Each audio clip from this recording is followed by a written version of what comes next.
rage on that beat, going crazy.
I'm in a war zone, I already know. Fighting for the best is what I do. So today's Booyah is what I'll get, ladies and gentlemen. Here we go. I'm your host, Leslie, and welcome to Free Fire Nation Cup Grand Final Day, ladies and gentlemen. Right here with me, I have my co-host, Danley. How are you doing? I'm trying to keep the excitement in, but I'm just about to scream. I understand. So how are you doing today? Do you feel any nervous, or you are pretty excited, or you bet someone will win the game today? Of course, we're going to get a champion today. I slept early last night because I wanted to make sure that I had plenty of energy to cheer for my favorite teams, because of course I have my favorites. Who's your favorite? You want me to tell my favorites? No, it's okay, it's okay. We keep it ourselves. Later.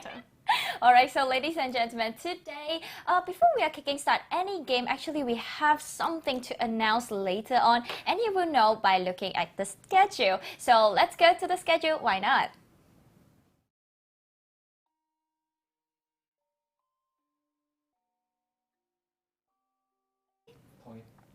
Alright, so yeah, by the way, we have the top 12 teams from 3 different nations, but sad to say Cambodian cannot make it. But it's okay, we still have the next season to actually invite them once again to the Tri-Nation Cup. So don't worry, Cambodian, you still can see your favorite player playing next time.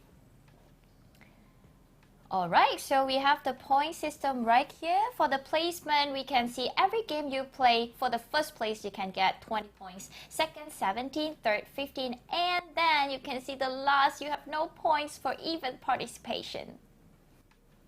This kind of get a little bit different, right? With league stage. I think it's more or less the same because remember we've still got the 2 points per kills as well, which is really important. It's not just about placement, but of course aggressive teams are going to be well rewarded. Yeah, I guess so. So yeah, for the placement, we can see, the money line up for this in the prize pool. We actually have total prize pool of 50,000 USD, but we actually have slum up with the league stage and as well for the grand final. Let's see the grand final. If you're winning the champion, it's not only about the pride that you will be getting away, but as well you get 15,000 USD. That is kind of a lot, Annalie. We should form a team.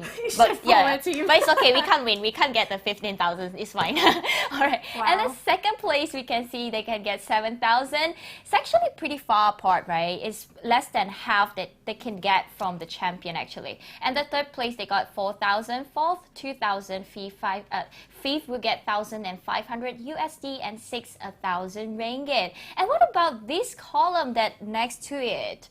Well, this might be one of our surprises that we're going to be mentioning a little bit later on, Leslie. Oh, I'm pretty excited. Let's move on with the placement right now. With 7, we have 800 ringgit with USD.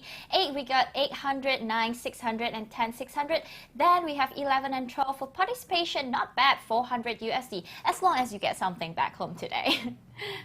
Alright, for the qualifier, you can watch out later. We will be having a special announcement. As you can see, 1:38 p.m. So do not move on. You have to stay tuned right here. Just watch the game and well expected to the special announcement, ladies and gentlemen. Yeah, but as well, we have 6 games today for the grand final, Annalie. But before that, we will be having some good show matches between some roasters from Malaysia and Cambodia playing against a pro player from Free Fire Tri-Nation Cup. What do you expect that, Annalie? I think it'll be really interesting to see if it's going to be the pro players that win, or maybe a streamer would be able to win as well. It's going to be up to the players, but do stick around because, of course, your favorite Free Fire streamers are about to take it on against some of the professionals in the Free Fire League. That's right, and I see Batman is on the lead, so I'm kind of excited to see how is the show match is going on because Batman, one of the best players, is in. So what about we have the last 6 matches of today, and today is the final day. It's not only about grand final and also the final 6 games these players are gonna play. In match 1, we will be playing in Bermuda and then Purgatory, Kalahari, Bermuda, Purgatory, Kalahari. As usual, it is well separated in Bermuda, Purgatory, and Kalahari. Then we will see the teams line up, ladies and gentlemen. If you have friends here or you have someone to support, do leave a comment right there. Give them some energy before they start any game later. So we have 4 X-Men Esport, we have Auto Knockout, AV Elite. Right now is lining up at 8th place. Then we will go to the next page for the next team, AXA Dream Team. Then we have Baby Argon and Bloody Hate.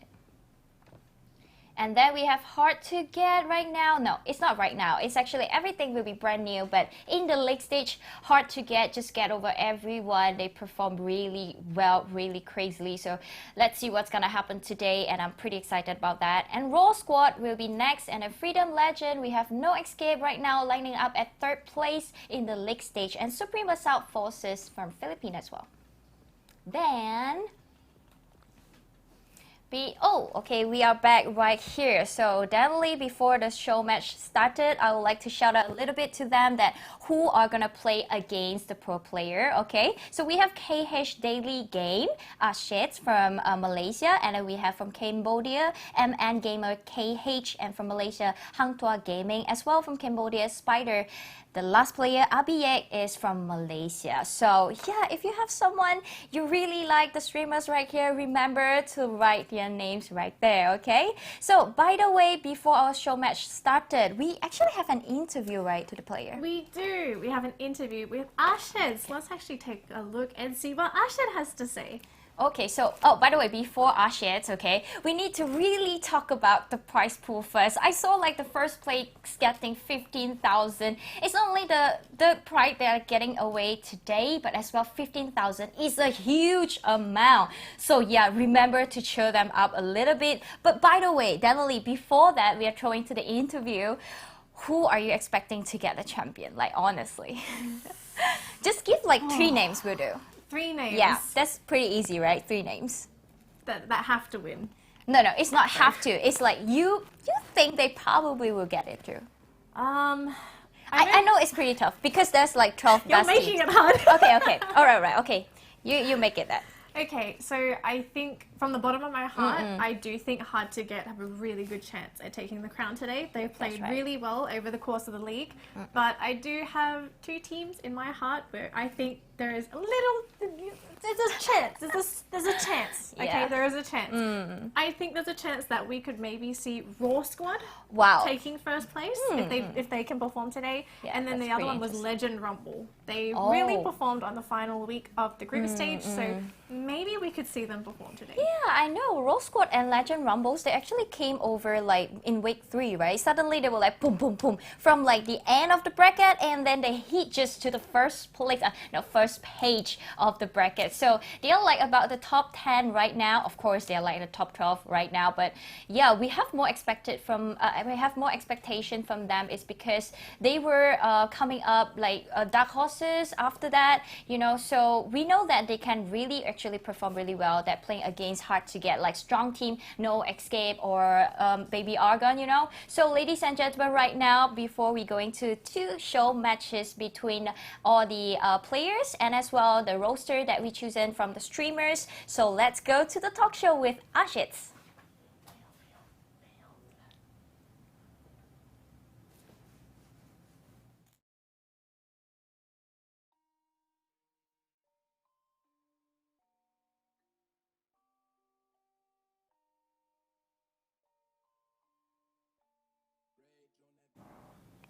Okay, we have the player to watch, ladies and gentlemen. While in the league stage, everyone knows that Batman is really crazy and he actually performed really well since day 1, right? Hard to Get was a bit slow out of the gate. So I think, Leslie, you also looked at this. During week 1, they weren't really a team to look out for. They were a little average in performance. They weren't up there. But then after that, week 2, week 3, week 4, we actually saw Hard to Get actually start to perform. And I think it's overall, Hard to Get have really developed as a team. And of course, Batman, I think a lot of people are going to be thinking, well, this guy is a bloody legend. And so far, if you take a look at his score over the course of the weeks, you can see that this guy really is the MVP for his team. He's gotten so many headshots. He's got such a high kill ratio. And if you see if you compare the damage that he does to other teams, he himself is technically a team. So Hard to Get kind of have an advantage when it comes into the tournament, right? They have 4 members, but technically Hard to Get is kind of 1.5 compared to everyone else. I understand, yeah. So Batman actually played for like 1/3 of the team, but actually teamwork that matters as well, because you can see the survival time that Batman got is actually a little bit depends on the team as well, because they actually sometimes cover up Batman for him to shoot well, because he got really well headshots. You can see 19 headshot. Only headshots in week 1 is already 19. That is like insane numbers. And in week 3 as well, he got 19 headshots just by himself alone, ladies and gentlemen. And right now, before we are heading up to the show match, we are not going to interview Batman. It's okay because we have already interviewed him during the leg stage. So right now, we have another roster to be interviewed, who is Ashets. Do you know what he's gonna... Okay, I don't believe we're going to be able to get the interview. Yeah, that's right. It's okay. So, by the way, right before the show match, we are very excited because I've told Danielle I really wanted to see who is going to win this because Batman is there and then some famous streamer is there as well. So, Leslie, hang on. So you asked me who I thought was going to win. Who do you think is going to win today? Oh my God. Honestly, it's so hard to predict because it's a lot of unpredicted things, but I would say... No. You keep talking about Baby Argon to me. We sit down for lunch. All I hear is Baby Argon, Baby Argon. No, Baby Argon. let's make this clear. I like Baby Argon is because they are cute. They are like my brother, small little brother. And then when I look at them, it's like, oh, small little brother, and their name is like Baby. You know that kind of feeling, like baby. You know what I hear over here? Baby Argon, Baby Argon, Baby Argon. That's right.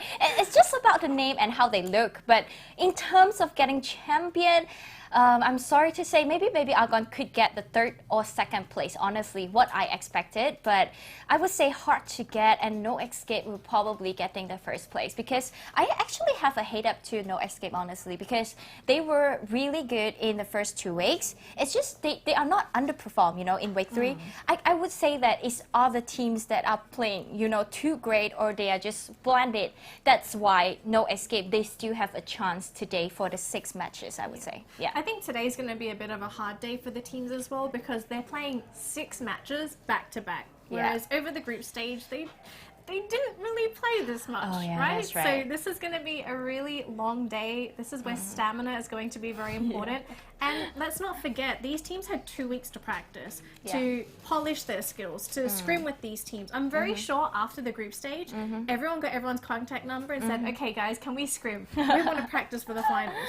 And why not, right? You have to practice with the best to be the best. Yeah, that's right. In these 2 weeks, I think they have already crumbled up everything. Like, they think that which team we are going to play against, like, because last time it's like in group stage. So they are like, now we are playing against these teams, I know. But right now, it's like everyone in one map. So you pretty, have to like really organize, really being consistent is the key as well, because 6 games, that is the last chance to dance, and as well is very tiring dance, right? Yes. So yeah, before we head into the show matches, I would like to talk a little bit more about like other players. So do you think that No Escape Xiaoyu could make it to the player to watch later?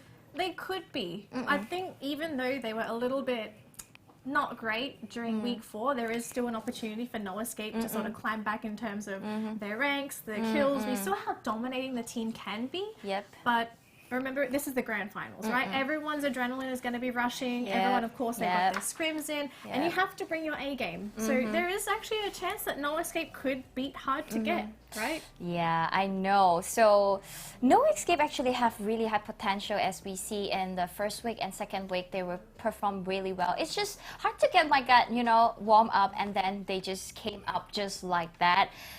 Beating No Escape in the last 2 weeks is what we didn't expect, honestly, because No Escape was always at the top. So right now we can see the league top damage dealer is actually always Batman. Since week 1 to week 4, hard to get Batman is always at the top fragger as the top damage dealer with 43,000 damage. That is pretty crazy, because compared to Bloody Hate Blink, he actually got a lot of damage as well, but it is only 30,000. Can you imagine how much that hard to get Batman got from damages just like that in that 4 weeks? And top fragger as well, 87. That is pretty insane compared to No Escape Xiaoyu, 49. Yep, this guy is just outstanding. Yeah. I mean, we said it before, right? Batman is a team by himself. Yeah, that's right.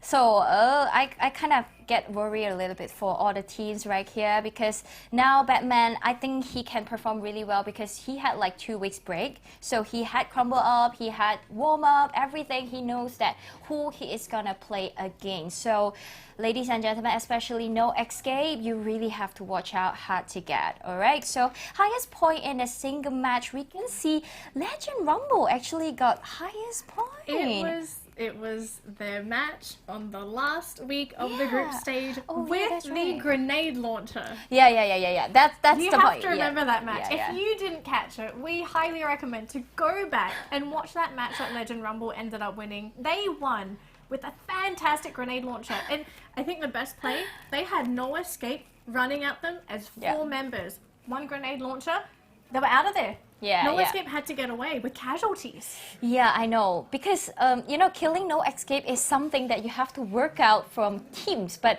I think Legend Rumble, they work out really well, because by that grenade launcher, I remember 1 shot, they will like just throw it, and then 2 of them were annihilated. Oh my god, that is so crazy. So Legend Rumble, if you can make up the pace today, I hope that you can perform really well for the 6 matches. And that are the last matches, ladies and gentlemen.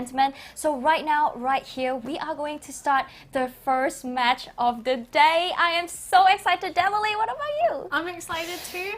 Yeah. I think it's time to throw to the casters. Yeah, we are going to step aside and throw the stage to the caster and watch out what's going to happen. Let's go. All right, ladies and gentlemen, Welcome to the Caster's Desk. My name is Abstract, and with me here is the all beautiful, handsome Gideon. Oh, you didn't have to give me an intro like that, Abstract. All right. I mean, hopefully you guys are just as because we've got some really exciting games here today, especially with the all-star matchups. And I don't know about you, but who are you thinking? Pro players? You thinking more the influencers? I feel like both sides got a bit of an edge. Yeah, I mean, of the fact that they give off entertaining content and the fact that they are, well, good in their games. They are, I mean, depending on what kind of entertainment they're going out for. They can be really entertaining when it comes to doing funny plays, but they can also be good at playing a lot of games, such as Shroud, for example. He's a great streamer, he's really good at his games as well, and I wouldn't be surprised if we will start to see someone that is on the same caliber as Batman in this case. So, we'll see how that's gonna go. Hey, but we also got to remember, it's about that melee combat here. You can already see players have been already pushed into one side of the zone daily game. He's already going to be looking around for an opportunity to actually knock somebody out. And remember, these melee weapons are not easy. They're going to take full advantage of their surroundings, and not to mention that the landscape isn't looking too great as well. Indeed. But, well, melee combat is not something that I was pretty much expecting. Batman already has gotten himself with 2 kills, and that is just amazing if you ask me. But Batman is definitely gonna go in a one-to-one kind of a sword combat, a little bit of a katana action, and now with the circle just flushing in smaller and smaller. Everyone just in this tight little circle, and they are literally fishes. Sardines in the tuna now. Everyone is just biting the storm, and in the end, Jabad from Baby Argons is gonna be the one, the last man standing. I mean, I guess that. I mean, all you gotta do is just kind of not get slashed, right? I mean, sure, but I'm curious how many kills he actually got off of that match alone. Like, it felt like he got like a good triple at the end there, but I'm not entirely sure because we didn't get to see the kill confirmations at the very end. But these guys are just running around. That's absolutely fun to watch. But, you know, next up is going to be even more interesting. If you thought Melee was a little too fast for your taste, we still have more in store. The next round is going to be Sniper Rifles. So this is where some people can really start to shine. Abstract. Sniper rifles, well, we've seen people going on with the sniper rifles, and you guys pretty much know that I myself love sniper rifles. If we start to see a person just dual wielding the sniper rifle, kapew, kapew, kapew, it is basically a sniper rifle attached on a machine gun with a submachine gun's kind of submachine gun kind of firing rate and the accuracy of a grenade launcher. Well, we can pretty much expect some terrible doom, but when it comes to, you know, sniping action, I really don't know who is going to be the one to stand at the top of the hill. And I honestly don't know myself because, you know, this is a very difficult situation for anybody to be in, especially when, you know, a lot of the opportunities come down to whether or not you peek first and somebody else decides, hey, I'm gonna take the shot while you're not looking, and you never want to be caught in those situations. It's absolutely frustrating. Exactly. And you wouldn't want to kind of eat a bullet right in between of your eyes as well, because you wouldn't even know what happened. But that is kind of what is the element of surprise coming in from sniper rifles, because one shot, one kill. I don't know. Personally, I don't particularly like it, especially when you don't have a team to play with. And I think that's like the scariest part about it all. When you don't have a team to kind of cover your angles, you kind of peek out to the left and you're thinking, oh, I'm going to be safe. And all of a sudden, somebody else isn't watching your back, and you're going to get taken out almost instantaneously. And I don't know, with a lot of these pro players as well, we're seeing that some of their kills, especially towards the later stages of the weeks, picking up those sniper rifles are pretty effective, especially when it comes down to the big daddy weapons. Oh man, the AWM still an effective weapon. Doesn't matter, you got a shotgun, you got a regular assault rifle. Get that out of here. Pick up that AWM, one tap, one kill, and the experience that some of these pro players got, it's gonna be a tough battle for these influencers. Indeed. I mean, these pro players definitely have got a lot of training.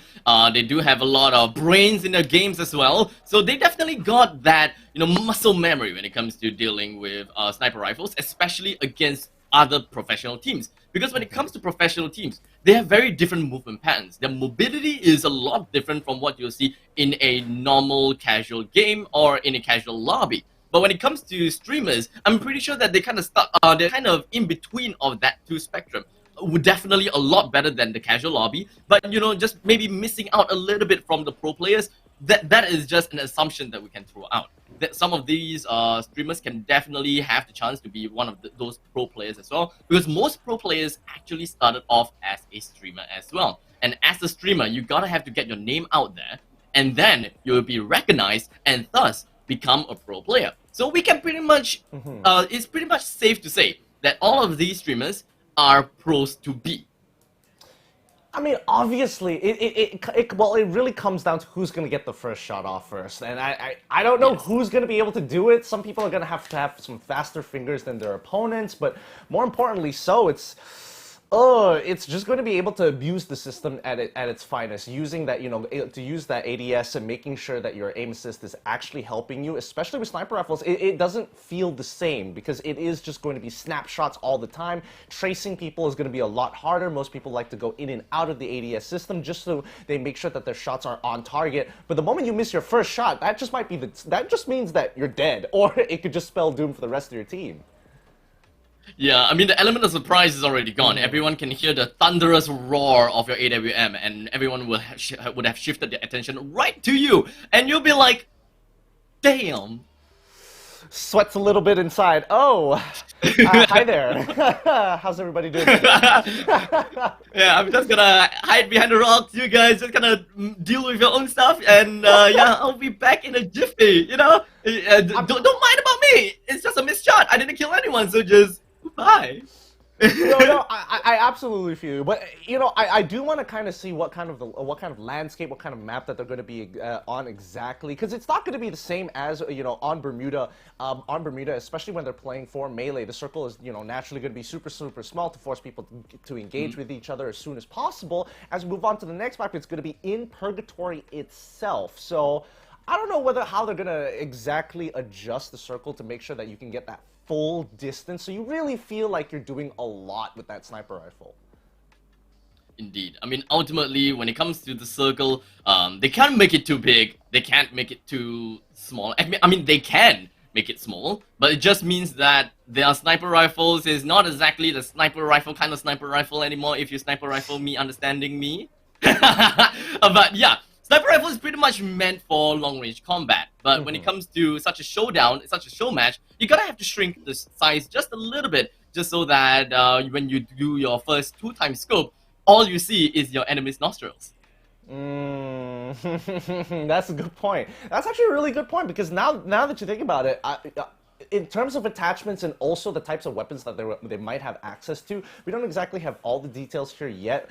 I mean, most likely, if I was in this particular situation, I would want to get an AWM, but we also have to remember that, that everyone's kind of playing for themselves. The influencers are going up against some of these pro players, so it might be a strategy that certain people might decide to take, more faster rate of fire type sniper rifles just to kind of put pressure on their opponents. So if they peek out, they feel, oh no, I can't really peek out too far if not I'm going to get chunked out, allowing the people who have, the bigger, badder weapons to kind of just pick the stragglers off who think that they're safe when they're looking at these people putting Overwatch into their opponents. Yeah, I mean, it makes sense. If you do manage to pick up the Dragunov, or rather, if you are allowed and you can pick up the Dragunov, because like we said, we don't really know how the item loadout really is, but if you do have the Dragunov, then you're just pretty much getting kills pretty easily.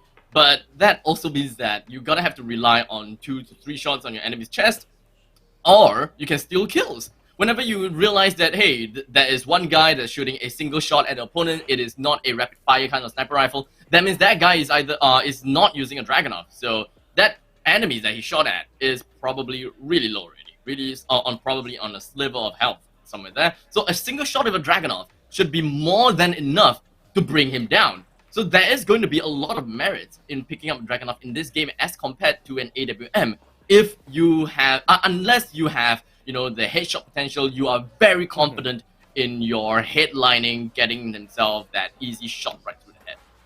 You know, this brings up a pretty interesting point. I mean, Abstract, you personally, would you prefer the Dragunov, or would you like picking up an AWM for yourself, buddy?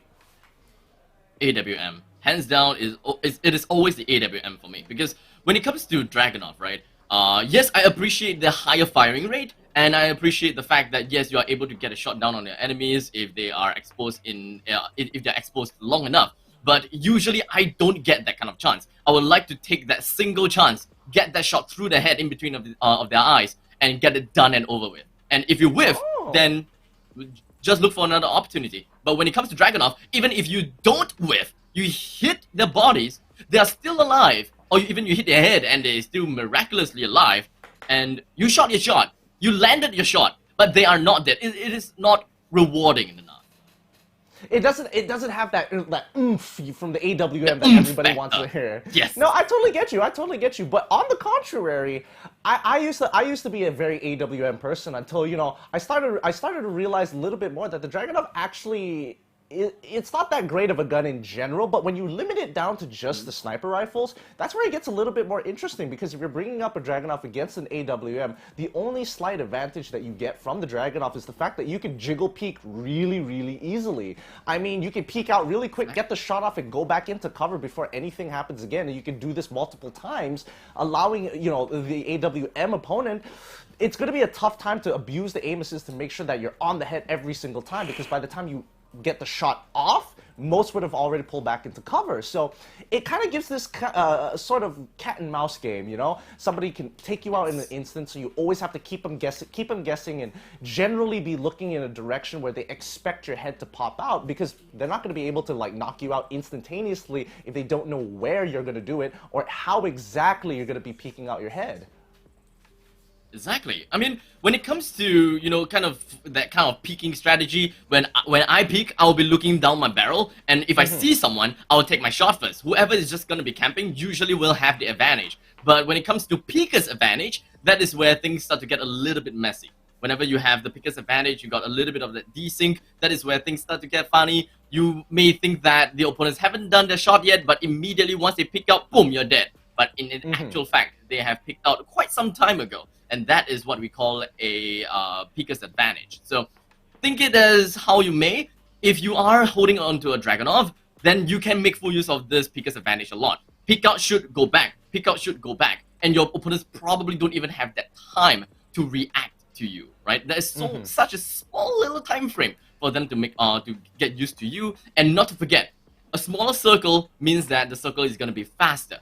That means that you're going to be pushed out of your safe zone pretty much all the time. And that is where a Dragunov shines as well. Because if you are able to find someone out in the open, just Dragunov his face. Yep, basically, that's exactly what you want to do. But, you know, we've been talking for a while, Abstract. It looks like I've got some news for Upper Production side. We're going to have to go on a short break, guys. And when we come back, don't worry. We talked about all this Dragunov versus AWM. We're going to be settling it right here, right now at the All-Stars in a little bit. So don't go anywhere right after this short break.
they are eliminated right now, that pretty much means that they can't exactly win.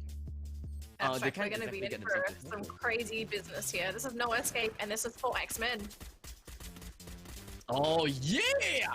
Appease! Getting himself a single knockdown right onto Manchai. Pretty early, not gonna lie, pretty early. But when it comes to upper ground, well, we all know that for Escape is supposed to have the advantage because of the higher ground. But No Escape is still a very strong team, with the glue walls being activated and of course separating Bayet with quite a good amount of his teammates. Bayet's gonna be the first one to get knocked out, and they also managed to just get a separation on the entire team of 4 X-Men Esports. And just like that, they have managed to get themselves a... Is that baby Argon still sitting on 4 players? Might not be 4 though, they're Yes, taking some heavy it is. damage. Yep, it may not be for very soon, right? It may not be for very soon. Red Panda cooks the grenade. Is it gonna get anyone killed? Eclipse is eliminated, coming in from the other side of the map, but it does seem like Jabat is just gonna be getting knocked down. They're not gonna care about it so much. The glue wall has been activated. They really want to go for the kill. They are very hungry for the kills. Baby Arga, they actually have 10 kills. Things are starting to favor them quite a lot, but the fact is, they're going to be at the other side of this wall. Will they stay alive? As long as no one has the grenade launcher, they will be pretty much A-okay. While Red Panda fires down on the 4 X-Men Esports, they managed to get a shot down right over there. The glue wall wasn't activated in the nick of time, or if it wasn't activated at the right place as well. Red Panda, he's safe for now because the glue wall up. Red Panda, P-Panda is now shot down and knocked down. Djibouti is going to be the other one remaining, as well as Insanity. It doesn't seem like things are going in the way of them at all, as AB leads slowly and time after time. They got eliminated by Baby R. Definitely do wonders. But the question is, I don't think that they have the grenade launcher on them at all. So it is rather unfortunate. I don't think that we will be able to see quite much. But Mark, yo, his movement is fast. He was fast. He immediately picked up his gun, immediately turned around and get a shot down on the members coming in from Special Army MY. And now they're gatekeeping against Special Army MY because they don't even have to wait for anything at all. They are within the circle. They have to be waiting for the perfect opportunity for Special Army MY to be running out of their house. They know exactly that Special Army is out there. And now Jabat is going to be low in HP with 10, 11, and he managed to survive with just a sliver of health. But unfortunately, the only way they can get out of this is just constantly healing. I don't think that is going to get him anywhere, to be honest. He cooks up the grenade. Mark cooks up the grenade, is not gonna land on anyone just yet. And kaboom!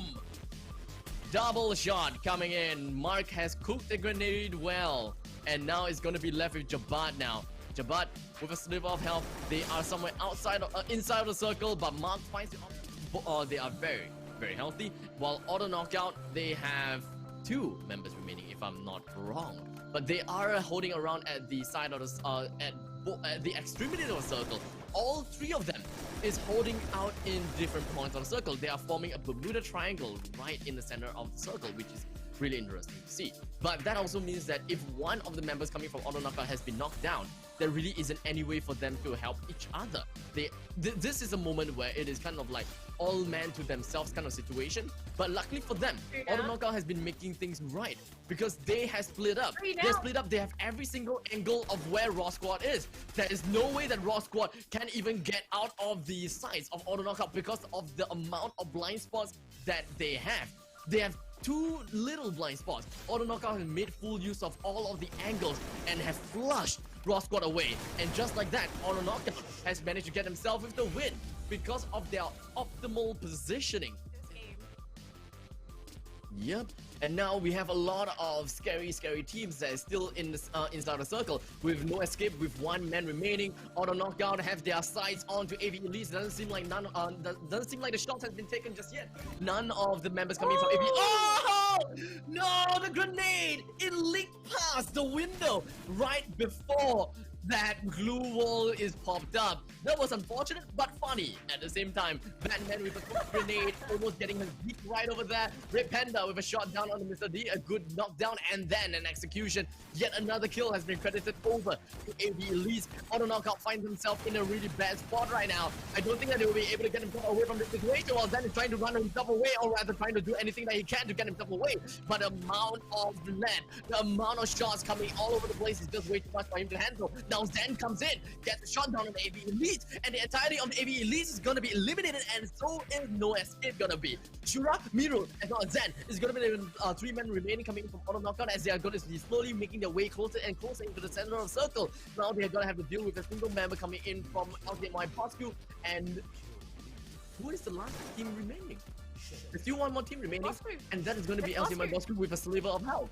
Yeah, a sliver of health. Cal can't get away from this, and just like that, completely eliminated.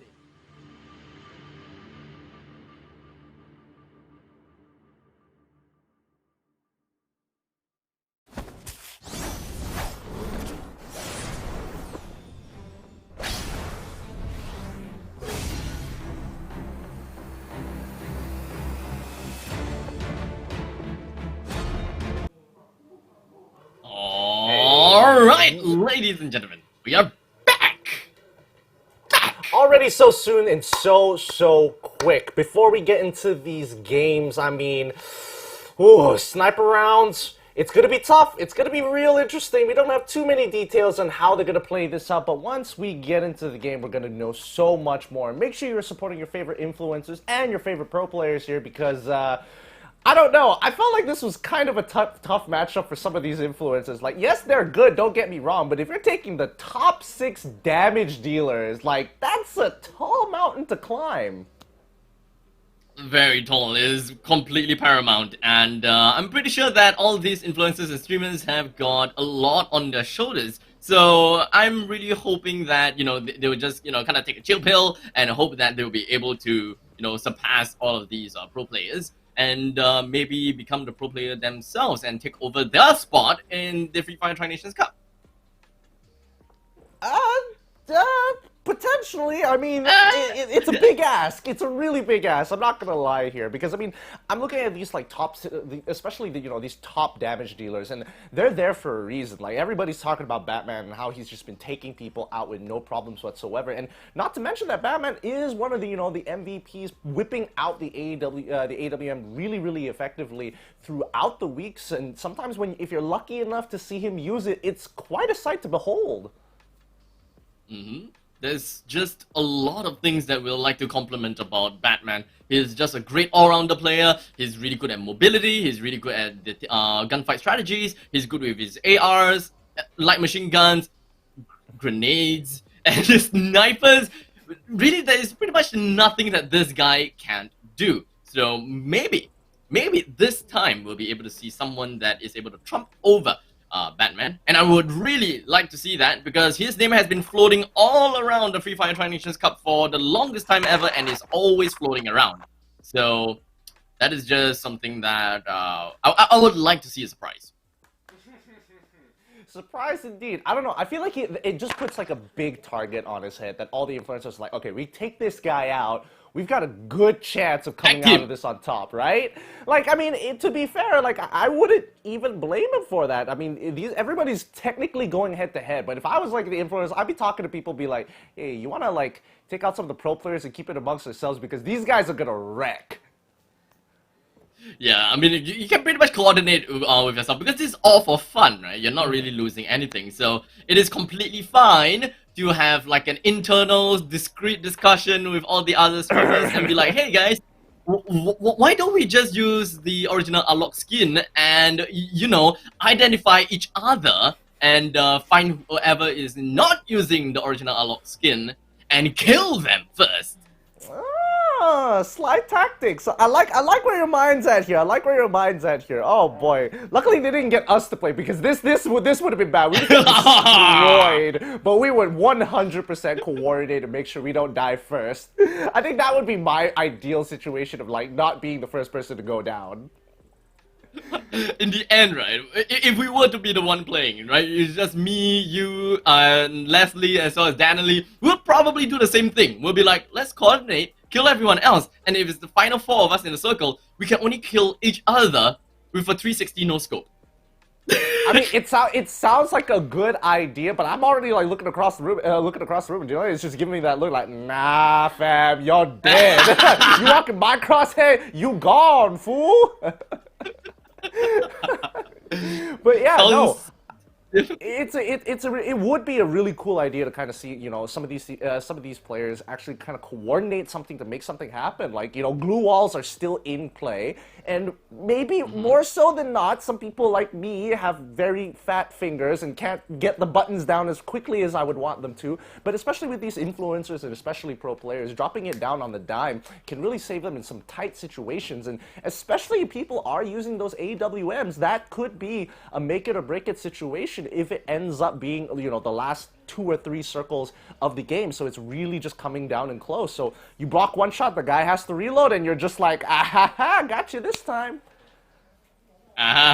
Okay, so here's the question: are they allowed to use frag grenades? Because frag grenades is gonna be such a good zoning tool, right? It's gonna be such a great zoning tool. All right. Whenever you need to reload, just a quick chuck. I totally get you, but we got to figure it out right here, right now. Let's go jump over.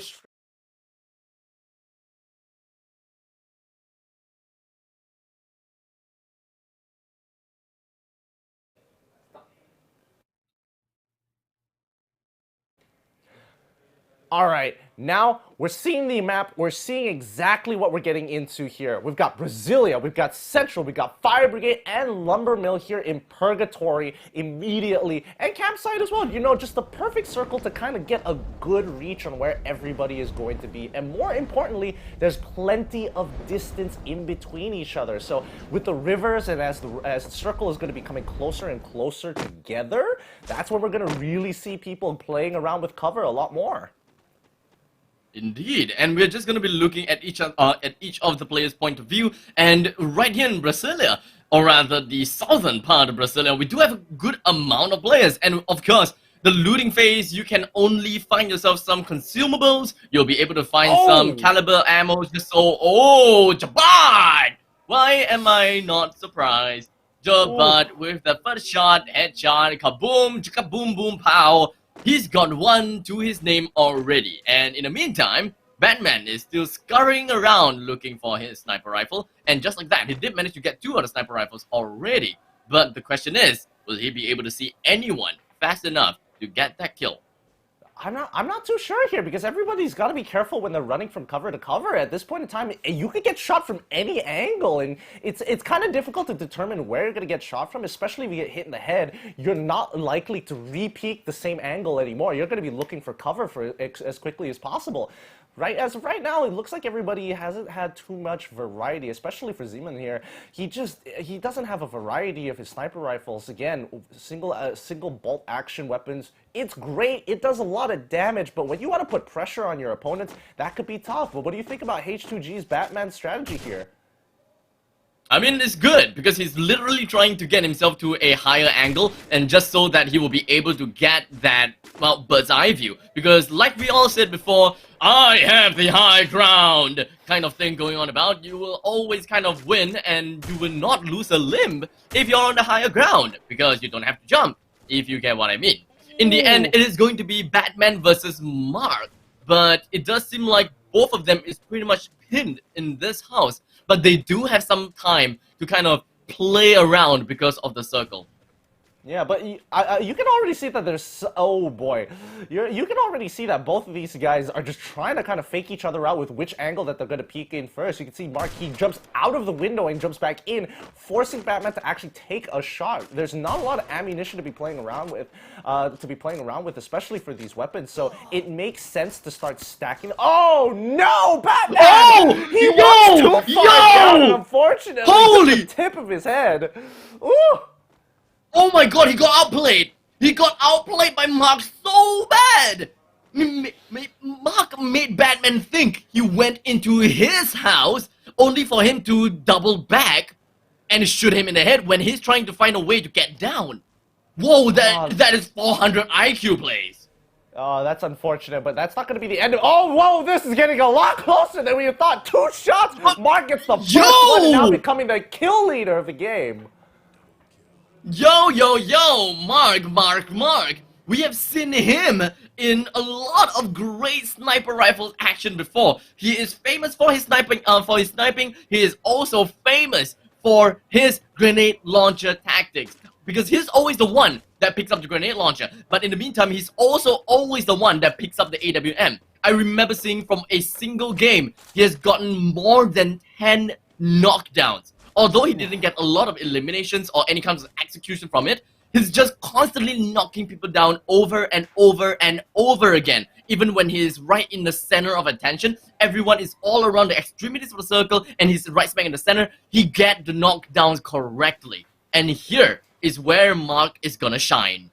Yeah, and I mean, look at Jabat right now. He already knows where the next circle is going to be. We're gonna look over to Abiyek here as he's trying to take on Zeman on the opposite side. He gets the first shot into his leg. One more to secure the kill, and there he has it. He's got it in the bag. However, he's halfway across the world. He's got to make his way towards the circle because it's already going to start closing in a lot sooner than most people would imagine. Oh, what a shot! Oh, the quick draw. The quick draw sniper rifle is definitely going to make it work. If anyone can do the quick draw, that is just what is going to help them win the game. And you can pretty much see, Jabat is just doing everything to his arsenal. Just trying to quick draw whatever that he can as much as possible. So now, I'm pretty sure that Mark also knows how to quick draw. So it is all just left with Mark as well as Jabat. We still have one more streamer, one more influencer around. We have yet to see him do anything fancy with his quick drawing tools just yet. I really hope that he knows how to quick draw because that is going to be the only one that could help him leverage against Jabat as well as Mark. Oh, I think he's playing it smart. He's making sure he's, playing around the terrain, trying to get a looping around Jabat here as he's looking to gatekeep anybody standing on top of this hill, just making sure that he controls high ground. Oh, but he does spot him out. They're going to be going up against each other. And unfortunately, oh no, Jabat gets him as well. Oh man, he didn't go for the quick draw. If I'm not wrong, he was the one to take the first shot. But in the end, Jabat went for the quick draw and he managed to draw the second bullet into the opponent's head a lot earlier than he is able to. And now with Jabat, he already won the first game. Would he be able to win the second game right now? With 4 kills to his name, the glue walls popped up coming from Mark. And he still have one more glue wall to his disposal, while Jabat has none. This may very well be a game of hide and seek, and depending on how the circle is gonna be, whoever has the advantage of the circle is probably gonna win this game. Yeah, but they're already both in the circle. It's a 1v1 situation. Both have landed their shots. They're all healing back up. Really good play coming in from Mark after getting it down. He's using his glue walls, but he's running out of resources at this point in time. Jabat, on the other hand, he wants to make sure that he is topped off fully. He doesn't want to be a little bit off of that health. Not that it's going to matter too much, but he breaks the glue wall as soon as possible. And back to this sneaky 1v1 here as Mark, he doesn't have a lot of cover to work with. Jabat, as long as he's, sticking his head up and down, his hitbox is really, really small for Mark to hit. So it's a slight disadvantage, but that might just be enough of an edge for Jabat to take Mark out because right now it is looking tough. Ooh, he gets hit once more. That is definitely a shot to his shoulder. Or I would like to think that it is right through in between of his eyes, but the fact that he is still alive can pretty much tell us that it is a shot to the shoulder or perhaps to the neck or the chest. So now it is all about the game of who gets the headshot first. And I would like to see Mark doing something amazing. But looking at the fact that Jabat is really just trying to get a move around, trying to outrun or rather relocate himself just so that he get an advantageous angle against Mark is going to be the main element of surprise. As you can see, Jabat, he opens it all up. Oh! He managed to get a couple of shots down onto Mark, but unfortunately the couple of shots is only gonna have one shot down. Jabat is all out in the open. Mark can take the chance. He misses 2 of his quick draw. And in the end, Jabat, with that aggressive play, still managed to help him win that game again. Woo, Jabat, well played. I mean, you could tell he knew exactly what he wanted to do in that 1v1. He was looking for those flank angles. He was playing for open areas, looking for the right opportunity to start sneaking around, making sure that his steps were basically concealed, and they couldn't. I mean, even if Mark could have played that better, he just had nothing left to use to get around Jabat. So he just had to wait for Jabat to make the first mistake, and unfortunately, Jabat just doesn't make these mistakes in these all-star matchups.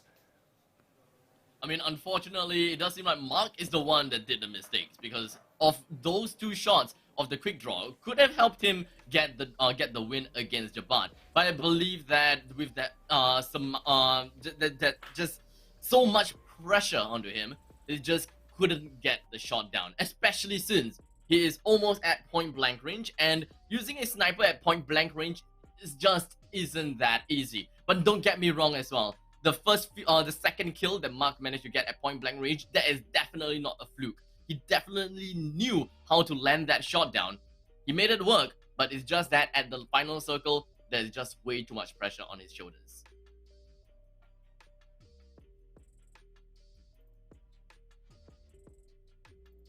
Sorry, not both of these FFTC influencers and pro players. We're going to be throwing it over to our host Leslie and Danelli. Take it away.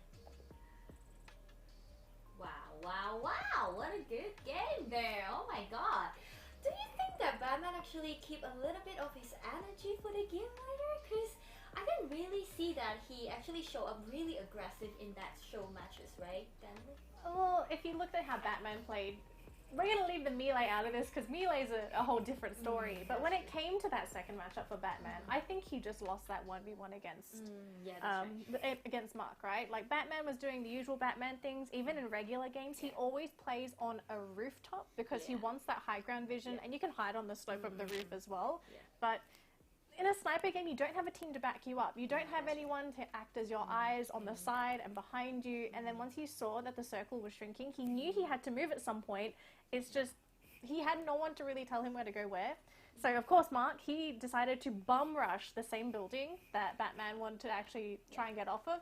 And Batman, he made a slight misplay. And with those sniper matchups, it's hard. If you get hit with a headshot, you don't really have any chance to react. That's true. And I think Mark actually played really well in that because he actually crumbled up himself a little bit. He's not getting panicked, you know, even playing against Batman. So that is a good play, by the way. And as well, I have seen Jabat actually use some technique as well. At the last game just now, he was like, you know, find a good spot, you know, at higher ground. Even he's at higher ground, I think he's still like, you know, not panic and then take the move carefully, right? Do you think so, Deli? I think he was very tactical when it came to that high ground, standoff, because if he just sat there, he could have decided to stay there if he wanted to, but he knew he had to eventually change position, because if you saw the two players, they had so many medkits between the two of them, so they could just maybe exchange shots.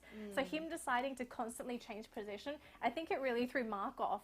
And I think, if anything, the last engagement when Mark missed those two shots, it just goes to show that Jabat, he's a really skilled player. He knows how to land those shots. And I think, especially in a game like Free Fire, in a sniper matchup, 1 to 2 shots is all it takes to win. Yeah, that's and if you miss them, too bad. Yeah, that's true. And I think Jabat just have that, you know, mindset and consistency, and he knows what to do at that really last circle, playing against one player, because he had no others to back up. So he take every step carefully, we can see. But well played, everyone just well played. And thank you for the roasters and our streamers joining us today, and give them some love right there if you have some favorite players playing just now, alright? So by the way, we have the special announcement, Donnelly. So we're going to talk about the special announcement. As we say that after show matches, we are going to announce this and reveal, let them know what is going to happen, Donnelly. So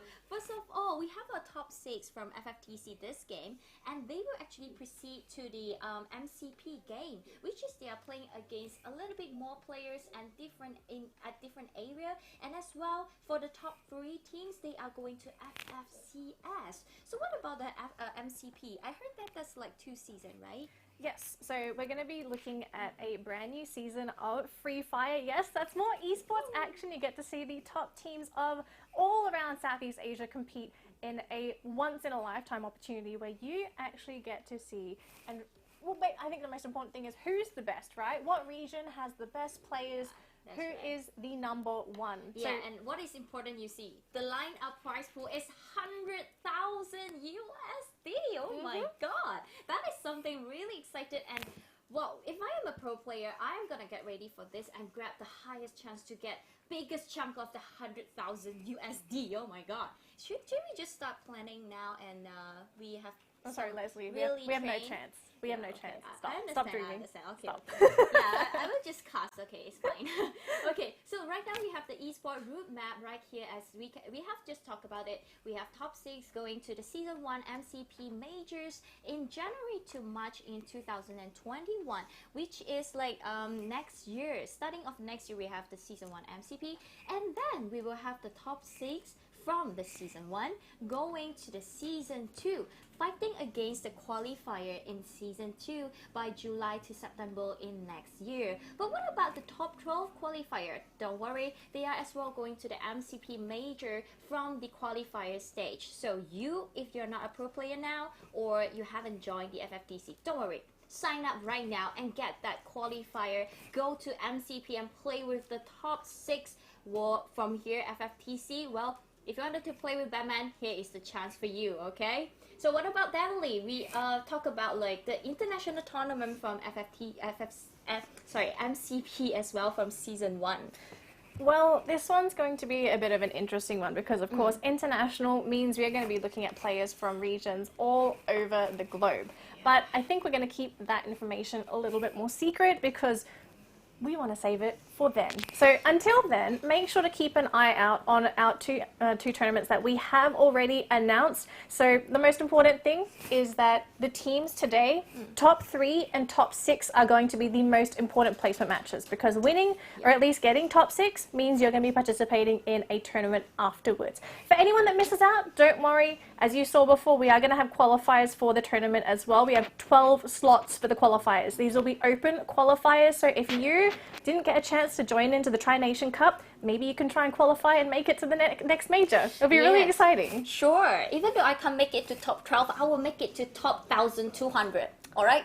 I think I can make it. I think that's a very reachable dream. I think 1,002 is reachable. Yeah, we have a small dream first, and Small then dreams. then we will go to 120 and then go to 12. All right. So see you there in 2030. Okay, ladies and gentlemen.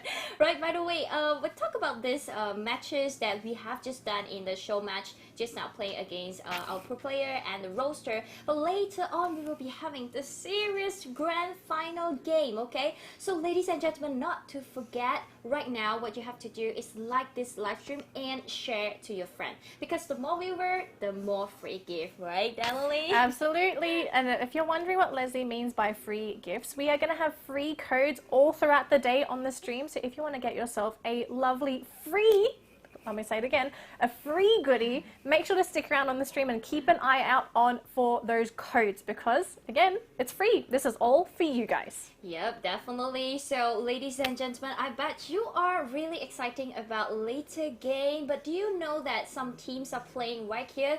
They are like Dark Horse in week 1 and week 2 right now, and then in week 3, week 4, they show us something special, and right now they are at the top 6, included like Raw Squad, AV Elite. They were performing really well. So if you are actually supporting them, remember to leave them a comment right there. Just say AV Elite, AV Elite. But I actually saw a lot of supporter from Hard to Get. Right? I'm not surprised, right? I think with how Hard to Get's performed over the past couple of group stage matches, they deserve all the new fans. They've played fantastically. They've been very stable. They've gotten all the kills. All their matches have been exciting. I think that's the most important thing. Not just for the players, but also for us fans. Exciting games are always the best games. Yeah, that's true. Because even like Hard to Get, just now we see Batman play.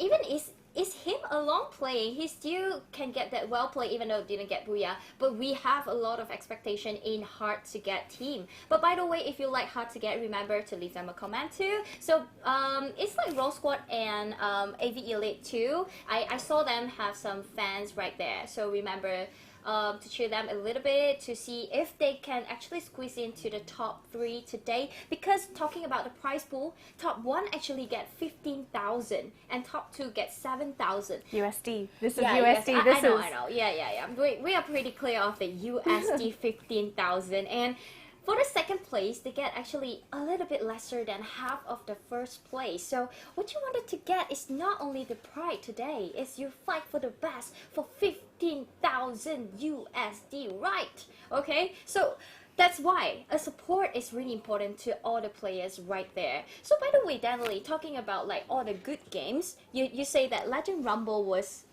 performing really well as well. So what is the expectation for you for later game? Like grenade launcher, or you think they can expect it? They have like really good execution, blue wall. Well, I mean, if you want the grenade launcher, that's a lot of RNG, because Yeah. not everyone's going to have access to the grenade launcher. That's But true. I think it's one of the only weapons in the game that can sort of surprise an enemy team, Yeah, because that's right. it has a lot of firepower. It has the potential to just one-hit KO a lot of people, and especially with how some of these teams play, when they're playing around a couple glue walls, that basically is setting up an opening for someone to throw in a grenade, or even using the grenade launcher to try and get themselves a couple of knockdowns. So RNG, it could be there. It might be Legend Rumble that gets it again, or maybe we see an underdog team get their hands on a grenade launcher. We've Yeah. seen the power of the weapon, so why not? Yeah, that's right. And as well, AKO, they just came out from the Wave 3, and they actually executed the grenade launcher as well very great in Wave 3 and Wave 4. So I expected more from the grenade launcher, you know. They are now the new highest weapon in this FFTC, so we expected more to see grenade launcher. And it's not only shocking all the players, they shock us too, right? Whenever they have like, whoa, and then we were like, what? What's happening there, right? I think it's just grenades, right? Grenades Yeah, are always just going to be that surprise factor. If you land a lucky one, woo, lots of knockdowns. Yeah, that's right. So, by the way, before we are heading up to the next show match, which is, it's not show match, the first game of Grand Final. Okay, so ladies and gentlemen, right now the first game is gonna be in Bermuda. So, yeah, we expected more in Bermuda because everyone seems to play more aggressively in Bermuda. So, let's see what's gonna happen today in Grand Final Day 1, Game 1, ladies and gentlemen. I'm going to pass the stage to our casters. Let's go.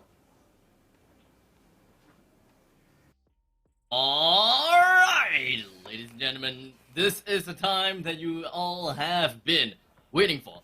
The Free Fire Tri-Nations Cup Grand Finals featuring game number 1 in Bermuda. The OG, the land of grenade launchers? That would be ideal, but it's still a lot of RNG. But everybody knows what this classic map looks like. Everybody knows. I mean, personally, it's my favorite map because it's very neutral. There's not too much favoritism in certain areas. The circles are generally good. So overall, not too bad of a map, and everybody knows the ins and outs of it, which is the most important part. I really want to see you bite your tongue when you say that the circle is usually fair. Usually. Or rather, Usually. I'm saving myself there.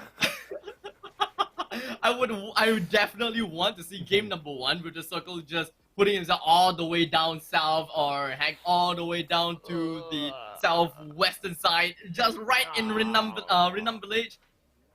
I think that would have been great to watch, but you know, it usually doesn't happen that way. But you know, ultimately, I would still like to see something like that happen. But yes, like you said, the OG and of course the fairest of them all, the most neutral ones, and the map that everyone started off at. Whenever you jump right onto a Free Fire game, when you first started the game, Bermuda it is, and we are coming right back to the basics. And like everyone say, in order to excel, you must always master the basics. So this is kind of where the basic component comes into play. Make sure you guys know exactly what you should be doing in Bermuda. Yeah, and you know, this is a good time while the teams are getting ready to actually drop a parachute down into Bermuda once more. We can actually talk about the performances prior to this grand finals here. You know, I'm seeing a lot of these teams coming in from the leagues, and it's some of them not exactly going to be the highest of them all, but hey, I mean, there's definitely a significant gap between first and second place, and then after that, it kind of evens out a lot more nicely here. But now the fact that we're in the grand finals, that kind of resets, it gives it new momentum and mentality. So I think right off of the gates, some of these teams are going to be looking to play aggressively against each other. Exactly. And before we jump to the game, I would like to go for a quick run through as to how the league has ended, how the top 12 has, you know, kind of placed themselves, just so that we can have kind of get a rough gauge as to who may be the underdogs that we are looking at, and which team is the one that is definitely the strongest and the one that we would want to see them, you know, getting trumped over, because we all love a good competition. We all love to see the favorites, the big names, suddenly having some issues because the smaller names one, or rather the ones that are at the bottom of the leaderboards, started to level up. So here are the league stage, or rather here are the points for the league stages. With Hard to Get at first place, Auto Knockout on second place, No Escape on third, Baby Argon on fourth, 4X-Men Esports on fifth, Raw Squad on sixth, Bloody Head on seventh, AV Elites on 8, Legends Rumble, which is now Freedom Rumbles, on 9. We have LCMY Bosku on number 10, AXA Dream Team 11th, and Supreme Assault Forces on number 12. Yeah, and all of these teams, it's very exciting to see because especially once the bracket starts to reset in the grand final itself, and as you mentioned before, the weak are going to be separated from the strong here and now. I think it's becoming more and more obvious that these mechanical mistakes and inconsistencies that are going to be happening within these next 6 games is going to be very, very huge. So if they can minimize that as much as they can, if there was one day that a team could perform, it has to be today. Exactly. No, it doesn't really matter how well you did or how badly you did in the league stages. In fact, I wouldn't even say that anyone did badly because of the fact that they are in the grand finals. But if they are, in some sense, not content with their scores and not really quite content with their gameplay, this is the point of time where they gotta have to level up. They had 2 weeks of practice, 2 weeks to kind of analyze their previous gameplays and understand how to deal with specific teams that they usually have a problem against. This is where everything comes out into the light. So perhaps we'll be able to see something different. And also, this is also the first time where we have these players together on the same lobby fighting against each other. Because definitely we have some teams that haven't played with this certain team, this certain combination of teams because of how well-rounded it is. You don't really expect to see like all these teams like Hard to Get, Auto Knockout, No Escape, Baby Argon, Fire Esports, Raw Squad, all of them mashed up together because they are all split into 3 different groups. And this time, they are all together in the grand finals, and we may see something very different. Yeah, you actually bring up a really good point, Abstract, because a lot of these teams may not necessarily have experienced this combination of players per se, especially with all the different groups and how it's A versus B, then B versus C, then C versus A once again, and that continuous rotation. I think that kind of allows the drop, especially the first drop zones for a lot of these teams to be a little bit more expansive and more habitual for a lot of them. So maybe the first couple of games are going to be a little bit more messy as teams are trying to either adapt or trying to execute something a little bit newer from how they were performing in the league, but that could easily change. And my question for you, Abstract, is what team are you specifically looking for to do better here in the grand finals and maybe take things away? Because we're forgetting about, the league points. None of that's going to matter too much now, especially since it's about these last 6 games. Okay. So we've seen some dominating plays coming in from the lower half of the bracket, whereby they managed to kind of skyrocket themselves all the way up in the leaderboards. And one of the teams that have got my eyes on. Hold on there, Abstract. I'm sorry to cut you up, but I think it's time we jump on the parachute. We can keep talking about it, but first, let's see that drop.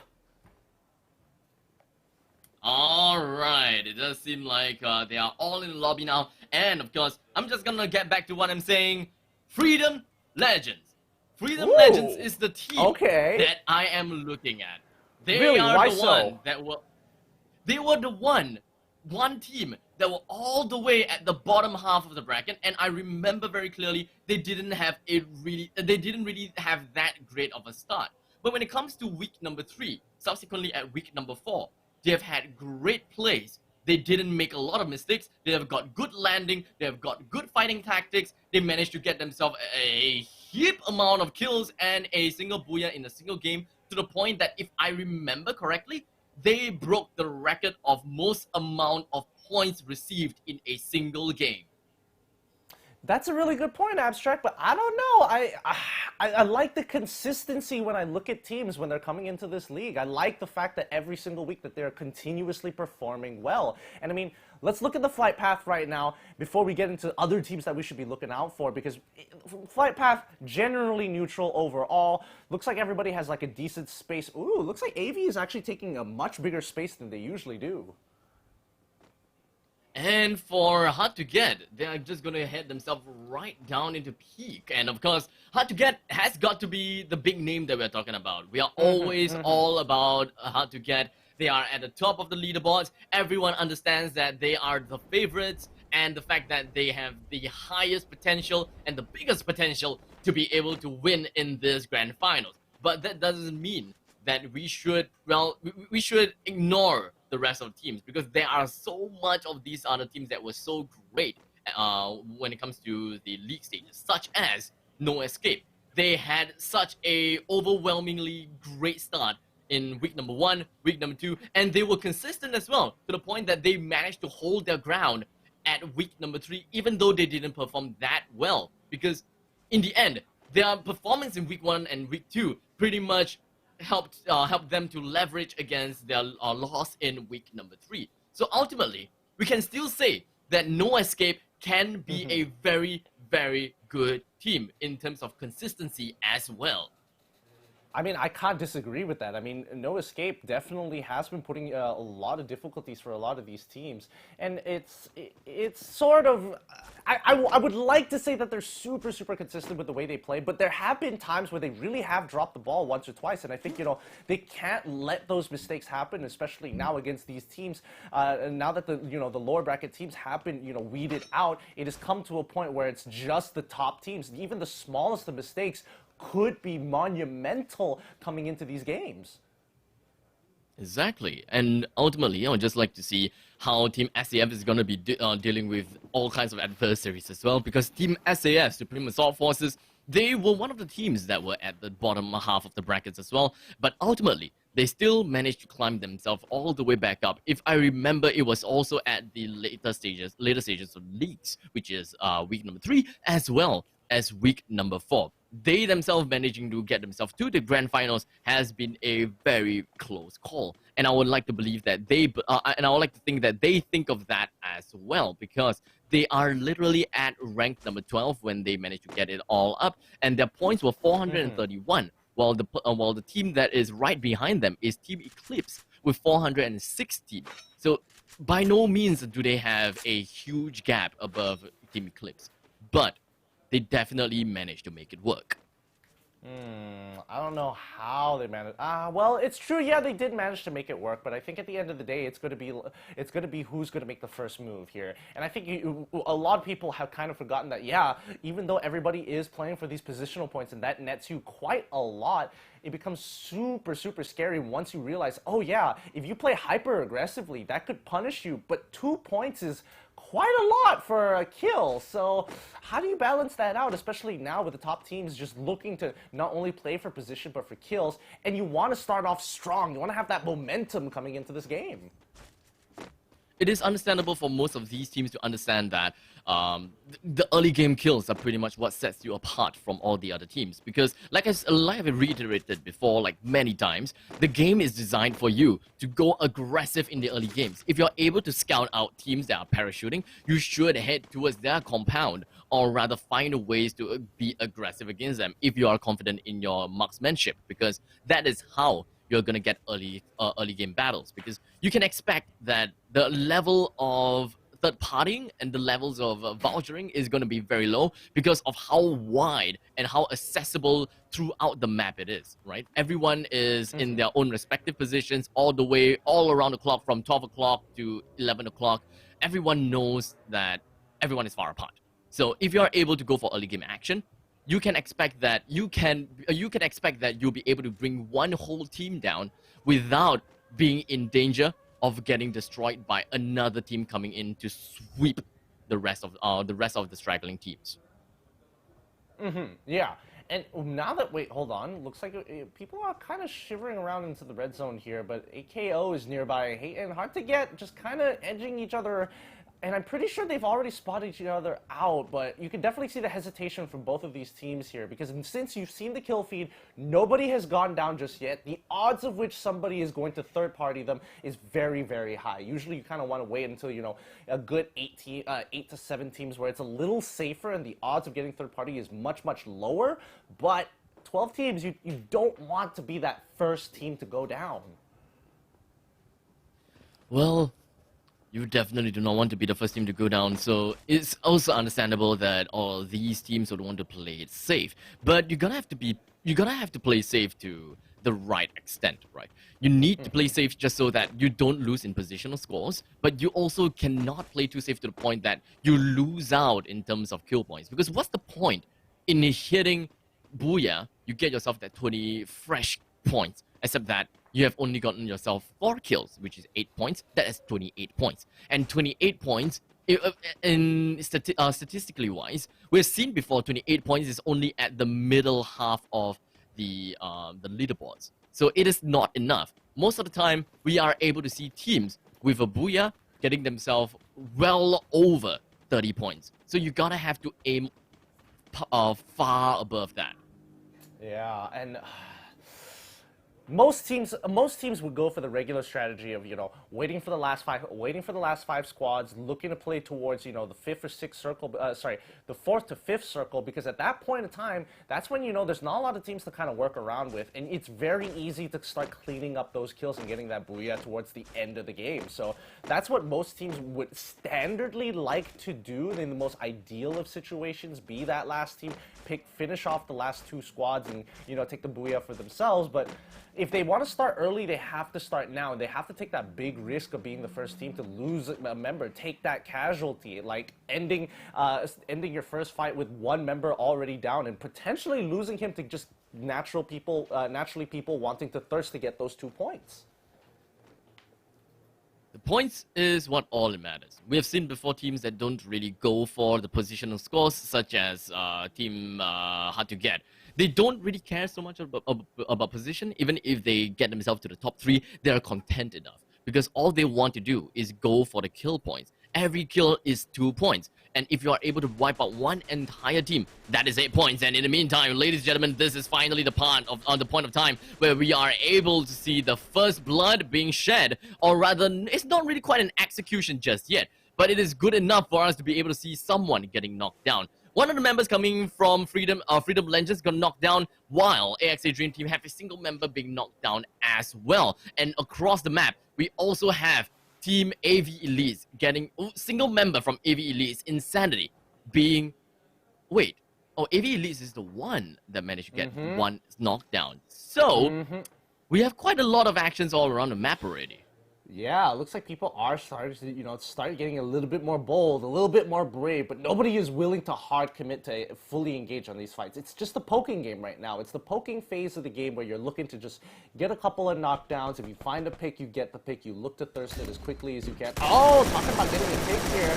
RWR, our squad already on the back burner here. MindX already getting knocked out initially, but they're just keeping each other at bay. On the other side, they're just making sure that that getting into the circle is not going to be as easy as they thought. I mean, they're at such a disadvantage just considering their position. This is literally a deja vu. I feel as though I've seen something like this before. One of the team just camping by this watchtower, and another team crossing the bridge and playing right by the ridge. Kind of something that I believe that I saw before. But in the meantime, it does seem like Batman did manage to get a knockdown in Insanity, and what we have right on the screen is gonna be Yoon from Raw Squad. Just gonna be gatekeeping right onto bloody heads. And Insanity is now officially knocked down again. So double knockdowns coming in from AV Elites. We can pretty much guess that AV Elites is on a really tight spot, and so is Bloody Heads, because how are they even supposed to get themselves away from the grasp of Raw Squad, especially when one of their members is knocked down right smack center of the bridge? Well, talking about AV here, it looks like, oh wait, it looks like it's hard to get, making sure that AV is taking some punishment. Can they find the thirst here? But unfortunately, they're just going to keep knocking him down again and again and again. They have no opportunity to pick themselves up in time, especially since the only cover that they're putting up with is either glue walls or just half a ruined structure. With a single knockdown right onto Yoon, they have finally put down the avenging frag onto Raw Squad, except that Yoon is still in a safe zone. I hear the clicking time bomb, and that is going to be a grenade thrown by ZJ. Another grenade in, and I believe that that is definitely going to be an execution, but not just an execution. Another grenade has knocked down Yoon as well as mine, with Boo coming in from Raw Squad, the last man alive right on this watchtower. He have to avenge for his teammates. He have to find a way to get himself away from all of this. He cannot go for the fight. He still picked himself up. He still tried to go for the fight. He did not try to tuck tails and run away to go for the positional score. He stood up, fought like a man, and became the first team to be knocked out in game number 1. Unfortunate to say the least, but somebody has always got to go, and in this case, it just had to be them. But looking at the casualties around the corner, like even the AXA Dream Team, oh my goodness, they've already lost 2 members in the process. Suffering 2 casualties this early into the game just means that you're gonna have to play it slow, and your next strategy is play for the second to third last circle, just to try and make up for those kill points in getting that booyah. I gotta have to say though, rewinding back to the gatekeeping tactics coming from Raw Squad onto Bloody Heads, I would really want to put my hearts out over to Bloody Heads, because the fact that they are able to overcome that obstacle and they are able to bring down Raw Squad despite losing a single member from their own team. They managed to just wipe out the entirety of Raw Squad all by their own, but also because of the well-placed frag grenades that have played most of the work. So I gotta give it to Bloody Heads. They definitely earned that one, rightfully so. Absolutely. Now looking at hard to get once more. Ooh, it's just gonna be the Graza here. I was hoping for more. I definitely was hoping for more there. Give me some of those big power weapons. Like the grenade launcher. Grenade launcher. When you pick up the grenade launcher, you do have 6 ammo right inside of its capacity, and then the crate also gives you an additional 3 ammo, so you do have 9 ammo to play around with. And with 9 ammo, do you have any idea how much chaos you can make with all that 9 ammo? So much! It's essentially 9 free kills in the bag. If someone just decides, oh, I'm just gonna sit here, I'm safe behind this wall, boom, you're dead. You don't even get an opportunity here. But now, looking back again, LCM Boscour looking at, it's just going to be looking for any kind of utility for themselves as they look to close in. The circle is getting very, very thin already. This is only the 3rd round into the game, but a lot of teams are already starting to take pot shots as quickly as it begins. And, AKO coming in from the southern side, already seeing Nox on the opposite end, making sure that they're taking shots. But ARG now caught in the middle of this crossfire, and they've already suffered 1 casualty and a single knockdown as the rest of the team is slowly pushing up as well. No escape, making sure they're living up to their namesake. Go all in. AKO quickly behind them. It's hard to see the kill feed at this point in time because all we see is Nox taking out ARG in the process. AKO, they can't just let this slide. They know that they're inside the building, but they're rotating around. They see one by the fence, takes out one, quickly puts the glue wall as soon as he can, but he gets knocked down on the opposite side here. It's not looking too good as XN is rotating around, trying to get that 360, doesn't get it in time. Once again, a frag grenade comes raining down upon his opponents here. Not looking too great still. Can they find it? Yes, they can, and that's going to be the rest of No Escape being taken out. AKO successfully third-partying the entire fight, but they did suffer 2 casualties in the process. That is rather painful coming from Auto Knockout with 5 kills, but unfortunately losing out Mr. D as well as Zen. So yes, they did manage to get a lot of kills to their name, but that also pretty much means that they are gonna have a terrible time when it comes to the later stages of the game. They have to be the one that plays the third-party game from now on. They have to wait for the right moments to appear in front of the enemy's eyes. Maybe just wait until a team has finished with their entire team fight and head straight in once they feel that the coast is clear. Because 2 men, you're just not gonna be able to accomplish that much if you have 4 people firing their guns down at you. Yeah, it's a tough situation to be in here. And talking about getting 4 people, now it's going to be at least 7 people, with Bloody Heads taking the full brunt of damage coming in from 2 squads as they look to try and push into the circle here. The 4th ring is going to be coming up real soon. 16 more seconds until it starts closing down here. For X-Men, still pretty healthy with all their members. They don't have any kills, but as long as they've got all 4, those last remaining circles are going to be so much more brutal for every other team trying to get in, because they do have a decent position, not a lot of cover to work with, but, you know, at the end of the day, you're in the circle, which means you can keep people outside of it. As long as you keep people outside of the circle, you're pretty much a-okay when it comes to gatekeeping, unless you pull off a raw squad, whereby you allow the opponents to kind of rush into your face. To be fair, I have absolutely no idea what has happened there, but I believe that, raw squad was a little bit too passive in their gatekeeping potential. They don't really have the right amount of eyes looking down at Bloody Heads. That's why they kind of lost that one. And in the meantime, it does seem like AXA Dream Team has been eliminated at number 9, and Freedom Legends at number 8, and AV Elite at number 7, and it doesn't seem like we have any more ends, but I'm just trying to add it on just so that it doesn't seem too anticlimactic. But all in all, we're looking at a huge amount of kills coming from Bloody Heads. They did manage to get a couple of kills right onto Supreme Assault Forces, but our eyes is definitely going to be fixated onto 4X-Men Esports, whereby they have two teams.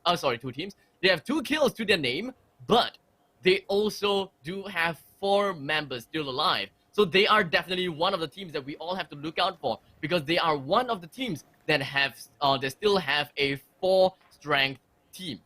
Hard to get is going to be the other teams with a 4-strength.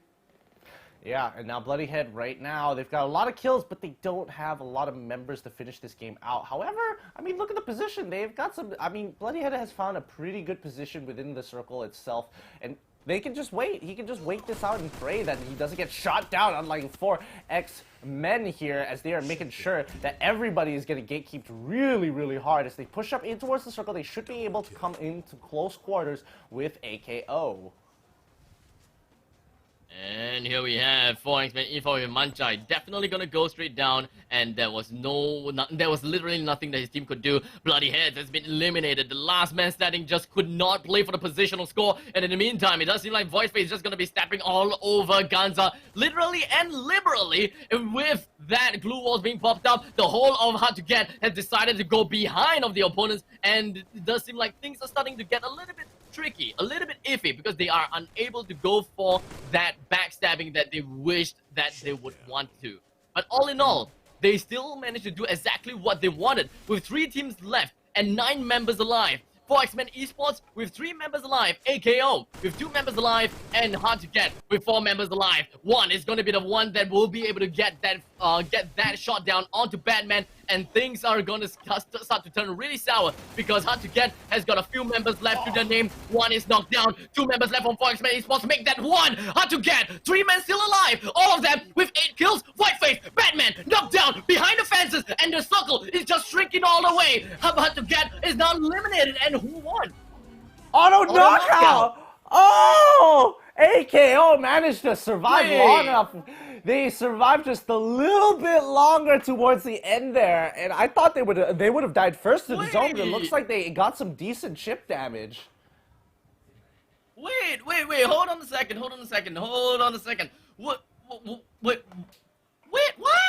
Was Right? auto knockout wasn't auto knockout the one that had like 2 men knocked out, and they had like 2 men left or something?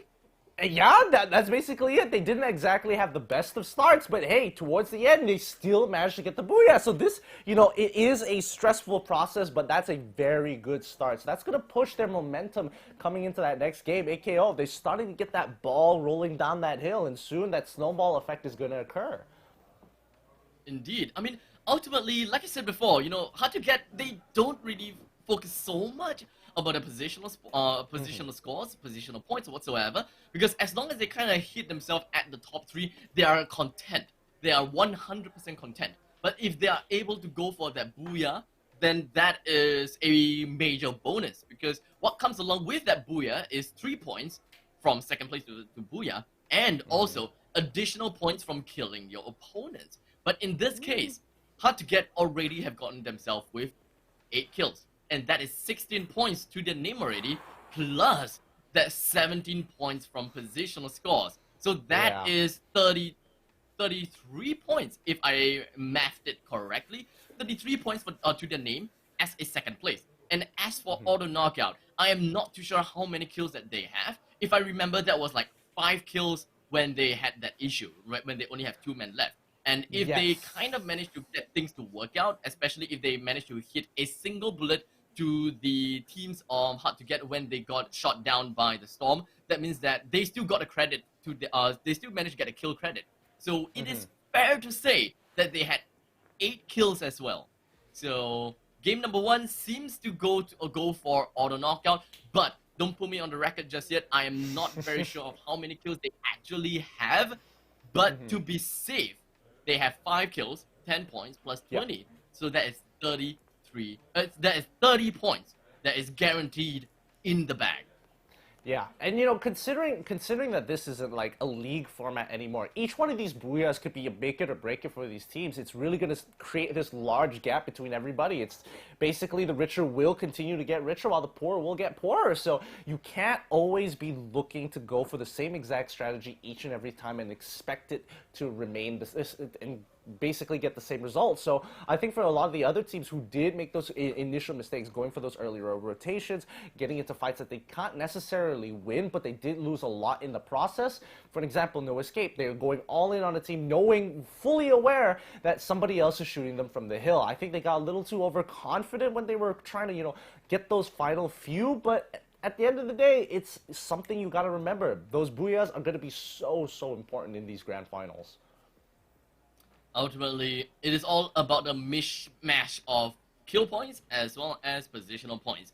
But in the meantime, while we are talking about all of that, ladies and gentlemen, as you can see at the bottom part of the screen, you'll be able to see the mechanical wings as well as the wiggle walk emote. So make sure you grab that code for yourself. And if you're wondering how to redeem these codes, all you gotta do is to go to www.reward.ff.garena.com, input the code, and boom, you've got your mechanical wings and the wiggle walk emote. Once again, www.rewards.ff.garena.com. Make sure you snag them if you want to kind of smurf on your opponents and really rub it in that you're smurfing on them. You know what to do. It just makes sense. It just makes sense. Absolutely, because emotes is kind of the one that you kind of toss it all around. You get one kill, wiggle walk kind of thing going on about. Just there's sprinkle so a many little bit things. more. More of that salt. Yeah, that's the way. That's the way. Yeah. No matter what you do, just sprinkle. Hey, you know what? Why stop at sprinkling? Pour the entire mountain of salt onto their body and just be like, salty. You gotta share it. You gotta spread the love. You gotta spread the love around. You're gonna cut people. You might as well just sprinkle it all around. Make sure the pain is spread out nice and deep. Nice and deep. But yeah, no, considering that, AKO did get this first initial win, that kind of changes things up because now everybody else, they're going to realize very quickly that those booyahs are going to make a huge difference in every single one of these games. So teams might be some teams might take it as a challenge, like, yeah, we got to be more aggressive. The only way we're going to catch up is if we take people out, because every single time you clear a squad, not only are you going to get 4 kills for your team, which is a total of 8 points, but you're also pushing the position up by 1. So it's going to be an additional amount of points if you completely wipe out the squad. So with that mentality in mind, it's either you go more aggressive or more passive, where you don't want to lose your members early on, look to pick up those kills later, or start very hard, hit fast, get those points. And I just got the word, it's time to go and parachute. Let's have a look at these players as they're going to move on to their next map. It's going to be Purgatory here at the Tri-Nation Cup. And with game number 1 already done and dusted, we've got to understand that some of these teams will want to put their brains in the games and understanding from where their positioning is, which we will have to talk a little bit more later after game number 2, where we kind of break down the scores here and there. But, for most of these teams, they understand what or who they have to eliminate and who they have to catch up to. Because if you want to consider your points and the people above you, you have to make sure that you either play safe or play aggressively, depending on how many teams and which are the teams that has been eliminated. If you realize that the team above you have been eliminated already, then you don't really have a lot of motivation to just go all out and go aggressive, because the fact that you are still alive, you can overtake them with positional scores. Granted, if you do have kill points, that's going to skyrocket you a lot further ahead. But if you want to play safe, you can just wing it on that information alone. Play on positional points. Know that you will overpass the person that is 1 rank above you. And Oh no! Oh, That is that's- one thing that you definitely do not want. Oh, Oh, that's super my! unlucky. Super unlucky indeed, but now ARG's AJ is going straight into this fight. Oh, it looks like two teams actually are contesting for Boathouse here. Baby Argon as well as Squad 3. I just saw them just now is going to be LGD. Both of these teams looking to bail out here. And LGD, they know they've been more than they could chew at this point in time. They've already suffered 2 casualties at this point in time, so they are running for the shoreline on the opposite side. But Baby Argon, Phoenix, he ain't going to let them get away with this that easily. He's going to look around into the waters of Boathouse, just looking around the moat in general in hopes to spot somebody swimming out in the open. Now, you know what they all say, the safest place is always the most hostile place, and the biggest hot drop is always the safest place. So in this case, everyone understands that it is Grand Finals. So most of the players would want to head their way into the safest place possible. We haven't quite seen the map just yet, but we know that there are two teams that went over to Moat House, and Moat House is understandably far away from the rest of the archipelago. And you know, normally you'll be safe there. But if you expect that there are going to be other teams that would want to play defense, play passively, that is where they're going to go. On the flip side, Ski Lodge is going to be another place that is a great place to go. And I wouldn't be surprised if there will be one team that is at Ski Lodge. Yeah, it's gonna be slow rolling for now, and that's just how Free Fire games go. It's really slow in the beginning, and then just ramps up super quick towards the second, third, and fourth circle. And oh wait, hold up here. Looks like Bloody Heads. They've got the high ground onto BQ here for now, but I'm pretty sure they can hear the footsteps as they slowly start crawling up. Once they get out in the open, they can start taking shots. They already see them, and now it's gonna be the first potential casualty. Nope, looks like BQ was able to quickly drop down the glue wall in time. They could try and break the glue wall to leave him out in the open, just to kind of make him deploy it again. But this high ground is a little bit of a problem because everybody for the side of BQ, they have no way to get up safely. There is just a lot of tough potentials coming from LCMI Bosco, but with the fact that they are kind of locked behind this ridge and the fact that their back is to the wall, they have to find a way to just kind of wrap around Bloody Heads, or they have to delete Bloody Heads as much as possible. But at this point of time, it does seem like Bloody Heads only have 3 members left. So in terms of numbers, LCMI Bosco, they do have a chance to. Oh, okay, never mind. Bloody Heads do have 4. So yeah. One of them is just behind, like a little bit further away. So they spread themselves out equally, just so that they cover a wider ground, just so the LCMI Bosco don't do exactly what I wanted them to, which is to wrap around Bloody Heads and give them and throw an element of surprise and say, haha, here I am at the side killing you.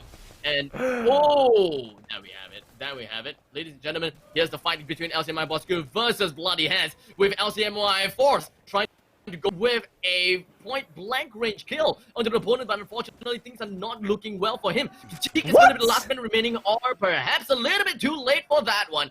Kachik has been eliminated, and Bloody Heads managed to secure 4 kills to their name with no casualty at all. Looking pretty good for Bloody Head. They came out with 0 casualties, and I think that's the most important part. Finding these early kills without losing too much in return is always a great plus side. But let's look across the map here. It's going to be Raw Squad against AV for now. Tough situation to be in. Looks like Mind has already gotten knocked down for now. Red Panda is coming in hot. He could be looking to find an opportunity to kind of see where they're going to be rotating towards to. But yeah, Raw Squad, they are getting out of there. They are on the run towards the shoreline. The rest of AV Elites have congregated together, and they have allowed Raw Squad to run away. And I would believe that, yeah, you know, they don't really care about that too much, because of the fact that AV Elites, they already have themselves 2 kills, and they don't have to kind of overextend their current positioning and potentially compromise their positioning, especially since they don't really know a lot of the information around the place, and the fact that the storm is slowly going to be rushing right behind them. So they have to play it rather cautiously. So I really appreciate the fact that Bloody Heads, they let them pass, right? Rightfully so. Yeah.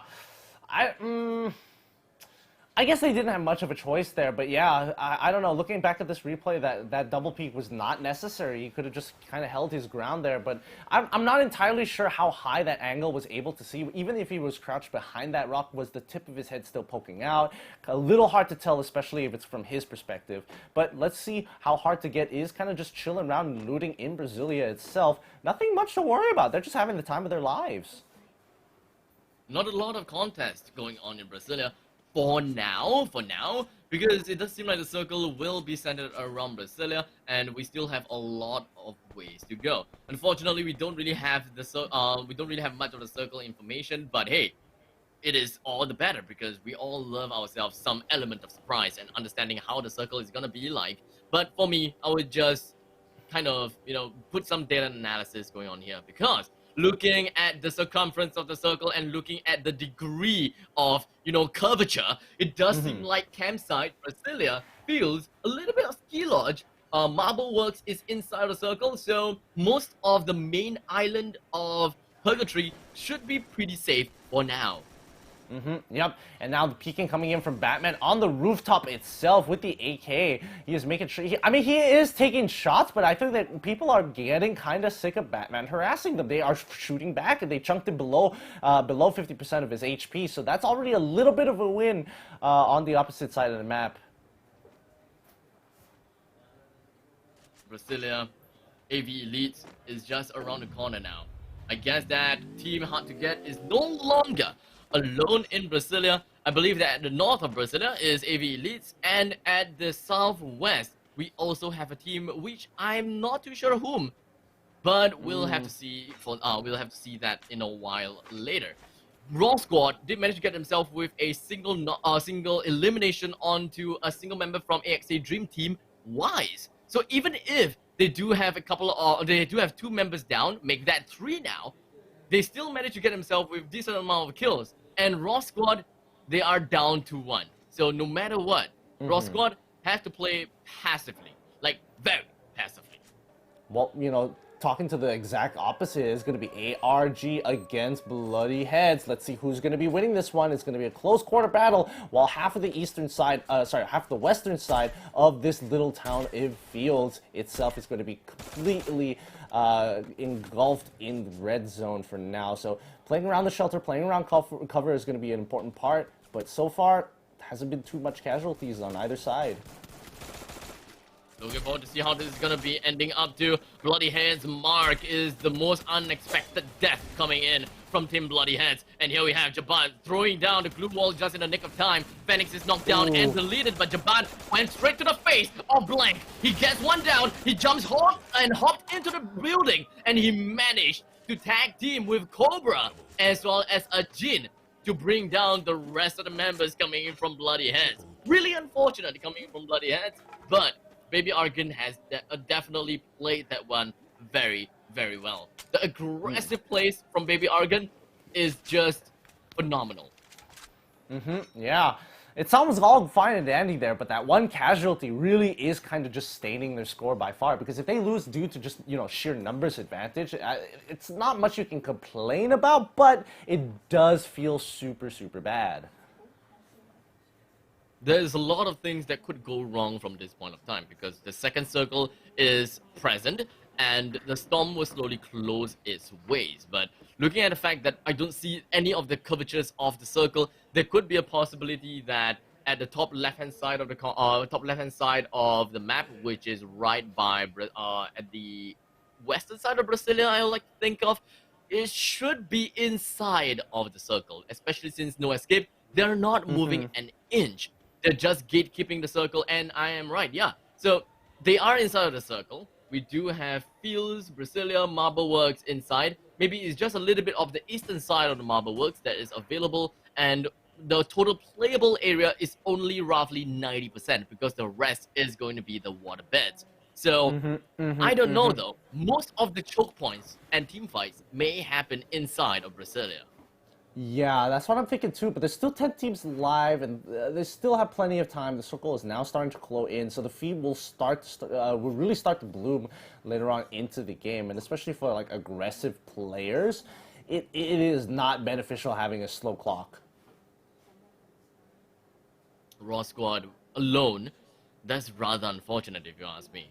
But with 10 teams alive and 32 members alive, it is it is rather tough, right? As a sole member from Raw squad and you are kind of hiding outside of the circle, letting the storm take you down to death, what would you do? I would immediately start looking for an opportunity to kind of look for a side flying, maybe with the squad or maybe just by myself, just to like kind of pull attention away to from my teammates to me. And losing one compared to losing 3 people, we're just weighing the odds in general. Just losing the one is worth it for the overall long term of potentially getting more points through position. Positioning is something that Raw squad have to go out for because he is the lone wolf after all. You can't expect to draw any attention to yourself. Hide within a building, hide within a watchtower. That is going to be your 100 best bet. Also under buildings, just so that you don't get caught out from anyone, UAVs whatsoever. But all in all, just inside of Brasilia, there is already so many teams, and you can't expect too much in going into the main town. So Raw squad, he have to play as safe as possible.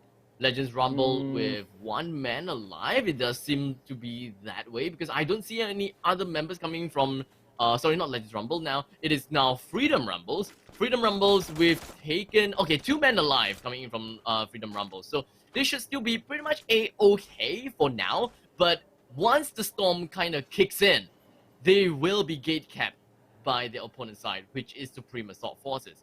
Taken, being shot down, no surprises. Baby Argon is also so there is 2 gatekeepers. Freedom Rumbles is at a bad spot. Ooh, they are. I don't know how they're going to get out of this one here, but let's look at how it plays out. Because ARG, once again, taking quite a lot of shots. Taken, coming in. It's going to be tough. They quickly drop down the glue wall to look for any kind of cover in this open field before getting over, just barely making it over the hill. He did manage to get himself behind the covers of this nice 33. And the thing is that he is getting really close to the circle. If he continues to wrap around to the western side, he should come in contact to the circle. And also, the storm should move at a relatively slow pace when he goes over to that side. Because of the fact that how circle works, how the storm works. If you keep going over to the western side, you can wrap around the extremities of the current shrinking storm and still find yourself inside of the new circle by the time you reach the riverbank. So that is by far the best place that you can think of, the best place that you can go. But in the meantime, Batman has been eliminated by the storm, which is definitely something that we did not expect. Our eyes is all now fixated on auto knockout. We do have Zen with low HP. Mr. D is with low HP as well, as more players are starting to storm into the building. And at the other side of this ridge, Manchai coming in from 4X-Men Esports has been knocked down from 4X-Men. 4X-Men is starting to become the X-Men they are themselves. With only 1 man left from Bayat, their glue wall did not go as well as Bayat has originally wanted. But he's going to be picking up Logan. But Manchai, he's definitely dead. Oh! Boy, oh boy! Unfortunate. But now this means that there's only the top 6 teams with the 4th circle already being predetermined. 13 more seconds until it starts closing in, and it's by the river line. So that's what's really frustrating here, because everybody has got to get there once the circle has kind of revealed itself, allowing Nox to have first pick and choose on where exactly they want to be.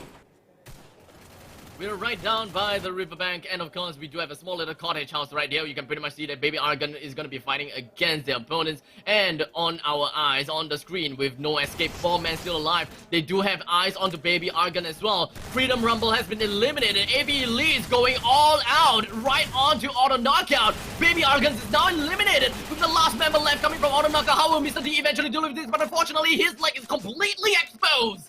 Over to AV Lee's, granting them a total of 6 kills, 12 points to their name, 3 teams remaining, and they still have 4 men alive. That's an interesting strategy to actually go for here. But let's look over once again. Is AV gonna do something else weird here? It doesn't look like it, but they already have a ping already set up to get into the circle, so they have a decent path to know how they're gonna get there. This is all about a game of hide and seek now. Zeke is now trying to zone out AV Elite and trying to find out where is the other team, because they themselves know that they are a man of 4. So 9 minus 4, there's 5 members left, so they are expecting a 3 versus 2 or 5 versus 1. Or 4 versus 1 or something along that caliber, right? So no escape, they are gonna run straight in. They still have the boat to their advantage, and they're just gonna be wrapping all around. Gets 1 kill down, no escape, brings AV Elite down with no problems whatsoever. They have to find 1 tap, but unfortunately, 1 tap flushed out by the circle, and no escape with a single tap of the gun is more than enough to bring down the lone wolf from 1 tap. And that, ladies and gentlemen, is going to be that booyah right onto No Escape's head. Very mixed result from game 1 to game 2. With No Escape, with a booyah in game 2, auto knockout with a booyah in game 1. And very varying kind of results because of first, second, and third placing.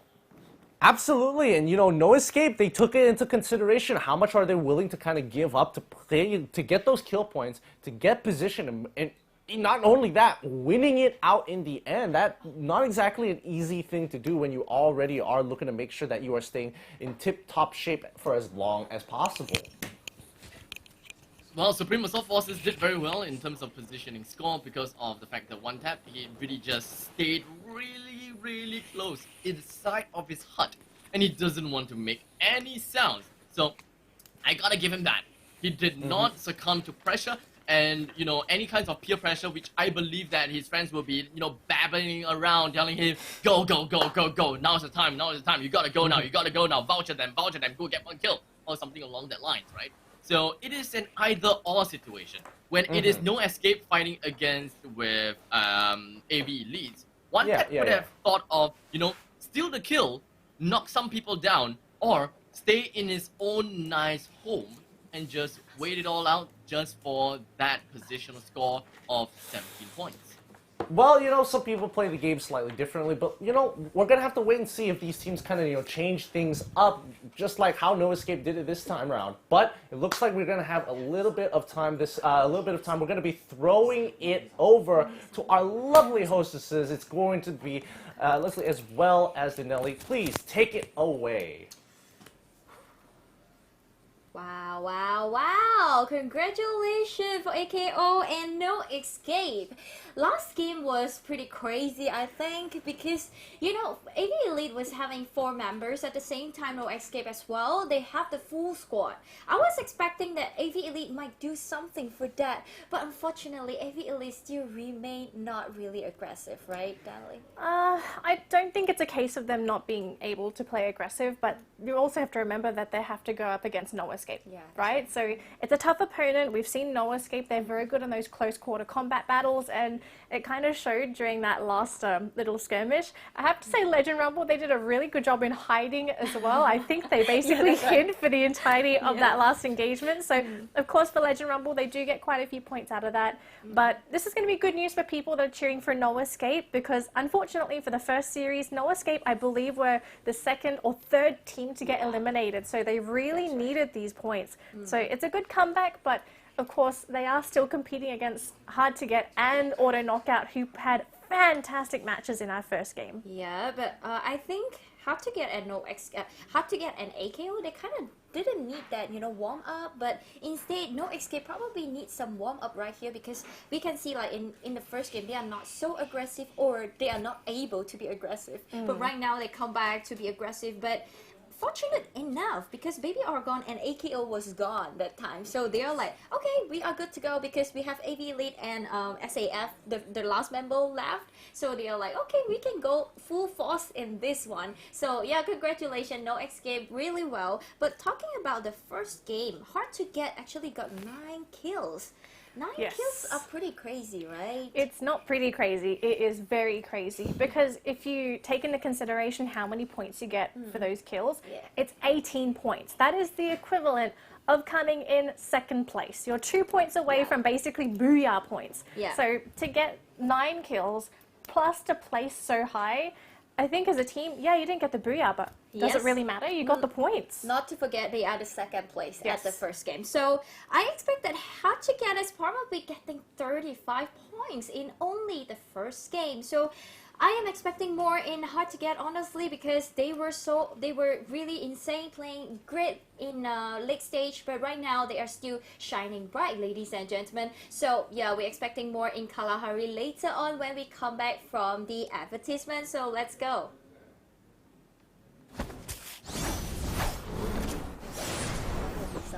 No, there was no result. Yeah, he said no results just yet. So I think the graphics not ready.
So just now we have the first 2 games in Grand Final that actually shocked us a little bit because Hard to Get and Baby Argon, they actually knocked out pretty early in that second game. So we are actually expecting a lot of unexpected right here, Danielle. Well, remember today is the Grand Final day. There's no room for mess ups. You need to be at the top of your game, and I think this is the day where you have to say you can't focus on just kills or just placement points. Yeah, that's You need a little bit of both. And we can already see that some teams that focus on one element are struggling. And I think, I kind of hate to mention it, but I feel like this is pretty important. We know 4X-Men is a team that is very focused on placement points. Yeah, that's right. We've seen a couple times where the team will pop in, they're lasting quite well, but they're sitting on 1, maybe even 0 kills. They only manage to grab a couple kills, but then the moment they get into an engagement, they either get knocked out early or they... It's a little bit of a misplay, I think, from the team, but I mean, what can you really do? I'm not saying that, 4X-Men is a bad team, but you can really see that if a team is focusing on one element, it kind of sets the entire team back. I think you can kind of focus on one element that you wanted to score that placement point, but you have to really find a place to hide really well, so that I don't know other where you're teams- gonna hide there. Yeah, Like, yeah. where Other teams where that- are you telling me to hide in the plane for the whole match? Because I think that's the only way you're really gonna No, secure you this just point. have to go down, You just go down and then hide exactly the same point until the circle just close out, and then you go to another point. That's how you don't play Free Fire, folks. Don't take that advice. Don't play it like that because they are really pro. Because this is like the top 12 players in 3 nations. So that's not like something that you usually play in Free Fire game, but they are the top players. So yeah, you can't really do that skill. So I am not the top. That's why I'm doing that. By the way, ladies and gentlemen, right now we have the match results already. Let's go. All right, I'm pretty excited to see the match result. By the way. When it pops up, we'll take a look. Okay. So. Yeah. Oh, okay. Wait. Right now, okay, we have the teams lined up first. We have 4X-Men Esport, Auto Knockout, AV Elite in the top 12. And ladies and gentlemen, right here is the result for the match 1, okay? Even though hard to get second place, you can see their total kill of 18 points. 9 kills make up of 35 points. Auto Knockout, not bad. They get Booyah and then total points of 32. It's just 3 points away from hard to get. We kind of expected that because hard to get is like almost the same level as Auto Knockout as usual, right? Yeah. Yeah, so 24 points by Bloody Hey, not bad at the 3rd place, and they get placement point 5th. And 4X-Men 3rd place, placement point of 3rd, and then total points of 23. Supreme Assault Forces 13, and Boss Cool 12 points.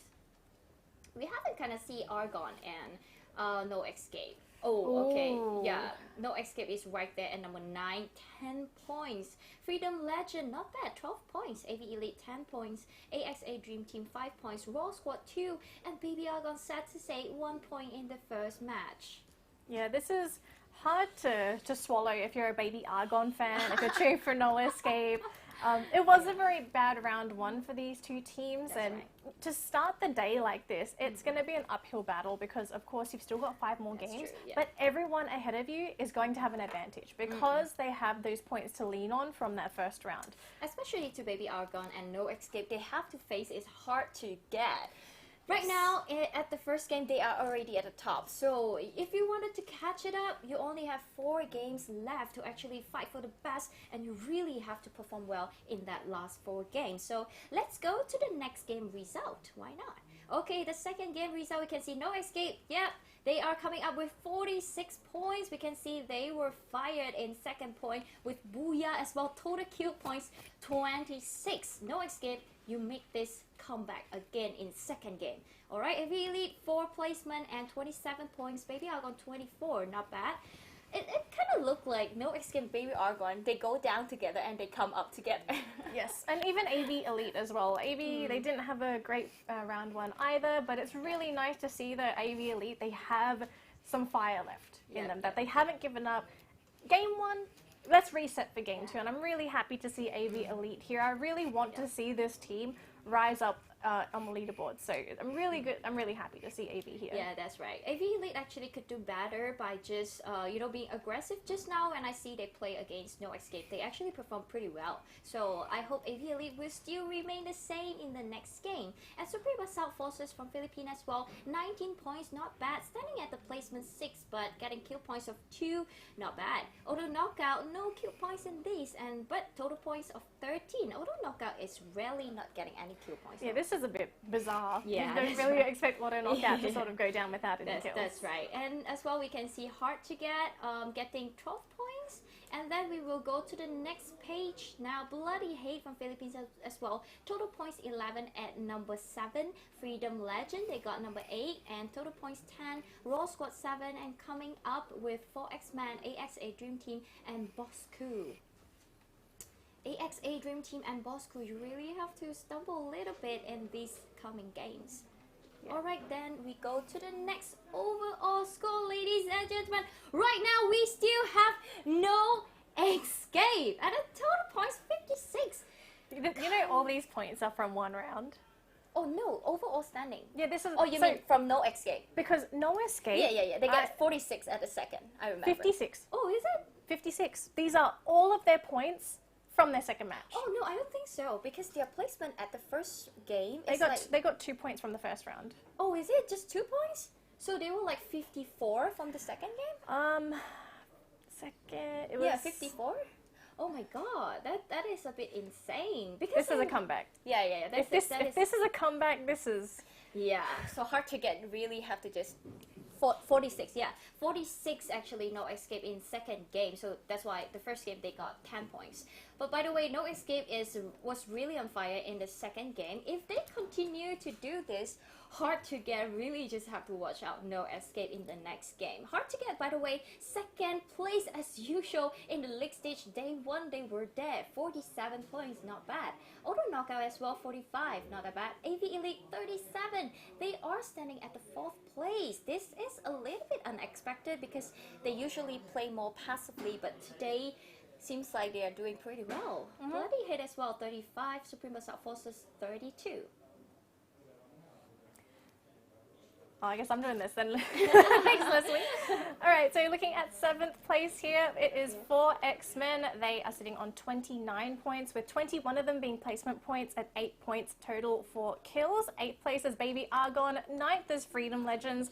10th is LCMY Boss Q. 11th is AXA Dream Team. And in last place, I hate to say it, it's my favorite team, Raw Squad. I'm hoping this squad can sort of pick it up for the rest of the day. Yeah, I think Rose Squad could really make it, as they have just made a huge comeback in the week 3 and week 4 as we see in late stage. So I know that Rose Squad can make it in the four games that we left. I'm worried though, because we're looking at only 4 more games today. Yeah, that's right. Yeah. And they are the top, like the best 12 teams right here playing against each other. So Baby Argon as well, that is unexpected. My baby team, they are at the 8th place right now because they used to be at the top 4, but right now at number 8. So Baby Argon, if you wanted to catch up the top 3, you really have to sprint a little bit in the next game. So ladies and gentlemen, we have the 3rd game in Grand Final right now in Kalahari. I will pass the stage to our casters. Let's go!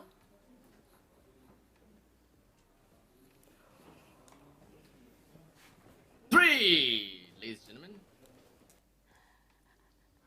Already back with all the action with you guys? No, I was messing with you there. I was making sure I'm keeping you on your toes, boy. I'm keeping you on your toes because, again, coming in from the back all the way to the front, no escape. Like, it's pretty shocking how much of a lead that just skyrocketed them to their current position as of right now. And that just means, by the way, 2 games. 1 game, complete fluke. 2nd game, all the points started rolling in. So now it kind of gives you a lot of motivation to kind of see that Booyahs make all the difference, especially in the Grand Finals. And hopefully some of these other teams, that's what they're going to be gunning for.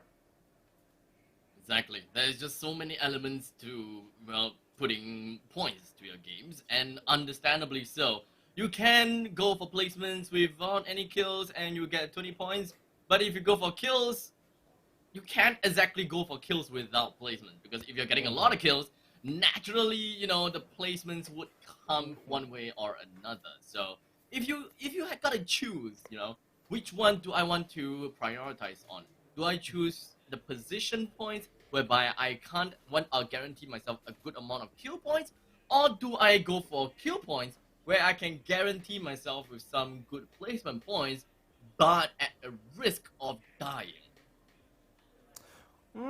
Well, tough call. But personally, I play it a lot slower, especially in the first 12 squads. The moment I see 8, that's when I'm gonna start pushing my tempo a little bit more. That's where I'm gonna be like, okay, now we're gonna start playing for picks. We're gonna go from there. Once it hits top, I would say arguably top 6. It kind of depends on what point of the circle it's at. If it's 4th or 5th, that's when you have to really start speeding things up, because now you can already see that the game has accelerated quite a bit. Like, once you hit 4th, the 5th and 6th ones just come super fast. Exactly. So usually for me, right, when I play battle royale games, especially for Free Fire, when it comes to the start of the game, I will look around my parachute area. I will look and understand, okay, so I have a team here, I have a team there, and which team is blah, blah, blah, blah. I will scout out the zones during the parachute, and once we're done picking up all the items that we need, we gun straight to the place. Gun straight and attack whoever is in the place that I expected them to be. And deal with them. Once we're done, head into the circle and start to play it safer, because you would be able to gatekeep whoever comes in close. And when it comes to the later stages of the game, like circle number 5 or circle number 6, you gotta be on your toes. You can't go aggressive. You have to watch every single corner, every single angle, because the element of surprise will be there. Yeah, no, I totally agree with you. Yeah, that's a good way of actually looking at it. A good way of actually, giving it the overall look of the game. And Free Fire is just, that's the way it goes. But now, it's time. We're in Kalahari. The teams have dropped. The flight path was very neutral. But overall, doesn't seem too bad at the end of the day. We're already seeing action as they hit the ground. Oh my goodness, Roscrod already taking one casualty. I definitely thought he wasn't going to die there, but he looks like the knockdown was just a little too quick for him as Bloody Head looking to start taking the lead as soon as possible. Something that I didn't quite expect, but Raw Squad, they are currently at the bottom of the overall standings, and they can't expect, and they cannot be taken down right now. So the fact that they already lost a single member, they have to kind of decide, do they want to go all the way? Do they want to avenge their teammates? Or do they want to get out of this compound and just kind of give it away to Bloody Heads? Because they've already lost the dominating factor. They could not dominate that compound anymore, and they could not, hold their ground because most of the place is now, in control of Bloody Heads. While for Raw Squad, it is only at the exterior of command post. So, if I were in their shoes, this is exactly what I would do, to be honest. I would just play it safe. I would just watch where they go. And at the point of time when they start to become complacent, then I will fire my shots and hopefully go for a single execute. And then probably run, depending on the situation. Yeah, I definitely think that would be like the best possible outcome here because at this point in time, you're already down by one member. You're already down one member. That's already a significant disadvantage. You just lose so much area control of command post and just in general. Finally, his friend finally gives him a boost as he heads on over, and this might be an opportunity. But let's look at the rest of the map here. And yup, exactly. We see the kill feed.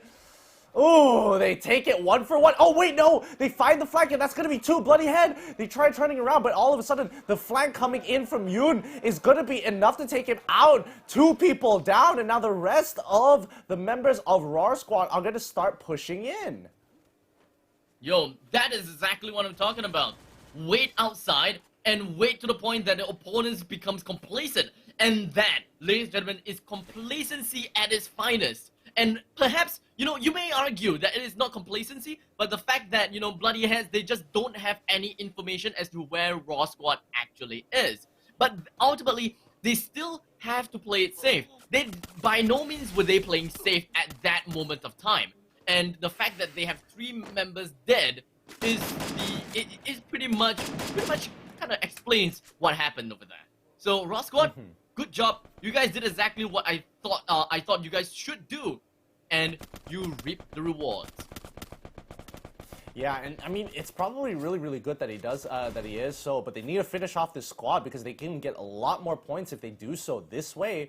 Getting all 4 of those kills on top of the positional points has definitely shown, some other teams, especially No Escape, it really makes a difference once you start catching up and getting that booyah at the end of the day. But, oh, wait, hold on. Looks like Raw Squad is going to be taking some damage back from different angle here.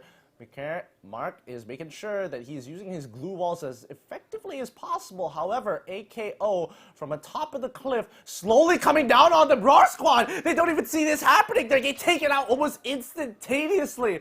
The saving grace. Mark, he's got to be so happy. And he even steals away one of the kills. Oh my, oh my. I guess it kind of went over their head now, the fact that they managed to get 3 members down from Bloody Heads, and they would have assumed that there are no one around. So, honestly, that is an honest mistake, right? Because the fact that, we killed 3 members from Bloody Heads. There's still 1 member left. Why not? Well, why do we stop at 3? Go for 4th. But, luck is just not with them. Auto Knockout was around the area, and in the end, Auto Knockout is going to be the one that managed to snag themselves with 2 knockdowns on the opponents. Mark getting himself the single kill with that steal, and that is going to mean that Bloody Head is still left with a single member, and Raw Squad is also going to be left with a single member. Not good. Not good by any means at this point of time. And unfortunately, it was kind of interesting how that actually turned out, because like the odds of which something actually happened there, like it's just so unlucky. as like you would have to imagine that not only are there 12 squads, but the odds of which the fight it took so long, the waiting game took so long that another team heard the shots and they could slowly walk up from halfway across the map just to make sure that they can actually get these 2 free kills. So this is the scary part of taking these early fights. If you don't end them quick, it just becomes another problem. There's a lot of problems that they would expect to see right now, but you know, at this point of time, auto knockout with a single kill to their name, they can start to play a little bit more passively now and make their way into the center of the circle. Like my usual playstyle, that is what I would do. Go to the center of the circle, gatekeep, understand where the opponent is, but I guess, you know, they're gonna have to throw that thought away because they have found a new victim to their guns, and that is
Grand Final of Free Fire Nation Cup today.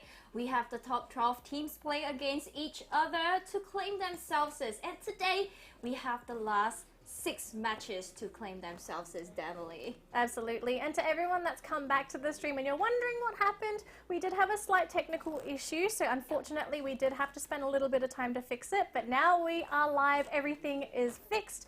And of course, you're wondering, what happened to that third match? Well, that third match is going to be remade as unfortunately during the parachute phase, 2 players unfortunately encountered a bug. So all players from all teams, they have agreed to a remake, so we are going to be seeing that third game in Kalahari. Yep, I think the top teams, they all agree is because they think that is the fair things to do. So right now we will be remaking the match 3 in Kalahari. So expecting much in Kalahari because they have the higher ground and lower ground, you know. Their ground is actually very different, and I know Batman will be doing really great because he knows how to use the advantage in different position, right, Emily? Absolutely. Especially with a map like Kalahari, the high ground is key, and with the grappling hook as well, it just makes getting up to those high points so much easier. So it'll be pretty interesting to see how the teams approach the map because historically speaking, looking at the group stage, a lot of teams tend to play a little bit slower in Kalahari. They'll find some high ground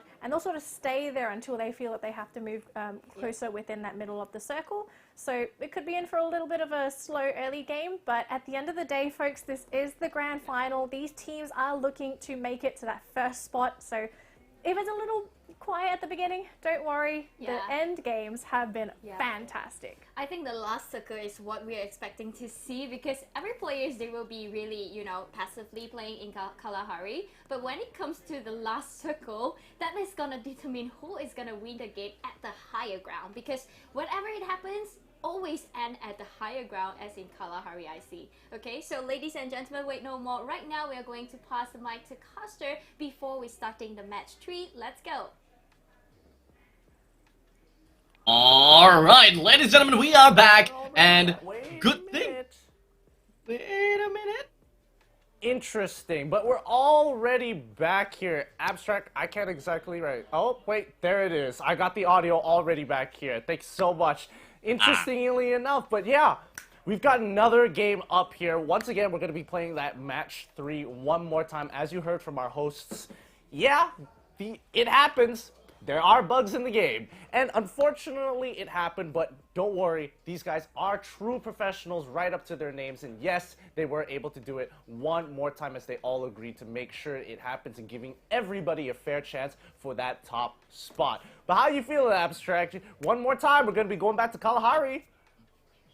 I mean, Kalahari is one of the maps that are a lot more, you know, compact, right? Because of the fact that a lot of the landmarks, they are really close to each other and we don't have a lot of landmarks. So Kalahari is going to be a map where we are going to see a lot of early game action, all the way from Bayfront to Shrines, Refinery, Old Hampton, whatever it is, you would expect very early game fights.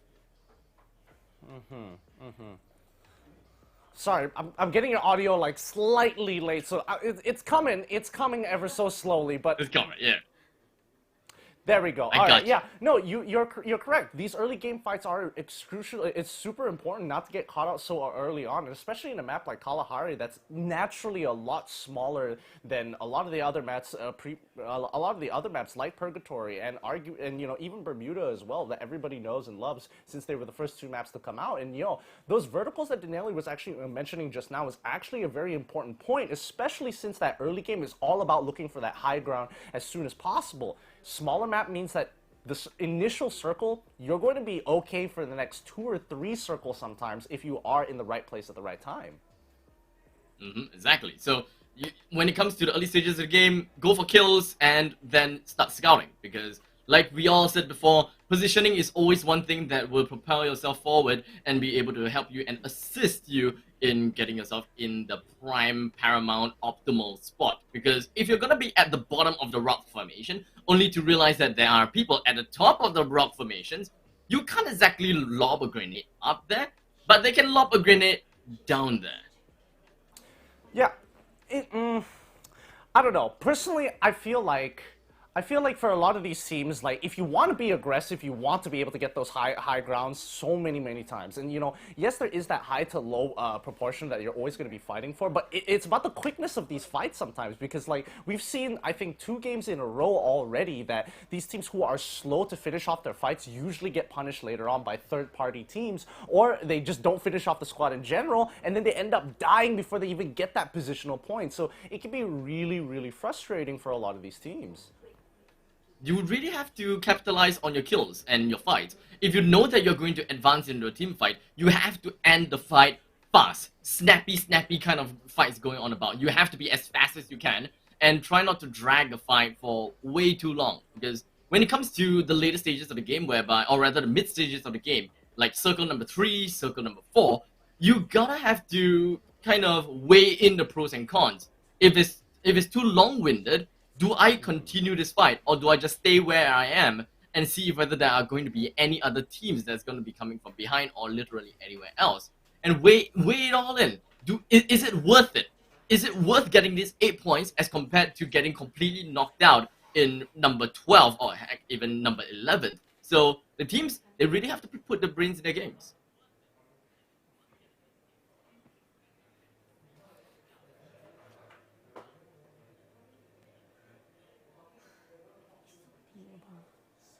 Yeah, okay, there we go. No, yeah, that is a good point, especially when you're on like the 12 to 11th squad. It's really tough to actually make that. It's a very situational call for a lot of these teams. Like, we've definitely seen like even the likes of No Escape, yes, is going to be a prime example in the Grand Finals because they got punished because they couldn't finish off that team fast enough. Had they done it just, a second earlier, I think they might have been ready to actually deal with the next third team coming in, because there was a good period of time to which, okay, we need to start reviving our members. We need to start healing up, when at that point in time, you know for a fact that it's not going to go too well. But especially for a map like Kalahari, you can get shot from certain angles which are just not fun at all. So it's one of those things that teams are going to have to start speeding up as soon as possible. And more importantly, just, get their strong points, get loaded out as quickly as possible. Try not to contest other teams, because the moment we see another team start to contest you, especially on first drop, you're almost about 60 to 70% chance of getting thirded within the first 2 to 3 minutes of the game.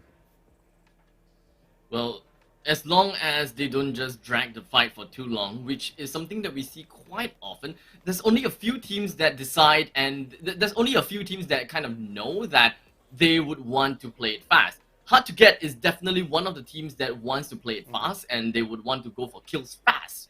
I believe that Baby Argon is also another team that wants to go for the fight fast, because they do not want to overextend the fight for way too long. Because like I said before, overextension of the fight, bringing the fight for a too long of a duration, is going to be more of a bane than a boon.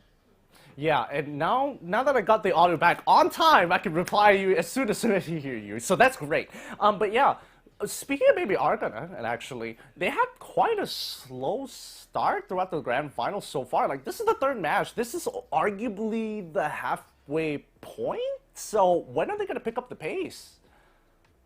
Honestly, when it comes to this part, game number 3 is where we kind of cut it all short, and we understand how the game is going to be like. We are able to dictate which are going to be the ones that are at the top, especially if they have a major, point lead.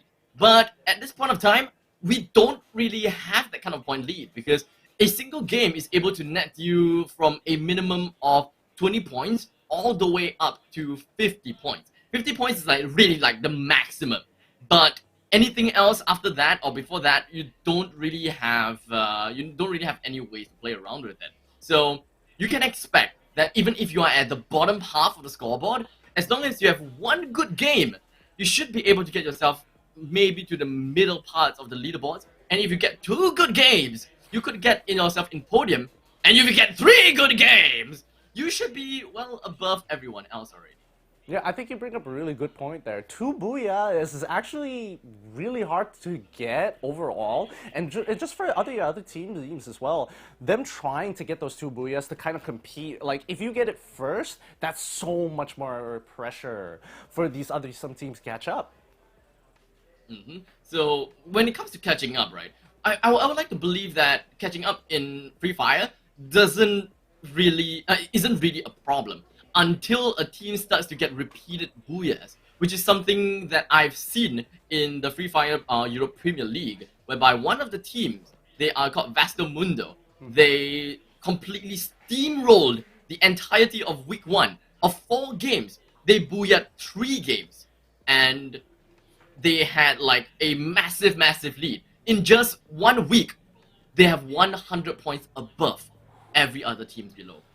I mean, to be fair, we've seen team here itself in the Tri-Nation Cup that, yes, a 100-point lead is possible, and a lot of teams were just trying to close the gap. Like week 3 and 4, I think that was the greatest example of, you know, teams with the biggest leads, and it just closed out just because of inconsistencies.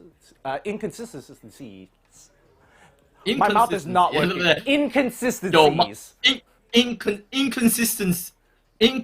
Okay, you know what? Screw that. Right?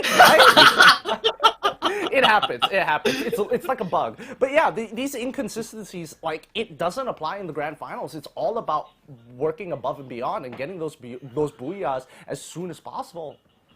And that's what you want. So, yeah, exactly. So, when it comes to back in the league stages, we do see quite a good consistency coming in from, No Escape. Week 1, Week 2, Week 3, pretty good. Oh, sorry, Week 1 and Week 2 was pretty good. Week 3, they're starting to fall off just a little bit. And Week 4 was where Hard to Get just got over them. Because when it comes to consistency, Hard to Get definitely have gotten the better part of that parcel.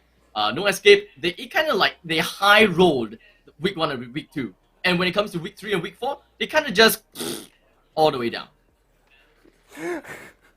I mean, you're not wrong, but that's really brutal. And yeah, you know, it does kind of show that consistency in a league is very important. But it's like about outperforming at this point in time, and even Hard to Get. Like even right now, they haven't gotten any of the booyahs, or they got somewhat close, but.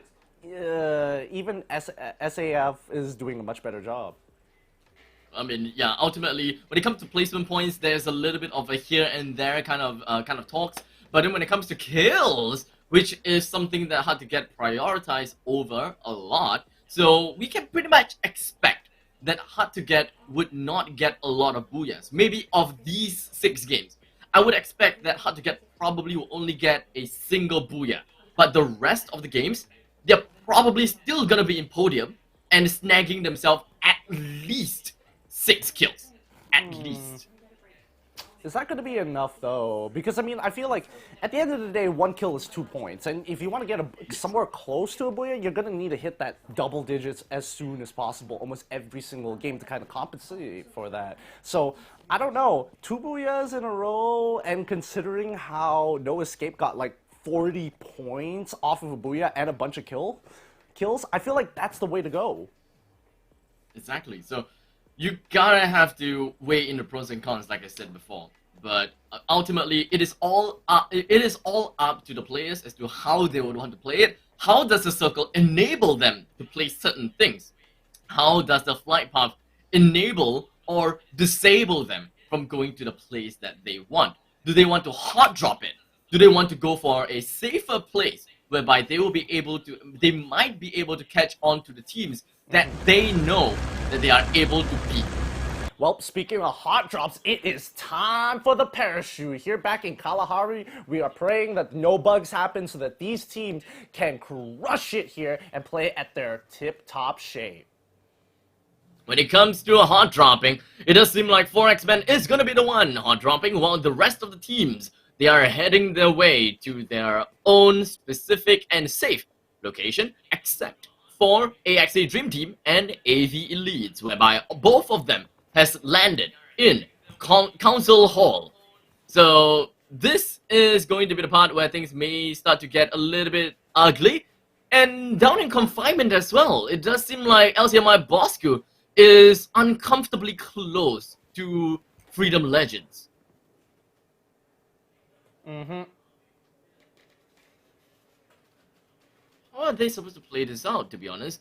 Because when you think about Council Hall, right, You can only That's go true. That's a few good places. Point. I mean, some teams, there's only so limited spaces, you know, that you can actually kind of drop it down to. Oh, AV Leeds has been eliminated. 4X-Men Esports has been eliminated. Wait, AXA Dream Team. Wait, what? Wait, huh? Whoops, my earphones completely fell off there. My bad. But yeah, coming back into this, as I was saying, yeah, there's only so many places you can actually drop down to, and it looks like it may be a bug that may have occurred, but we're gonna have to wait for the game ops to give us a signal, just in case it needs to be a remake of some sort. But you know, considering how this is going out, it's not looking too good. I think that we are looking at a remake. I'm almost sure that we are gonna go for a remake because this has never happened before.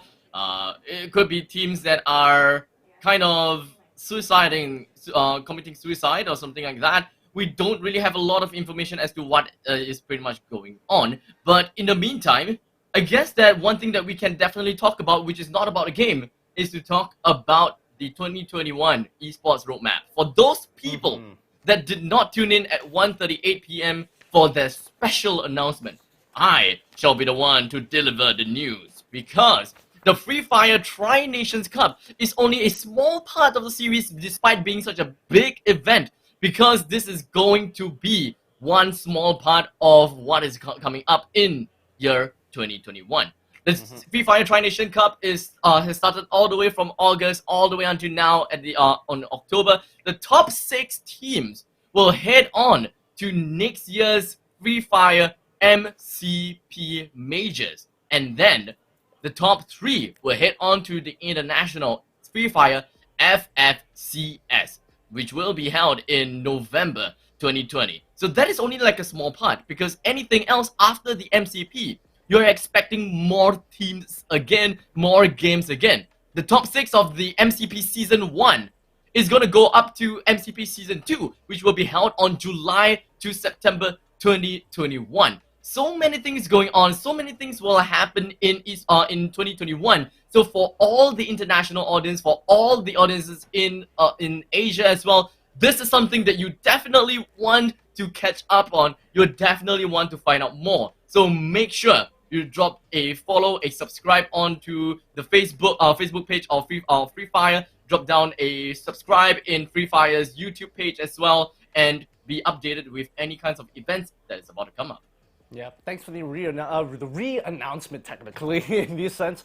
But more importantly, the game has been declared as a remake by Game Ops, and it's unfortunate that it has happened. But Kalahari, to be fair, kinda sucks. I didn't like it as a map, and you know what? More reason to hate on it. So at least this time around, we're going to be very suspicious. But yes, we all know who the third imposter was since the beginning. But more importantly, Bermuda is going to be the next map that's going to be played this time around in turn of I was thinking of the word for so long. In turn of this time round. But more importantly, for the second round match, I'm pretty sure it's going to be Purgatory. I'm going to catch back on you for that one later on, just to double confirm for it. Yes, it's going to be Purgatory.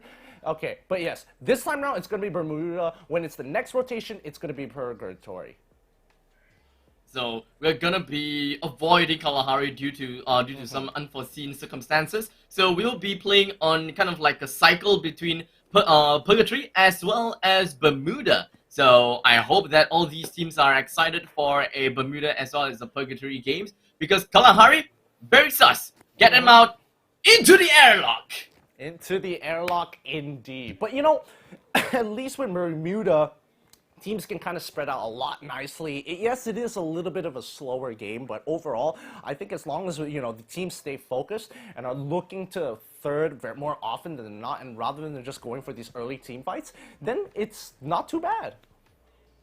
Indeed, there's a lot of things that you can do, because all in all, maps are seemingly the same. I mean, maps is still maps. The only thing different is the name of the landmark, the terrain, the building inside. And the only difference is size. Well, literally the map. The size, where you can go, where do you like to go. But what is the same is your teamwork, your marksmanship, and your grenade launches. Oh, you really like those grenade launchers, huh? That's a little too much. Little too much. I feel so Boom, cheated baby! when you get hit by it. So cheated. I know, Not the I know how funnest that to feels. feel.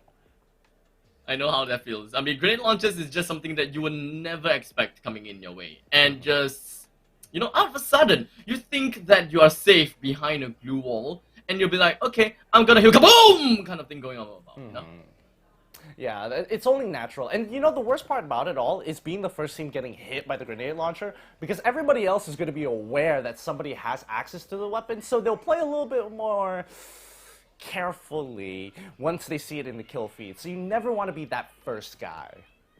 Yeah, you never want to be that bait. You never want to be the one that gives access to that kind of information to the other teams, because you would want to be on the other side of that spectrum. You want to be staying inside of a house, look at the kill feed. Oh, bloody hands, Mark has got that grenade launcher. Let us not deal with bloody hands at all. Yeah, and it's just one of those things that you got to be more aware of as you play the game. And for these pros, it's something the moment they see it, it's like, all right, guess we're not going to mess with these guys. I mean, to be fair, who would want to mess with people wielding the grenade launcher? Not for me. I mean, the only way I'm gonna deal with them is if I have a sniper rifle. If I have someone that can do a pretty darn sick job in shooting people in the head with a sniper rifle, with a one-shot headshot kind of thing, then yeah, let's go. Because if you can get a shot down onto whoever is holding onto the to that grenade launcher, execute him, push and zone everyone away from the dead body, pick the grenade launcher up, and you know what's coming up next. No, stop it. Stop it. I don't like this. I don't like where this is going at all. Return the favor. No. It hurts my soul. Nobody deserves to go through that kind of suffering. That's just too far, Nobody deserves that kind of cruelty. Like, ooh, I don't even wish it on my worst enemies sometimes. Okay, I take that back. I take that back for sure. Yeah, sure. You can wish it upon your dead enemies as much as you want, No judgerinos. I mean, you do you. Me do me. I don't know. As long as you're not in my pub games, I'll be fine. You better wish I'm not. You better wish I'm not. Alright guys, remember, even though we're waiting for these games to actually set up and will happen, we are still making sure that you guys stay glued to your seats. How? 3 skins. Mechanical Wings, the Wiggle Walk emote, and Shiba. Oh, Shiba. Right? Yeah, so, ladies and gentlemen, pick that up. Pick that up. All you gotta do is copy the code. Type in the code at www.rewards.ff.garena.com. Once again, www.rewards.ff.garena.com to claim your Mechanical Wings, Wiggle Walk emote, as well as your Shiba. And that, ladies and gentlemen, is your reward. That is your prize for watching this live stream. And speaking of prizes, do you know what else have prizes? All these players. All these players have prizes for playing the game. It doesn't matter where they place, they are guaranteed money. Guaranteed money. From 12th place, you will walk home with 400 SGD. Same case for 11th. 10th place onwards with 600 SGD. 8th place onwards, 800 SGD. So on and so forth. 6th place, 1,000. 5th place, 1,500. 4th place, 2,000. 3rd place, 4,000. 2nd place, 7,000. And 1st place, 15,000 USD. $15,000 for playing Free Fire. For playing a game on a mobile phone. Yo, It's crazy. It's crazy. What can you buy? What can you remotely buy with 15,000 USD? What's the first thing that you would buy? I mean, probably a Tesla or something like that. I don't know, but the one thing I know I can't buy is skill, as we're going to be jumping right into the game. So let's get this on as we drop straight into it. Let us take a look, ladies and gentlemen, once again into this game, and I'm pretty sure that this is going to be a legit game. Here we have AXA Dream Team is going to be dropped down at Council Hall, and this time with no teams around them. So perhaps, ladies and gentlemen, we will be looking at a rather passive game. We don't have the access to the maps right now, but it is fair to say that Kalahari early stages of the game, you will never, ever see early game action unless they drop together. You will only start to see people start to move around, get into actions only like right before, like maybe 1 minute before, no, not 1 minute, maybe like 30 seconds before the storm comes in. Yeah, and you know, and when it does, it really starts to pressure people, and a lot of people will crumble under that kind of pressure. But these players, they kind of understand that they can, you know, especially within the first couple of circles, they can kind of wait it out. If they have enough supplies, enough meds, they can just wait out the circle and look for a prime position, or look to third teams who are around the outskirts of that circle. And ladies and gentlemen, we're gonna be looking at Team SAF right around Hampton, Old Hampton, and I don't know though, but ultimately, right in Old Hampton, things can get very, very boring because it's all the way up to the northern side, and you don't really have anything to do there. And to be fair, I do not like the drop rates and the items that you can find in Old Hampton. You don't have a lot of routes to go around. You have too little things to work around with. And the only place that you can go is right smack to the south of which is to Fountain, or perhaps even to Shrine. But looking at how we're looking at a major tournament here, it's very likely that Shrines will be taken up by someone who would want to play safe.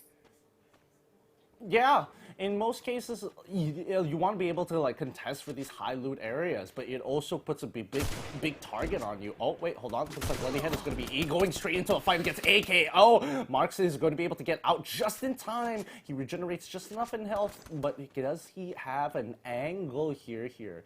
It's looking pretty tough. Exura has already been knocked down, but the higher ground is completely over to the side of AKO. Mark, unfortunately, is not able to land a single shot on the enemies as much as I want him to, because I recognize him as one of the players who have really good marksmanship when it comes to the sniper rifle. Mr. D is going to be one of the players that will be able to bring a single member down coming from Bloody Hairs, which is going to be the name of Pogs. Mark, which is just going to be wielding both the sniper as well as a light machine gun. It's just going to be firing away right onto the rock formations, which unfortunately is not going to land on anything at all. Auto knockout, they found themselves in an optimal angle against Team Bloody Heads. But the thing is, I think that they only know the location as to where Mark is, while the rest of the members from Team Bloody Heads should be more than just a mystery. Yeah, it's pretty tough to actually come out of this situation, especially if you are on the the low ground. Because yes, you do get the initial knock on the high ground. He goes down, but can you really finish off that kill? He can just slowly crawl down backwards, and your teams in most situations are able to drop down the glue wall, and that's kind of the beauty of it overall. But well, looks like it's coming back to us, and hopefully Game Ops is going to give us a bit of an update. Oh no, right back into it. Here we have Bloody Heads. Mark is just not looking good at all. The amount of firepower coming in from Auto Knockout is just way too much for them to handle. Especially so, Mr. D is all the way at the top of the rock formations. How are they even supposed to get away with it? Because Mark, all he have is a single Tantage. The Tantage is gonna be the only thing that can help him.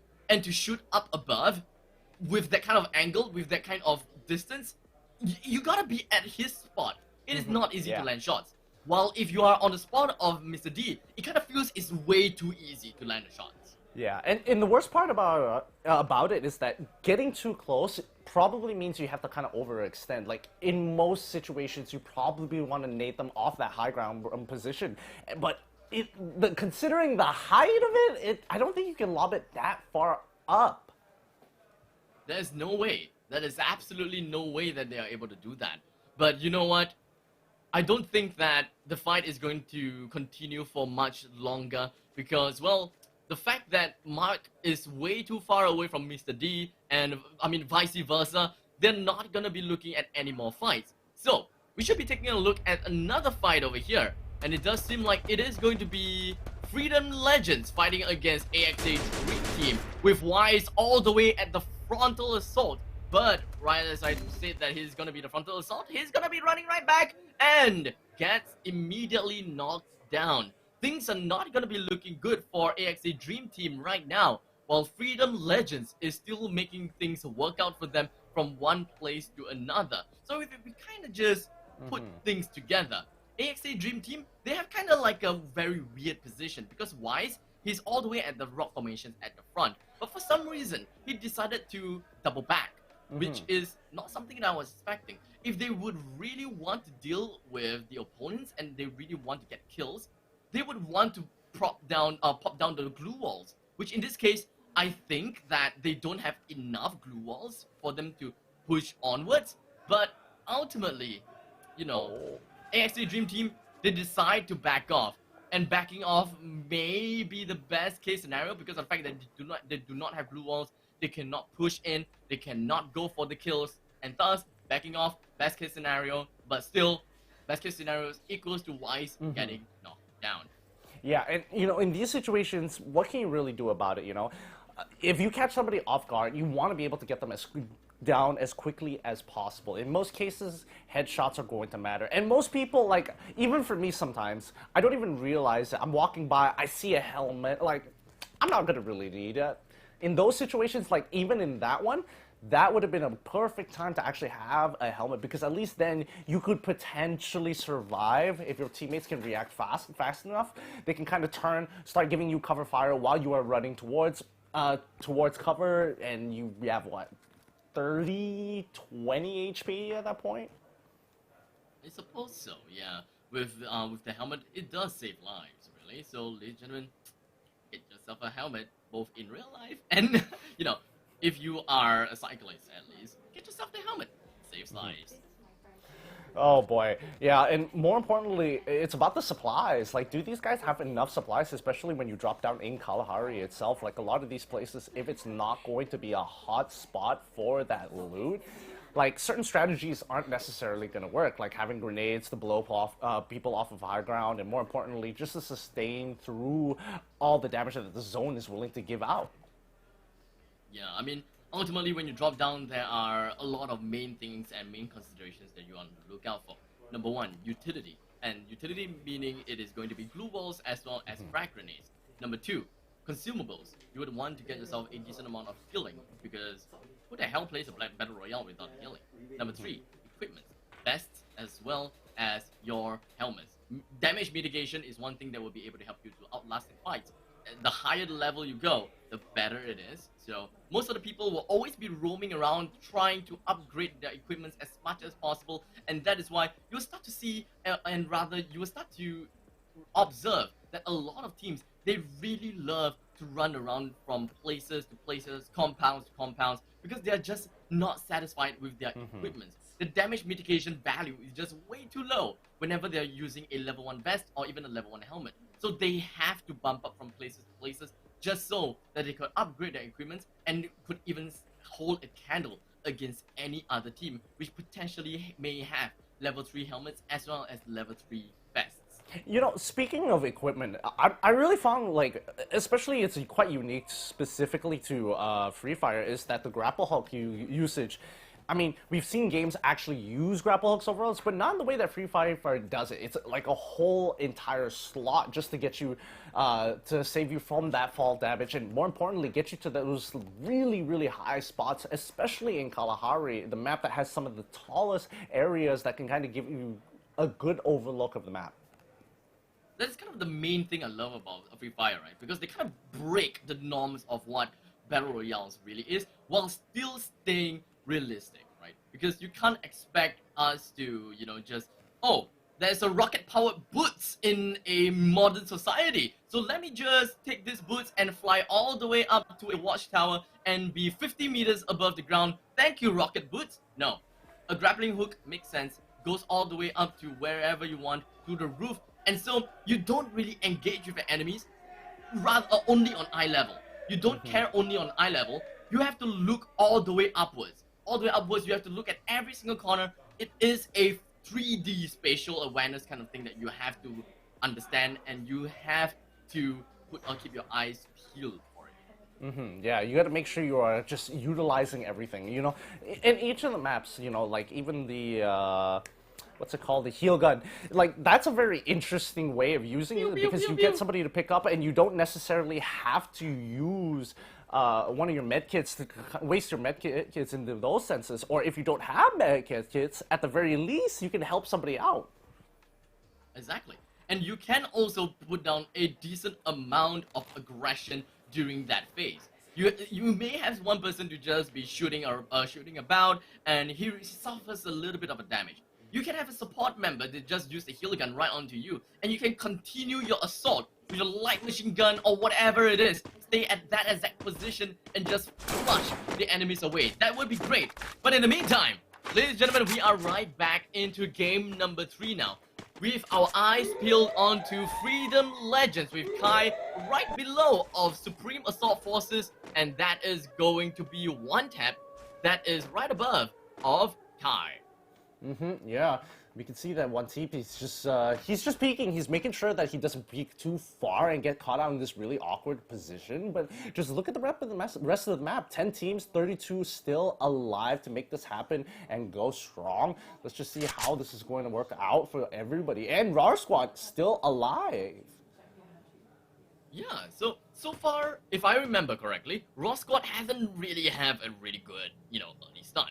Game number 1 and game number 2 has put them plunged all the way down into this bottomless pit, and perhaps this is the time where RAR Squad is able to get themselves with some pretty good games this time. All they gotta do is play a little bit safely, and just try to go for a bit more of that third-party action going on about. But in the meantime, ladies and gentlemen, it does seem like the storm has shrunk. And they are shrinking and shrinking and shrinking, and now we are on the circle number 4, where we have McRory coming in from Supreme Assault Forces. They're just going to be vaulting from place to place, and I believe that they know exactly where the opponent is.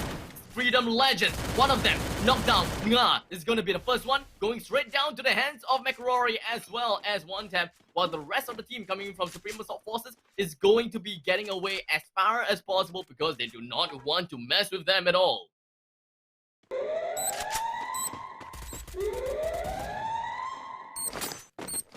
And you can hear the siren, ladies and gentlemen, but it does seem like shots are still coming in from left, right, center, everywhere around the map. Not too sure though, but the storm is going to be creeping in, and it's going to be forcing players with their back against the wall. And now AXA Elite with Toby and the northern side, HP is all the way down low. Yoon with the grenade launcher, kaboom, baby!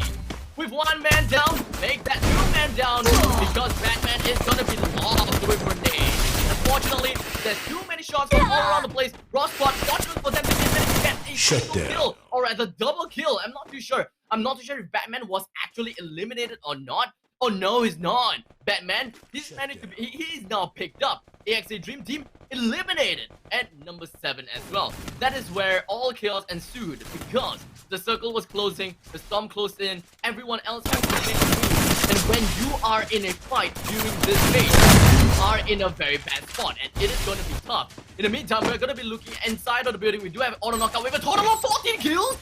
What? Mr. D with a total of 7 kills. With 2 kills, then with 2 kills. A lot of glue was in between Mirul as well as the opponent Mirul. Really want to get rid of outside. He's just going to be winning the shotgun. He's just going to be dropping right down the kill. Triple kill. Shira. But unfortunately, not being able to do quite much as it is for now. But he's just going to be focusing on the one thing in mind. And that is going to be healing up, getting himself away, executing the opponents as well as picking his friends up. And just like that, unfortunately, it does seem like Mirul did manage to get a knockdown, but ultimately, he is still dead because it was a 2v1 after all. Another shot, another kill. Logan gets himself one. Manchai is still doing pretty decently well. And now take a look at this circle. It does seem like 4X-Men Esports is right underneath of a single team. LCMI Bosku has now been eliminated at number 3. 4X-Men Esports with a total of 3 kills right about now. Baby Argus going on to aggressive. Going to be right out in the open. Manchai, it's a Phoenix. I'm a Phoenix. The AUG. He wants to get shut down, but unfortunately wasn't able to do quite much at this point of time. Shut down. But unfortunately, things got slipped away. And ladies and gentlemen, yet another kill, yet another win. Baby Argons have gotten themselves with a booyah, with a relatively good amount of kills. But I suppose it is not good enough as compared to another team which we have solved. Because that was like 14 kills in total, and that is almost like half of the lobby. So count me impressed. There's just so many mysteries, so many unexpected and surprising things that has happened so far. And game number 3 was just fabulous.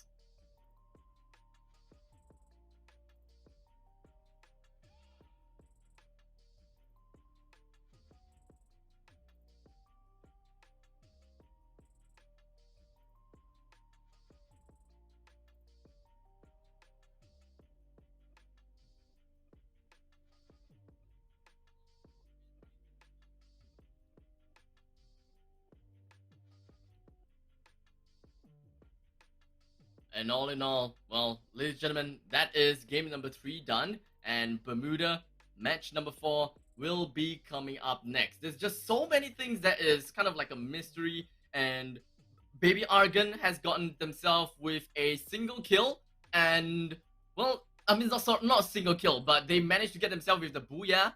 And I believe that we've got... Okay, I'm just trying to bring the scores up. But actually, because I have really bad memory, I can't really remember which team has gotten what. But so far, Baby Argons have gotten a single booyah. I believe that no X-Men have gotten themselves with a single booyah. And relatively cool, because I'm not too sure how things is gonna be like for now.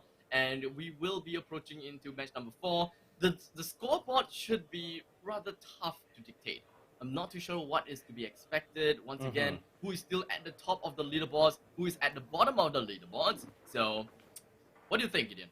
Well, I think, as of right now, I'm not entirely sure because we didn't see the entirety of that game. So, you know, we'll wait for the results on that one. More importantly is people have to focus on game 4 because, again, this is past the halfway mark now, and every single one of those points are going to matter, especially if you want to be in that first place. And again, you talked about those sweet cash prizes. Ooh, boy, nobody wants to miss that big piece of pie. That is not just a big piece, a gigantic one, a titan pie, a gargantuan pie. Something that I have never used, that vocabulary is something that I've never used in my entire life. But hey, I guess reading the dictionary kind of works. But but I mean, $15,000, 15,000 USD is something great to have, but by no means is it easy. All of these teams have went through so many games, so many leagues. They have to fight between the best out of the best. Some of them have made their way all the way to the first place, and well, it was a flawless victory for them. While the others, they were just kind of crawling in and had such a tough fight against the others. But in the end, they still managed to survive. They still managed to make their way to the Grand Finals, and I honestly think that is something that is very, very admirable. Yeah, absolutely. But, you know, let's see, because I feel like some of these teams haven't gotten to their groove just yet. You know, they haven't really taken their stride. I mean, yes, we did see another team, a different team, actually, take away the Booyah, but is it going to be the same team, or is, you know, some of the other teams want to start stepping up? Honestly, when it comes to this Grand Finals, I don't believe that we'll be looking at very consistent teams in terms of the Booyah. It's more of, it is going to be completely random, because so far all of the Booyahs has been random. But when it comes to, you know, consistency, that is where we have to evaluate. We can see, okay, we can kind of expect like half of the lobby, each team would get a single Booyah. and whichever teams get a single booyah, we can expect them in the first half of the leaderboards, because that's just kind of how it works, right? If you get a booyah, understandably you would get a decent amount of kill points because you have to kill to get first place. That is just how it works. So there may be one or two teams that haven't got a single booyah, but they have been consistent in the podium with second place, third place, this kind of stuff, and with a massive amount of kills. They can still shoot their way all the way up to the first half leaderboard. So a lot of things are still not set in stone just yet, but you know, that is what makes things interesting. Yeah. Well, I can't wait to see the next upcoming matchup, but we got to throw it back to our host. Please take it away, right? Wait, hold on. I feel like something I forgot to mention. You know what? I'll bring it up next time. Take it away, host. It's okay, we can talk about it later. Well, so I just watched the game 3 just now in Kalahari. I think once again all the players are pretty passive, right? Right until the last circle. It's normal. Yeah, It's like really 4 normal teams in in the last Kalahari. circle. Yeah, that's right. So I kind of get. I mean, I know Auto Knockout were always playing good, but today they have like 15 kills.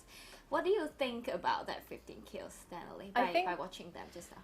I'm very sure if you're Auto Knockout and you go into a late game with 15 kills, you'll be just telling your team, get more kills. I mean, if they got the booyah, it's fine too, but they placed so well because of all those kills. Because remember, 2 points per kill. If you get 15 kills, that equates to 30 points by itself, not including the placement points. So Auto Knockout, I think after that round, they've got to be so happy with themselves. Easily they should be able to take first place away from No Escape, which I think No Escape, they got knocked out, like first 2 teams. Yeah, that's No right. Escape was one of them. So that's going to set No Escape back by quite a bit. Auto Knockout going to feel very comfortable, likely to take first place now. So yeah, I think if you're Auto Knockout, you're super happy. You didn't get the booyah, but you got all the kills to make up for it. Yeah, that's right. I not only worry about No Escape, honestly, even hard to get, they are right now challenged by Auto Knockout, I think. Because by 15 kills, they have 30 points. Even Baby Argon got booyah, they only have 20 points. Just like that, they just covered the booyah points by one of the top teams, Baby Argon. So ladies and gentlemen, right now, we are going to watch. Is it they are going to take over the second or even the first place? So let's go. Alright, so this is our match 3 result over 6 in total. Today we have 2 Kalahari map and this is the first one. We can see Auto Knockout is really just let you Auto Knockout at this place with 45 total points. Total kill points 32, total placement 13. In this case, Auto Knockout is not only focused at the placement point, but they have just go rampage. And Baby Argon just got booyah with 12 kills points. Doesn't matter because they got the placement point 20 with 32 in total. Alright, and yeah, and then we have the 7 Freedom Legend at 9 placement with total point 11. Raw Squad 8 points. The only your Raw Squad is really have to be raw a little bit, okay? Yep, Alright. definitely. Yeah, the last 3 games, Raw Squad, you only have 3 chances, I would say, that are the last chances to I think dance. the chances are a little bit slim for our squad. I'll still cheer for them, that's okay, but Yeah. I think they've done reasonably well. Yeah. I mean, facing the top 12 teams in 3 different nations is pretty hard, honestly. Even the pressure from the audiences might just get you over. You know? Maybe. Yeah, so that's why right now we can see No Escape is at 11 at the last game. Oh my god. Yeah. So it's tough to swallow for someone that's cheering for No Escape, because I know for a lot of people they fell in love with No Escape during the first couple of weeks with how well they played. Yeah. But 3rd match of the day, they got knocked out second. They got 1 point and no kills. But That is honestly, devastating. But honestly, Danley, I will still have faith in No Escape because they are like, in a game, they're like, okay, they gone like just like You're that. so crazy. Yeah, and another game, they will go crazy. So you really have to watch out what No Escape is going ahead and what they plan ahead with the last 3 games later. So ladies and gentlemen, wait no more. We have the 4th game, and right now I'll pass to the casters once again. Enjoy and booyah! And we're all So right is back that- with more action here. Game 4 already under the way. And I just remembered what I wanted to bring up. And this time we're finally going back to Bermuda in Game 4. So at least then, hey, I still got it. I'm not getting that old. Well, debatable. Okay, to be fair, I actually have no idea how old you are. You have no idea how old I am too, so ha. But anyways, This guy. we are back for more games now, and back in Bermuda, which is something that we have definitely seen a few times before. Like we said before, the OGs. And when it comes to Bermuda, we pretty much will be expecting most players will be heading all the way to like Pochenak, Grimasati Strip, Kalitilistua, these kind of places. And so far, like you said, Bermuda's circle have been pretty fair so far. And so is the flight path. Flight path would usually just kind of cut through of a refinery, and not refinery, peak. When it cuts through peak, usually is pretty darn good because players have access to everywhere around the map. There isn't really any kind of blind spots around the map. That means that they are able to loot up as much as they can. They can have a specified route that they would want to go, as well as heading to specific locations whereby they have already established as theirs. Like for example, Hard to Get has established a peak for theirs.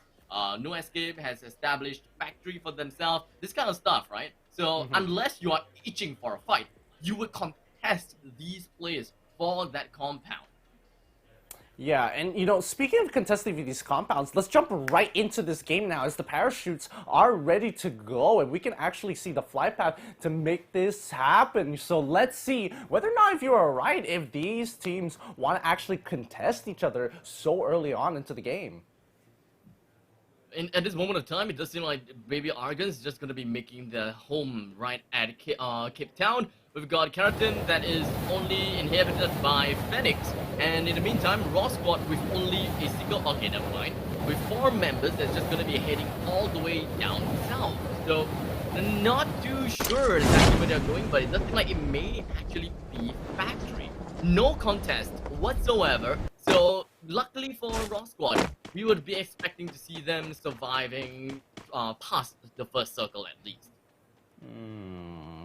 Well, we'll have to wait and see. We don't know where the rotations for a lot of these teams are going to be, and most of the time, not a lot of these teams actually make these big, super wide rotations overall. So I expect to see a little bit of a slower game, but AV and as well as Boss Crew here just really taking their time, and they got to be careful, but they are running 2 separate directions just to make sure that they are looted up. Whether or not they're going to go back into each other just to fight is a completely different story. Not too sure, but LCMI Bosku, they would, knowing them, right, they are usually a little bit more passive.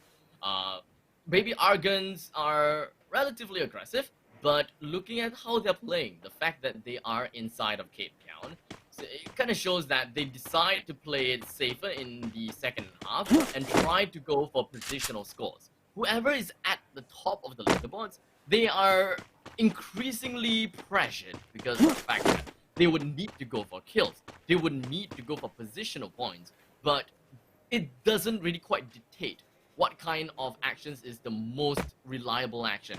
Do they actually go for the aggressive stance in the early stages of the game? Do they just rush into compound to go for kills? Or do they just stay, obey to the circle, and just play as how nature intended them to? I would, I don't know. If I was in their shoes, it's kind of tough. It would be a really tough call to make. And I think overall, I can't really decide. I don't know. What would you do?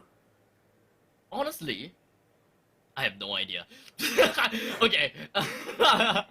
When it comes to Raw squad, right? They are somewhere in the bottom, bottom half, but when it comes to Baby Argon, yeah, bottom-ish. But the main point is Baby Argon, because we're kind of talking about Baby Argon all the way in the eastern side of Cape Town. Baby Argons, they managed to win and managed to get themselves that booyah, so they have skyrocketed themselves up in the first half of the bracket. And the only way that they are able to get that amazing cash flow is to go for early game kills. Early game kills, one squad wiped out, or perhaps try to handicap the other teams, just so that you are able to get a little bit more of the advantage at the later stages of the game. That would have been better. So dropping in a safe place like Cape Town, it sounds good, it sounds okay. You get your loots up, make sure you get all your utilities up, but during your flight towards Cape Town, you need to be scouting out for the opponents, just so that you know where you would want to go. You can expect and you can kind of predict the pathing of your opponents and meet them at the place and kind of surprise them, kill them at the point of time, and then head yourself to a safe part of the circle.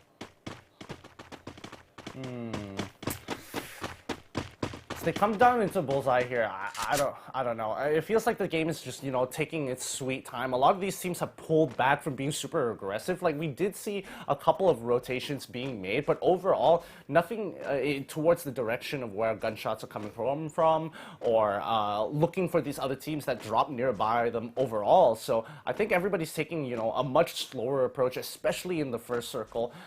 They're probably going to have to wait until, I would assume, 2 to 3 before they start getting a lot more proactive. Definitely, I would definitely agree with you on that one. But with the current circles waiting for about 1 minute in, then the circle will start to shrink. There is still going to be a lot of leeway, a lot of time for the players to play around with. And not to forget, Bloody Hands is still in Sentosa, so the fact that half of Sentosa is pretty much inside of the circle, this should be A-okay. But you know what is not A-okay? AXA Dream Team. Y's HP is all the way down to half HP. But they managed to get themselves out of the pickle. And they managed to get a single kill out of hard to get, which is definitely not something any one of us was expecting. Yeah, and they're coming out with a couple of kills themselves. You could literally see that their names are on fire, but now Hard to Get getting shot in the back. He doesn't get the glue wall in time. He could be potentially becoming another casualty if nobody comes to save him out. Oh, that's a good shot coming in from Superman. They are flushed.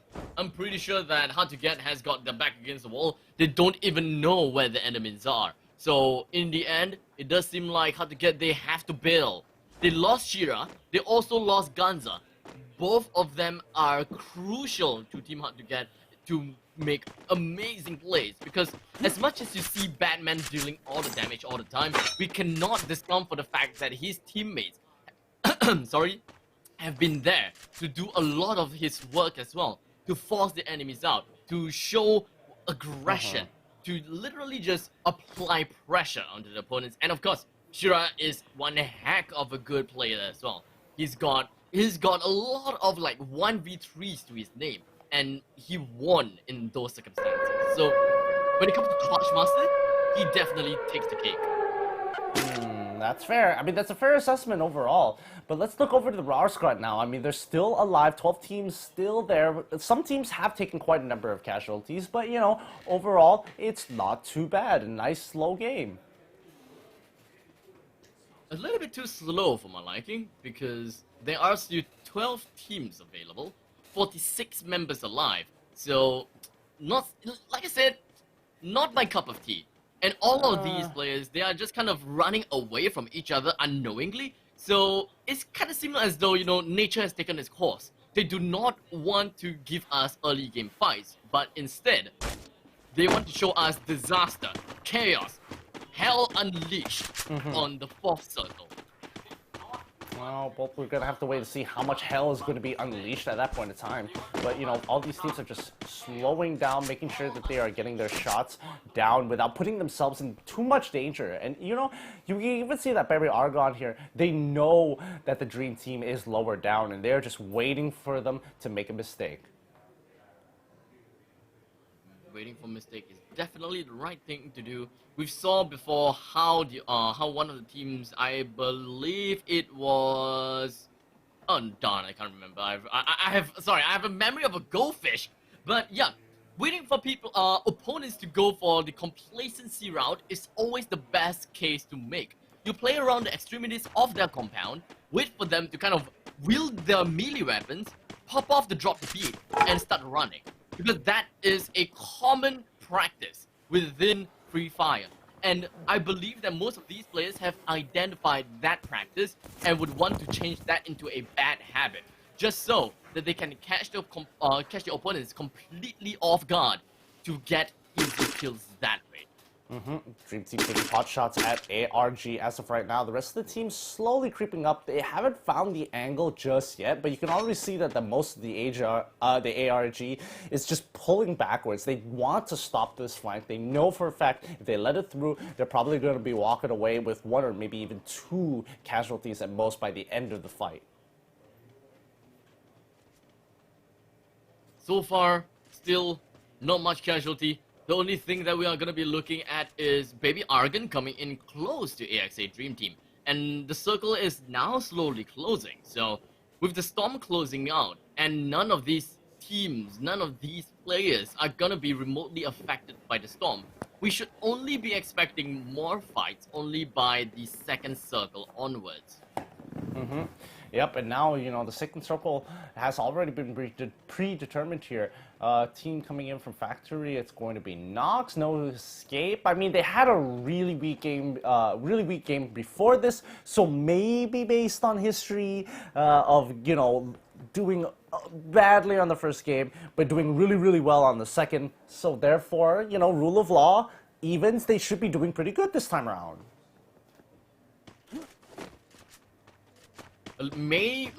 Okay, so we'll see how that's gonna go. Maybe I'll get you to bite your tongue on that one because, you know, so far, top team is still alive. There's still a lot of mysteries to be uncovered. We don't know much just yet. But the fact that Bloody Heads is still by the bridge and unable to, well, hit their way outside of Sentosa is gonna be one of my concerns. I'm not too sure why they are just kind of camping there. Is it, I mean, if they're trying to be cautious, then I'll give it over to them. Because they do not know what is waiting for them at the other end of that bridge. And if they just wield their melee weapons and just drop beats, just run across that bridge, it is definitely a death wish for them. So I'm gonna give it to them. They're playing it safe. And they're only waiting for the point of time where the circle closes. And that is the point of time where people will start to be on the move. That means that no more guns will be on them. That's why they can move. Yeah, but they gotta take their time with this. They can't push too overextend to that point. They gotta keep themselves nice and focused, making sure that they are keep very aware of their surroundings, just so they don't get attacked by another separate team. Because too many times that has happened to No Escape.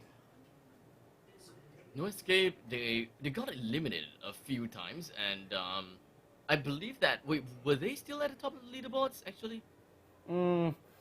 I think they should still be it. I mean, after that game 3, it's kind of hard to say. We don't have the total results just yet, but, you know, after game 4, that's when we'll know. Yeah, so for now, I guess it's safe to say that No Escape is definitely on the first half of the leaderboards. So, knowing them, they will still want to go for the aggressive one. And they also know the fact that LCMI Bosku is just right around the corner. So as much as possible, they will want to flush out the opponents. And the fact that the circle is a lot more advantageous for No Escape, they don't really have to move. And I heard the grenade launcher, whoever it is, I heard it. But no kills for them just yet. Yeah. I'm rather surprised. Yeah, I'm rather surprised too. You know, it might be one of those things where if you shoot too short, you know, it just bounces away. It doesn't, you know, explode when you need it to. Fortunately, currently, we do have 4X Esports. We do have, I believe that is Bloody Heads. Okay, so Bloody Heads, they managed to cross the bridge now. They're getting closer and closer over to 4X Esports. So I would like to see how they're going to be working out. I think the Raw Squad is also around the corner. So yeah, that is going to be Raw Squad. So if Bloody Heads is to continue with their routing all the way into Pochanok, which I don't think they would because of how the circle is like right now, then they're gonna be looking at some problems here and there. Now, I think it's going to be more the problem. Yeah, but when this circle closes, we're gonna be seeing a lot of death coming in from a Pochanok side, and not just this side as well. And something like more coming in from LCMY Boss, he managed to get a really quick shot down onto the member coming in from kill Team leader. But unfortunately, a piece as well as Shoyu, they are just getting all the shotgun action down, and within a fraction of a second, kill. they managed to destroy literally everyone from Team LCMY Boss Triple kill. without a single casualty from No Escape. I mean, that is a really good way of dealing with it overall. You know, if you don't want to deal with it, just make sure you take care of them by yourself. You know, one clips are a very powerful tool. I believe that LCMY Bosku had a grenade launcher.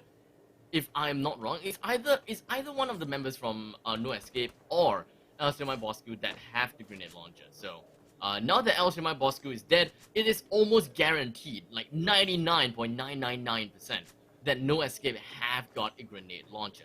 So we could expect to see some, you know, some fraggedy frags going on in the later part of the circle. Freedom Legends, as they slowly climb up this field, they see their opponents. They all cross right on top of the shot down. They're going to go for the next one, but unfortunately, Joker coming from behind, coming from somewhere else. They did manage to get a shot down on the baby.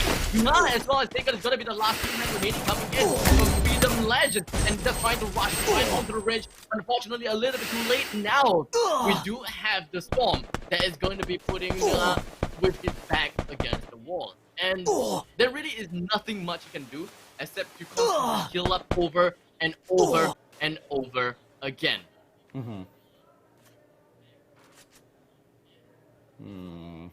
I mean, looking at what the circle position is right now, it's getting really tight. And now with 10 teams with that much of a circle, there's plenty of forest line, there is structure, but if somebody gets to that structure first, it's going to be a really tough fight to kind of hold. With the amount of I don't think that's gonna be that big of an issue. Nga goes straight down to the hands of the double shotgun wielding team. AV Elite currently with 3 kills, and of course with 6 points to their name. Joker as well as Jabui. They're still around the play.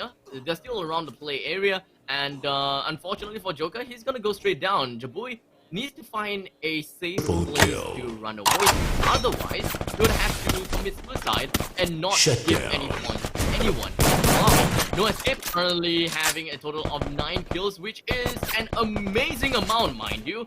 An amazing amount. And they still have 4 members alive. Make that 10 kills by now. There could be a possibility if No Escape were to win this game, if they get up to 15 kills to the name, and that is where it is going to help No Escape propel themselves forward and springboard all the way to the first place with a huge point lead. Yep. But you can already see the, you know, the lurkers and creepers just rotating around, and more importantly, two teams, not just to let people know that they're there, but more importantly, just to kind of keep them away from that general direction. Now they are gonna be hanging around at this bottom part of the ridge. They do have the glue wall to protect themselves from the bottom from the end of that one. So they're pretty much A-OK from Rock Squad. But unfortunately, it does seem like for Rock Squad, Sabine has already found them. He has got his eyes on the target, and they are firing away, trying and hoping that one of those lead will penetrate into the bodies of Raw Squad. And now, with the storm closing in, we'll be pushing them into circle number 6. Things are starting to get more and more juicy, dicey. Rain goes down. How about the rest? ARG, they are still alive. Raw Squad, 2 men left. Mine, he goes down. Flank coming from Bloody Head is dead. Raw Squad eliminated. And number 5, Hazik currently with 1 kill, and the rest of the members coming in from No Escape currently with 13 kills. Unfortunately, he just met face to face against Cobra coming from Baby Argus. A lot of frag grenades gonna be thrown over to Rain, but I don't believe that he will be getting anyone in this one of time. and some quick drawing action. Sniping action coming in. Shoyu gets 1 kill right onto Jay. More kills to the name of No Escape. How exactly are they supposed to be working this game out? Cobra turns things around. He's got a shotgun right to the face of the opponent's head and riddle them with bullet holes. Baby Argon, total of 4 kills. No Escape, 14 kills. 3 people alive, 9 members alive. And right now, ladies and gentlemen, how is this supposed to be playing out for them? Rain, quick drawing. He only have the sniper rifles. He cannot play this close quarter combat at all. Mr. D, auto knockout. He's still alive. He's right at the bottom part of the ring. He's going to be seeing his win off the circle. Baby Argon eliminated. Auto knockout. It's going to be the one. Gonna be the team to get themselves the second booyah of the Grand Finals. Yep. I mean, these guys have been looking rather okay, but they had some really hot games in the league itself, so it's really nice to actually see these guys get the booyah, and it just feels good. Who doesn't feel good about getting those booyahs? Exactly. I mean, booyah is the name of the game. You gotta have to play for the booyah, but if you don't play for the booyah, at least go for the points. But looking at this game, there is a massive amount of points coming from No Escape. The last that I saw them, they had like 14 points. 14! And that is 28 points. And that is well above a booyah. That's well above a single booyah. So I'm not counting the fact that, you know, auto knockout is gonna be at the top of the leaderboard just yet. No Escape definitely still have a massive amount of chance. But hard to get though is, well, I don't know what to say. Because I believe that they are a lot of people's favorites, but they have yet to really kind of show themselves in the greater light yet. Can this team give us more is the real question, you know, at the end of the day. But, you know, we'll answer those questions as this day goes on. In the meantime, we're going to go on a short break, and when we come back, it's going to be more Free Fire action.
they are eliminated right now, that pretty much means that they can't exactly win. That's They right, we're can't going to be exactly in get for themselves some crazy business here. This is No Escape, and this is for X-Men. Oh yeah! Appease! Getting himself a single knockout right onto Manchai. Pretty early, not gonna lie, pretty early. But when it comes to upper ground, well, we all know that for Escape is supposed to have the advantage because of the higher ground. But No Escape is still a very strong team with the glue walls being activated and of course separating Bayet with quite a good amount of his teammates. Bayet's gonna be the first one to get knocked out, and they also managed to just get a separation on the entire team of 4 X-Men Esports. And just like that, they have managed to get themselves Is that baby Argon still sitting on 4 players? Might not be 4 though, they're Yes, taking some heavy it is. damage. Yep, it may not be for very soon, right? May not be for very soon. Ori Panda cooks the grenade. Is it gonna get anyone killed? Eclipse is eliminated, coming in from the other side of the map, but it does seem like Jabat is just gonna be getting knocked down. They're not gonna care about it so much. The glue wall has been activated. They really want to go for the kill. They are very hungry for the kills. Baby Arga, they actually have 10 kills. Things are starting to favor them quite a lot, but the fact is, they're going to be at the other side of this world. Will they stay alive? As long as no one has the grenade launcher, they will be pretty much A-okay. Ori Panda fires down on the 4 X-Men Esports. They managed to get a shot down right over there. The glue wall wasn't activated in the nick of time, or if it wasn't activated at the right place as well. Red Panda, he's safe for now because the glue wall up. Red Panda, P-Panda is now shot down and knocked down. Djibouti is going to be the other one remaining as well as Insanity. It doesn't seem like things are going in the way of them at all as AB leads slowly and time after time. They got eliminated by Baby R. Definitely do wonders. But the question is, I don't think that they have the grenade launcher on them at all. So it is rather unfortunate. I don't think that we will be able to see quite much. But Mark, yo, his movement is fast. He was fast. He immediately picked up his gun, immediately turned around and get a shot down on the members coming in from Special Army MY. And now they're gatekeeping against Special Army MY because they don't even have to wait for anything at all. They are within the circle. They have to be waiting for the perfect opportunity for Special Army MY to be running out of their house. They know exactly that Special Army is out there. And now Jabat is going to be low in HP with 10, 11, and he managed to survive with just a sliver of health. But unfortunately, the only way they can get out of this is just constantly healing. I don't think that is going to get him anywhere, to be honest. He cooks up the grenade. Mark cooks up the grenade, is not gonna land on anyone just yet. And kaboom! Double shot coming in. Mark has cooked the grenade well. And now it's gonna be left with Jabat now. Jabat with a sliver of health. They are somewhere outside of, inside of the circle, but Mark finds the option. They are very, very healthy. While auto knockout, they have 2 members remaining, if I'm not wrong. But they are holding around at the side of the at the extremity of the circle. All 3 of them is holding out in different points of the circle. They are forming a Bermuda Triangle right in the center of the circle, which is really interesting to see. But that also means that if one of the members coming from auto knockout has been knocked down, there really isn't any way for them to help each other.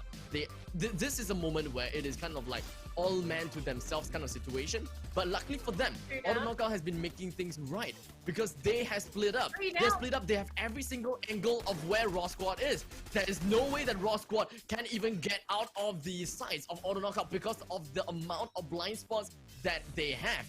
They have 2 little blind spots. Auto knockout has made full use of all of the angles and has flushed Raw Squad away. And just like that, auto knockout has managed to get himself with the win because of their optimal positioning. Yep. And now we have a lot of scary teams that is still in the, inside the circle with no escape, with 1 man remaining. Auto knockout have their sights onto AV Elites. Doesn't seem like doesn't seem like the shot has been taken just yet. None of the members coming from AV. Oh no! The grenade! It leaked past the window right before that glue wall is popped. Wow, we are back here at the Free Fire Tri-Nation Cup Grand Final, and we have just done the 4th games, ladies and gentlemen. We will be having the last 2 games later, and that will be dead match, okay? That will be determine, are you getting the champion for today? So, by the way, just out that game, Auto Knockout just got their booyah once again. What do you think, Danielle, in that game? Well, I think to be fair, some people are going to be thinking, oh yay, Auto Knockout got a booyah, but I think a lot of other people are thinking No Escape had another fantastic run. They got third place, which it's fine, you still get placement points, but the most important thing was they ended with, I think it was 13 or 14 kills before they got eliminated. That's right. That's more than a booyah already. That's not including placement points. Yeah. So it's very weird to me that we're seeing No Escape. They have a interesting cycle where they'll have a bad game, but then they'll have a good game. Yeah. And we had a bad game, now we're looking at another good game. Yeah. Is this going to be a trend for No Escape? I don't know. Maybe No Escape, they actually plan to, they actually... I don't think they plan to play bad. No, I mean, they probably just focus on some maps that they wanted to play well. So maybe in Kalahari, they are not playing that well. It's because when they come to Bermuda, they are like, oh, okay, this is our time. And this is where we shine. That's why they were like, and then they get 13 kill in just a game. And then they just got 26 points by just one game. And as well, they got third place just now. So I couldn't expect much, but AKO probably would take over their place. What do you think?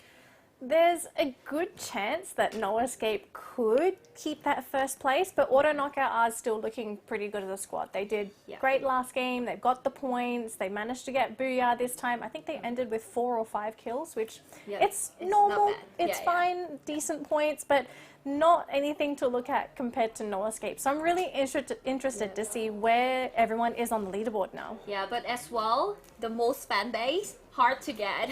What do you think about the last game? About hard to get. Hard to get. They got crippled really, really early. I mean, I think they were the first team to lose members on their squad. They lost Shura and Ganza right off the bat. So it was basically Voidface and Batman all by themselves. It's kind of hard to really expect a team to really make a comeback with 2 players for the rest of the game. Honestly, just now when 2 men gone from hard to get, I'm still expecting they will get booyah, honestly. I'm like, they can still make it, honestly, because Batman is there. So I'm like, I will bet they will still get the booyah, or maybe just second place or third place. Then they just got knocked down. So it's pretty sad for that. Hard to get just got knocked down pretty early in the last game, but we still have 2 games to let them to claim themselves once again, to see if they can or able to make it to the top in our chart. So ladies and gentlemen, right now we have the result for the 4th game. So let's go. Well, No Escape as expected. They are at the 3rd place and 43 points in just 1 game. Once again, they just nail it. Auto Knockout just got booyah, 32 points. Baby Argon got 2nd place, 27 points. Bloody Hit 4 points, 17. Hard to Get 6th placement and 16 points. Raw Squad 5 at the 5th and 16 points, same as Hard to Get. And then we have AV Elite coming up next at placement number 8 with 10 points in total. Same with AXA Dream Team. And we have 5 points by getting Supreme Assault Forces, 3 for X-Men. Freedom Legend got 2. LCNY Boss Crew, so sorry for them. They got 0 for participation. Yeah, Boss Crew were the first team to get eliminated, unfortunately. Yeah, that's and so sad. remember, with the engagement with Hard to Get, they... Sorry, not Hard to Get. It was... Was it No Escape? It was No Escape. Oh, okay, Remember, they fought with No Escape. They got 3 knockdowns in No Escape, but they got no kills. Yeah, it was very sad. And No Escape, they don't even have 1 casualty or even someone They just... survived. Yeah, they survived. The whole team. Oh my god. So Bosco, you really just have to pace up a little bit for the last 2 games. But ladies and gentlemen, right now we have the full result ready. Let's hit it. Auto Knockout got first placement. Oh my god. They managed to get 2 booyahs for total placement point of 66 and total kill points 56. But it still got over of No Escape, even though they didn't get much kill points at it. They got 122 and No Escape 100 points, 22 away from Auto Knockout. This result seems like placement point is actually very important as well, huh? Right? And then Baby Argon got 3rd place, even though getting 1 booyah, but their kill points are not that bad. They got 34 kill points with total of 84. Hard to Get 40 kill points, 81 in total. Hard to Get is, they really need to sprint a little bit at the last 2 games, because they are like about 22 points, no more than that, 42 points away from the first play, which is Auto Knockout. they really have to sprint a little bit for the last 2 games. And Batman, you really have to wake up for that. And 4X-Men Esport at the 5th place, 55 points. Supreme Assault Forces, 53 points. And then we go to the next page for the lower bracket. Bloody Hate got 0 booyah, it's okay. They got total kill points of 26, not bad. Total points 52. AV Elite standing with 51. Freedom Legend 35. Raw Squad 33. Boss School 31. And AXA got 27. Okay, so definitely about Raw Squad. I'm pretty sad about that because they really didn't perform that well, seems like, right? Compared to the week 4 in league stage. Gotta be positive. They made it to top 12. Yeah, that's right. They are. They still made one it of to the top best. 12, right? What do you want to ask for if you're already top 12 in 3 nations, right? Exactly. I mean, you've made it this far. I think that's already an achievement in itself. There were a lot of teams that were dying to make it here, and Raw Squad, they worked hard during the group stage, so of course they do deserve to be here, regardless of what the team's placements are here. They're playing with the best of the best.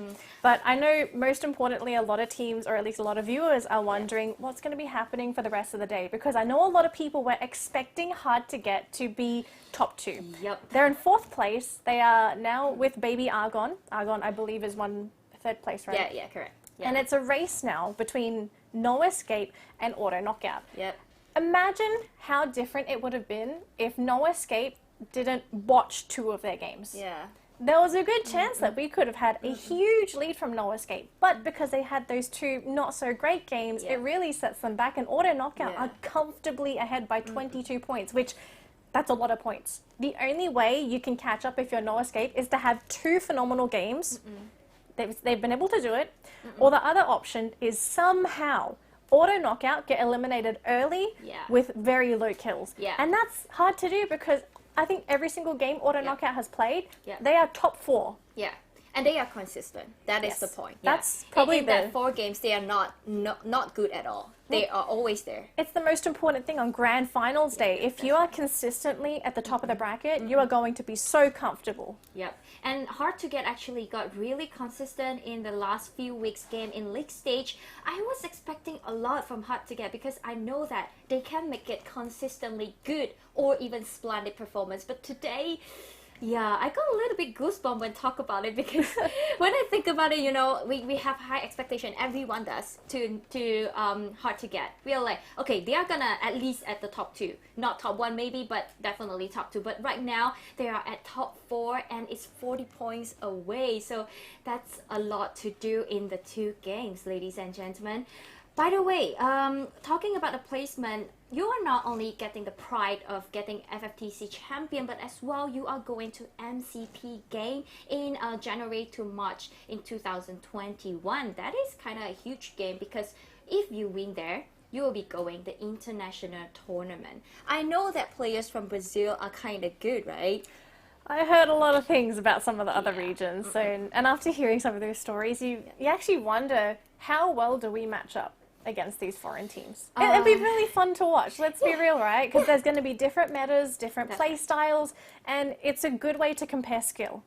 Are our players as good or even better than everyone else? Yeah, because let's say like some teams, they're not really going aggressively, maybe they are a little bit passive play, but facing that international player, maybe they will go really aggressive, or they will still maintain a passive play and then they win something from there, right? So I'm expecting more from them, from MCP to the international tournament in the future in 2021. So ladies and gentlemen, before we are heading up to the 5th game of today, Grand Final of Free Fire Tri-Nation Cup, we are right now going to a break and I'll see you right there soon.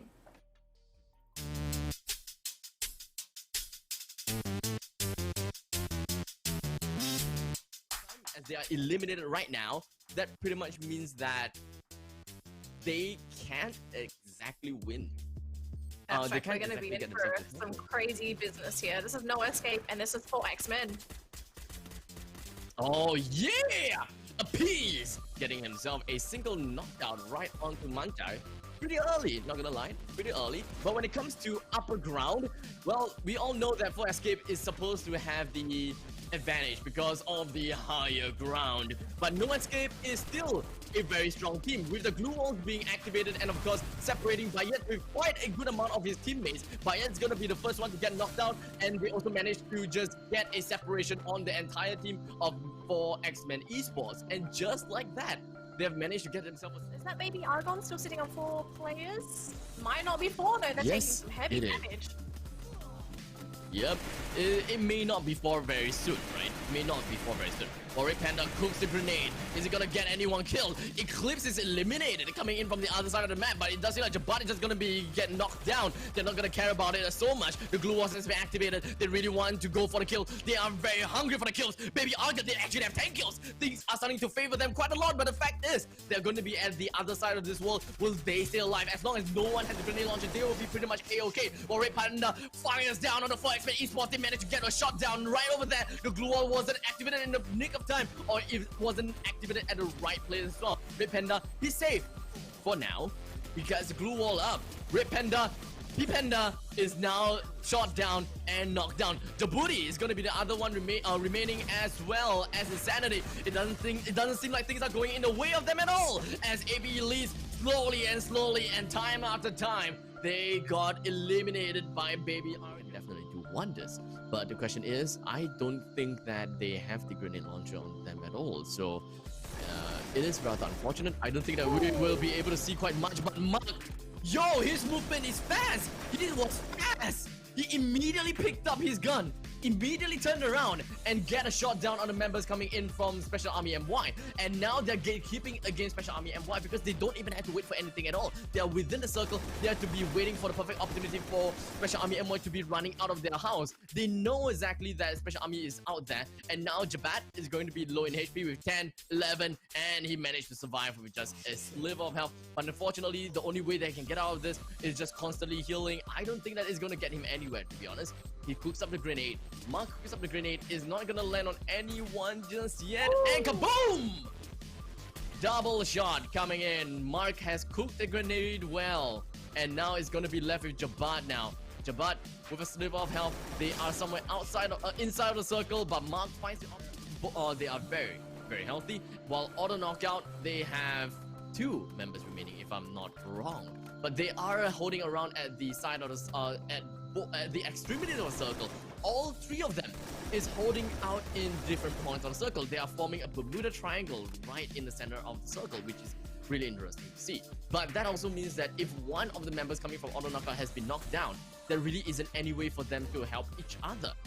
This is a moment where it is kind of like all man to themselves kind of situation. But luckily for them, auto knockout has been making things right because they have split up. They split up. They have every single angle of where Raw Squad is. There is no way that Raw Squad can even get out of the sights of auto knockout because of the amount of blind spots that they have. They have 2 little blind spots. Auto knockout has made full use of all of the angles and have flushed Raw Squad away. And just like that, auto knockout has managed to get himself with the win because of their optimal positioning. Yep. And now we have a lot of scary teams that is still in this, inside the circle with No Escape, with 1 man remaining. Auto knockout have their sights onto AV Elite. Doesn't seem like doesn't seem like the shots has been taken just yet. None of the members coming from AV. Oh no! The grenade! It leaked past the window right before that glue wall is popped up. That was unfortunate but funny at the same time. Batman with a grenade almost getting his beat right over there. Red Panda with a shot down on Mr. D, a good knockdown and then an execution. Yet another kill has been credited over to AV Elise. Auto knockout finds himself in a really bad spot right now. I don't think that they will be able to get himself away from this situation while Zen is trying to run himself away, or rather trying to do anything that he can to get himself away. But the amount of lead, the amount of shots coming all over the place is just way too much for him to handle. Now Zen comes in, gets a shot down on the AV Elite, and the entirety of the AV Elite is gonna be eliminated, and so is No Escape gonna be. Shura, Miru, as well as Zen is gonna be the 3 men remaining coming from auto knockout, as they are gonna be slowly making their way closer and closer into the center of the circle. Now they're gonna have to deal with a single member coming in from LTMY Bosku, and who is the last team remaining? There's still 1 more team remaining, and that is gonna be LTMY Bosku with a sliver of health. Yeah, a sliver of health. Cal can't get away from this. And just like that, completely eliminated.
As they are eliminated right now, that pretty much means that they can't exactly win.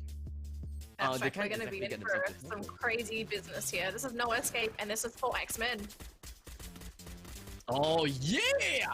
Appease! Getting himself a single knockdown right onto Mantai.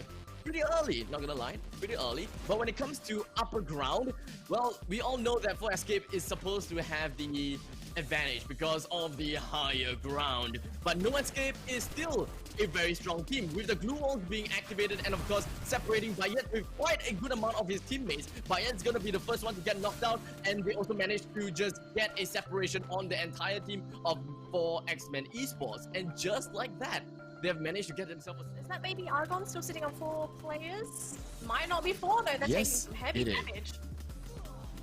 Yep, it may not be for very soon, right? It may not be for very soon.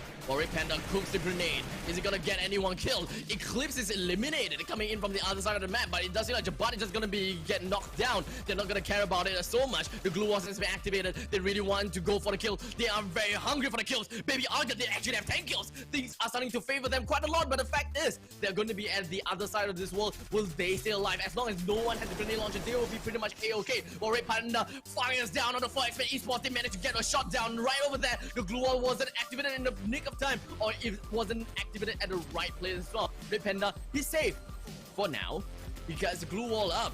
Red Panda, P-Panda is now shot down and knocked down. Djibouti is going to be the other one remaining, as well as Insanity. It doesn't seem like things are going in the way of them at all, as AB leads slowly and time after time. They got eliminated by Baby R. Definitely do wonders, but the question is, Hello, welcome back! Yay! We are heading up to the 5th game very soon for Free Fire Tri-Nation Cup Grand Final, ladies and gentlemen.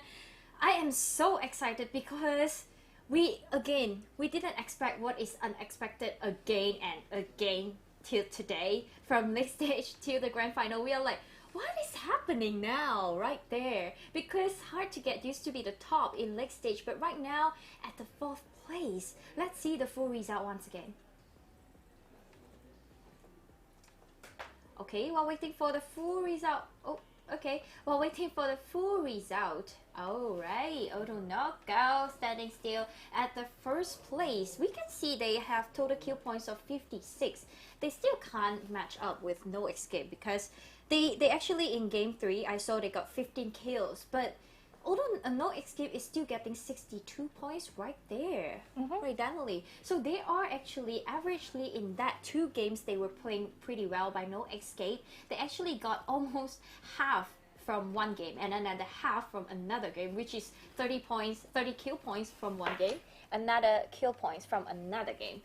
Wow, so No Escape really performed well by that kill point, standing right now with 100 points. Baby Argon 84. They are about 16 points away from No Escape. That is not much actually, if Baby Argon can catch up that. But Hard to Get is a little bit further from Auto Knockout, because I know Hard to Get, they of course they will aim for the champion, right? Everyone is cheering for them in the live stream, and people from Philippines are really just bet they will win the game today. And there's a big but though. Yeah. We are looking at the 2 last games of the day.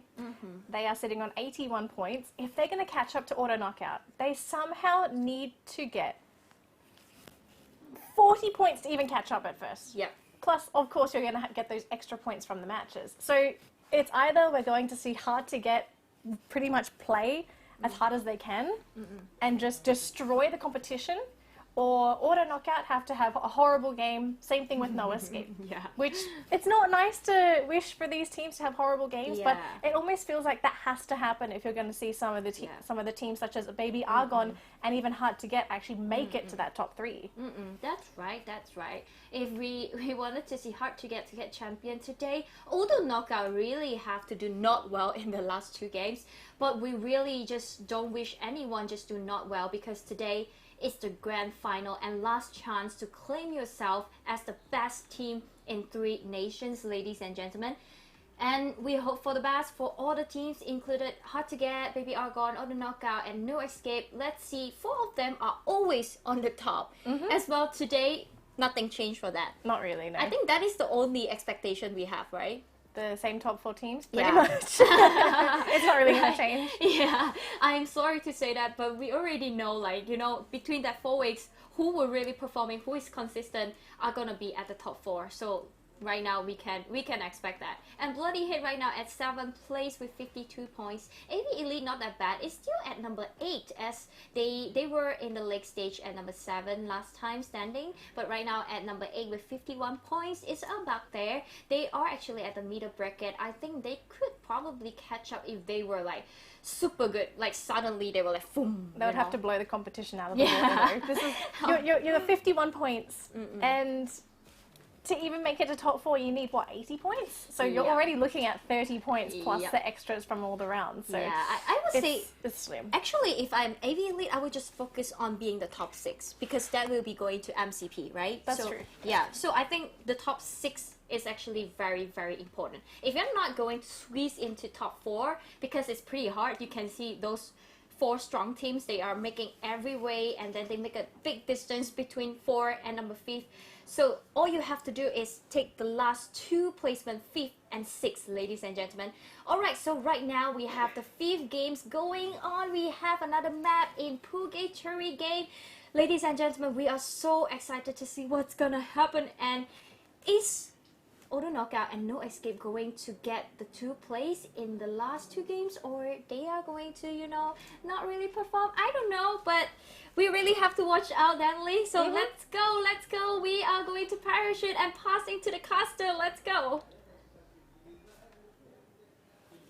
It's time. Let us roll straight into the game. You know what map it is. It's Purgatory, as we're already dropping in hot on of this parachute abstract.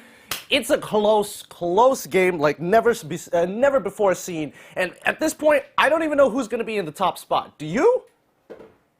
No, not at all. I mean, the fact that Auto Knockout is at 122 points, No Escape at 100 points, is just 22 points difference, and Baby Argon 84, Hard to Get 81, the difference is only like 40, and to be honest, knowing how Baby Argon and Hard to Get plays, and the fact that they have shown us the impossible made possible before, in a single game, it is definitely possible to see them drawing out 40 points just from a single game.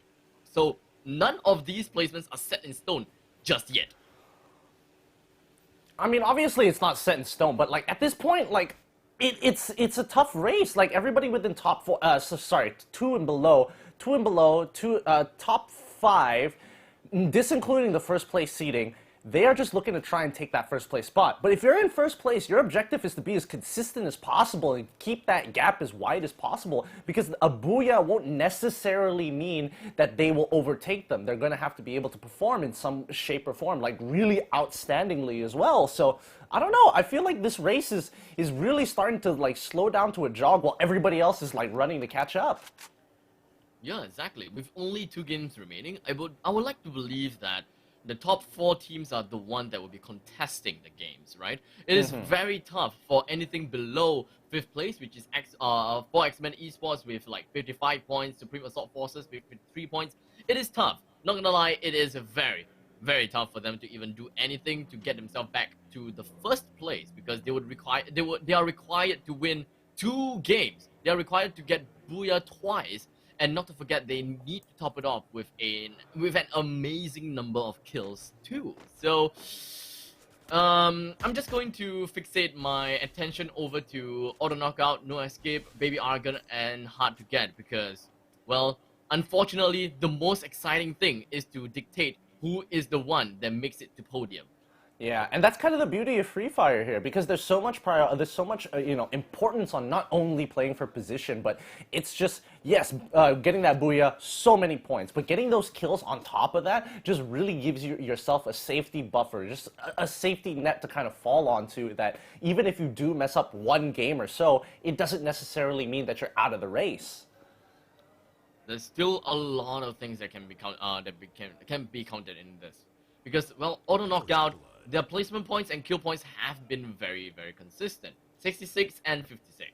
No Escape, though. They are, I mean, understandably, they do have 38 placement points and 62 kill points, which fits their playstyle.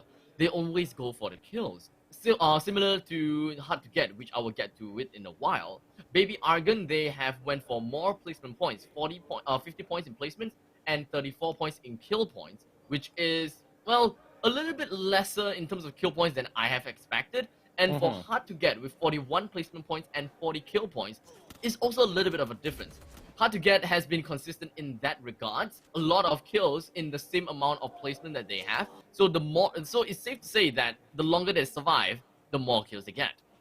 Yeah, and it looks like we're seeing this a full-on engagement from Bloody Head coming in against LC and Bosku. They've already traded 1-for-1 here. It's not looking too great for either side. They've already taken significant casualties as they look to push down from high to low, but somebody's got to make that first engagement. They're pulling out the shotguns. Oh!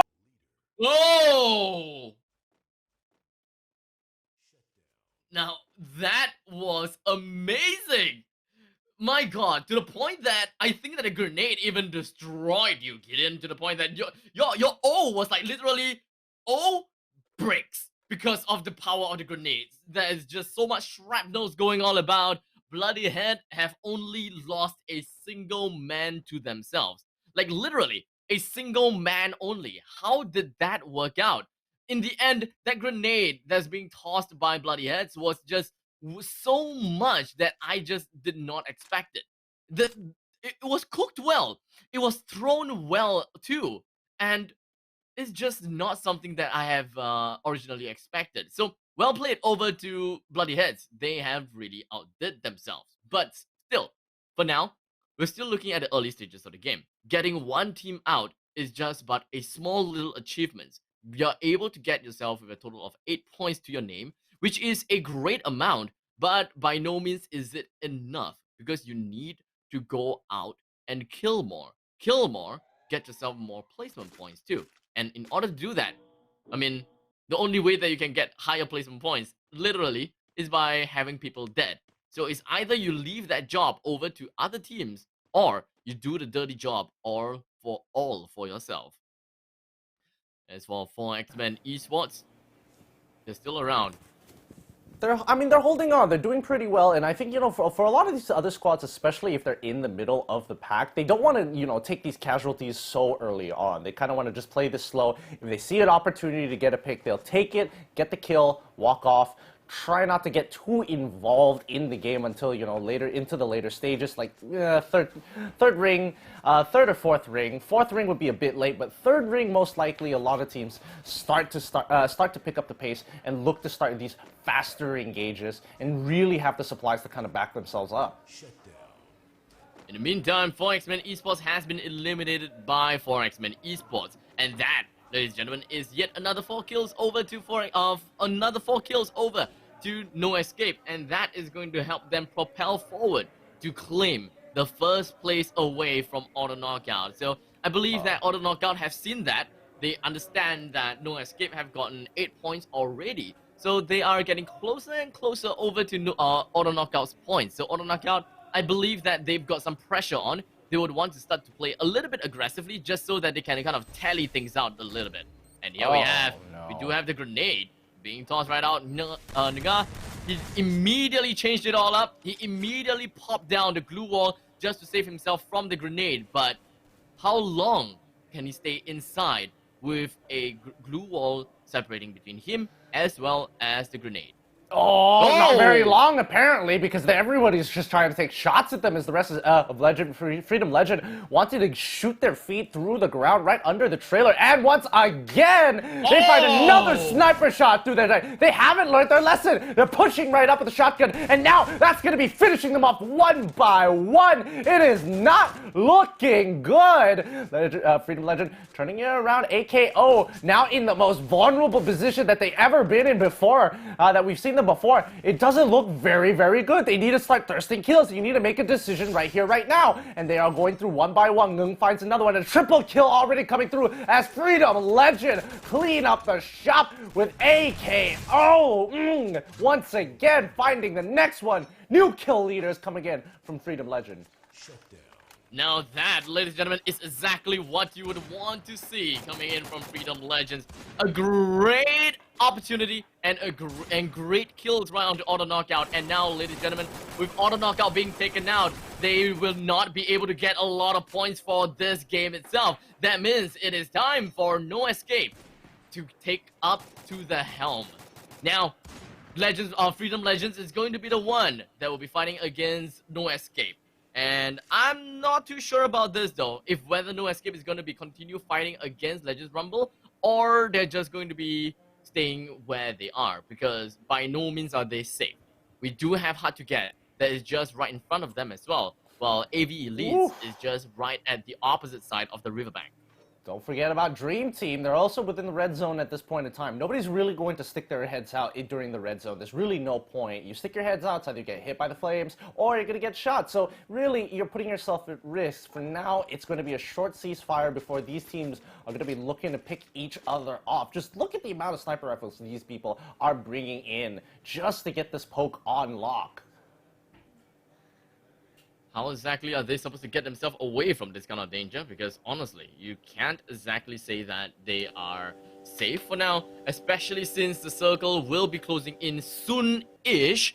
1 minute's left, and 1 minute is not a very long time. It really isn't. You can stay in here for a little bit, but in the meantime, Raw Squad, it does seem like Freedom Legends is always in the middle of the battle, and I am empathizing for them. One man is down from Freedom Legends. Raw Squad has managed to get a single kill from them. Kai is unfortunately at a sliver of health. He did manage to juke out the opponent just a little bit, but I don't think that he's going to stay alive for any much longer. Kai with a shotgun gets a kill onto Yoon, but Shoyu coming from the other side gets a shot down on Kai, and then an elimination onto Kai. Freedom Legends now will only be left with a single member. Raw Squad, mine is knocked down. Yoon is picked up, healing all the way back up. Raw Squad, 2 kills for now. Freedom Legends still alive, or rather, with only 1 member left, Nga still stays within the trailer, while the rest of the members coming from No Escape, as well as Raw Squad, is going to have a all-out battle. Yeah, I mean, right now, you can already tell that they want to be this third. They want to be able to pick up the rest of these 4 kills here. Our squad, they've got some good structures to kind of protect themselves. They will see No Escape walk up but no, he's just going to just hold his position here. He just needs to wait. The UAV is giving quite a lot of information about what's going on the northern side of the map, and this is already giving them a good idea of, hey, there could be another possible team up on the north side. We can already see one solo member by himself, which is probably their scout, as they look to continue this fight. They're just dropping down the glue walls. Can they land these shots? The sawed-off, is it going to be enough? He just needs to land a good hit, but both sides reloading once again. Shoryu comes up on top in the shotgun battle, and a grenade takes out not only himself, but also another member coming in from Freedom Legend. With no grenade left coming from Shoryu, he hops at the other side of this trailer. He's outplaying the opponent! And just like that, Shoryu, he managed to get himself in a weird position for Raw Squad. And they have managed to get themselves a total of 9 kills, ladies and gentlemen. 9 kills to the name! And we are not even looking at a shrinkage of second circle. Yep. This got messy really quick. These teams are going to take every opportunity to take advantage of their opponents, and that was just a great execution coming in from Shoryu. He did such a great job just abusing the fact that he was using his quick reaction time, and not only that, just outplaying his opponents outright, making sure that he is making these work. Oh, happen! But somebody's got the big guns now. Oh no. Oh no. Well, things are not gonna look good for whoever is in this lobby now. But hey, all in all, I believe that the game still have many ways to go, and we'll see how that is gonna be working out. Bloody Heads currently with a total of 4 kills. They are gonna be inside of the danger zone, which will be spelled right on top of Brasilia. And quite a lot of teams is actually right on top of Brasilia. To be honest, right now, I'm rather surprised that Team Hard to Get have yet to make any sudden movements. They are still hiding inside of the same compound. They are not interested in fighting any teams. They are not interested in going for the vouchering, the third-party action, which I really thought that they would. They are starting to play very defensively, which is very unlike them. Well, yeah, they are taking a more slower approach because I guess in their minds, they see the other 6 squads as like, okay, the opportunities for us to actually go in are pretty slim. These guys, let them fight it out, and we'll take out the last 3 squads by ourselves once it hits the 4 teams. And at the end of the day, if you take out 3 of those squads, that's at least 12 kills in the bag. Well, it makes sense. It makes absolute sense. Because as long as you kind of hit at the end of the circle, you're gonna have to deal with whoever is just right in front of you. But in the meantime, No Escape, it does seem like they are gonna be meeting themselves right onto AV Insanity. And AV Liz, this is not just over. Jack Joker, he's just ziplining his way through, and he really wants to help his teammate, but unfortunately, it does seem like he's not able to pick his friend up or even provide suppressing fire.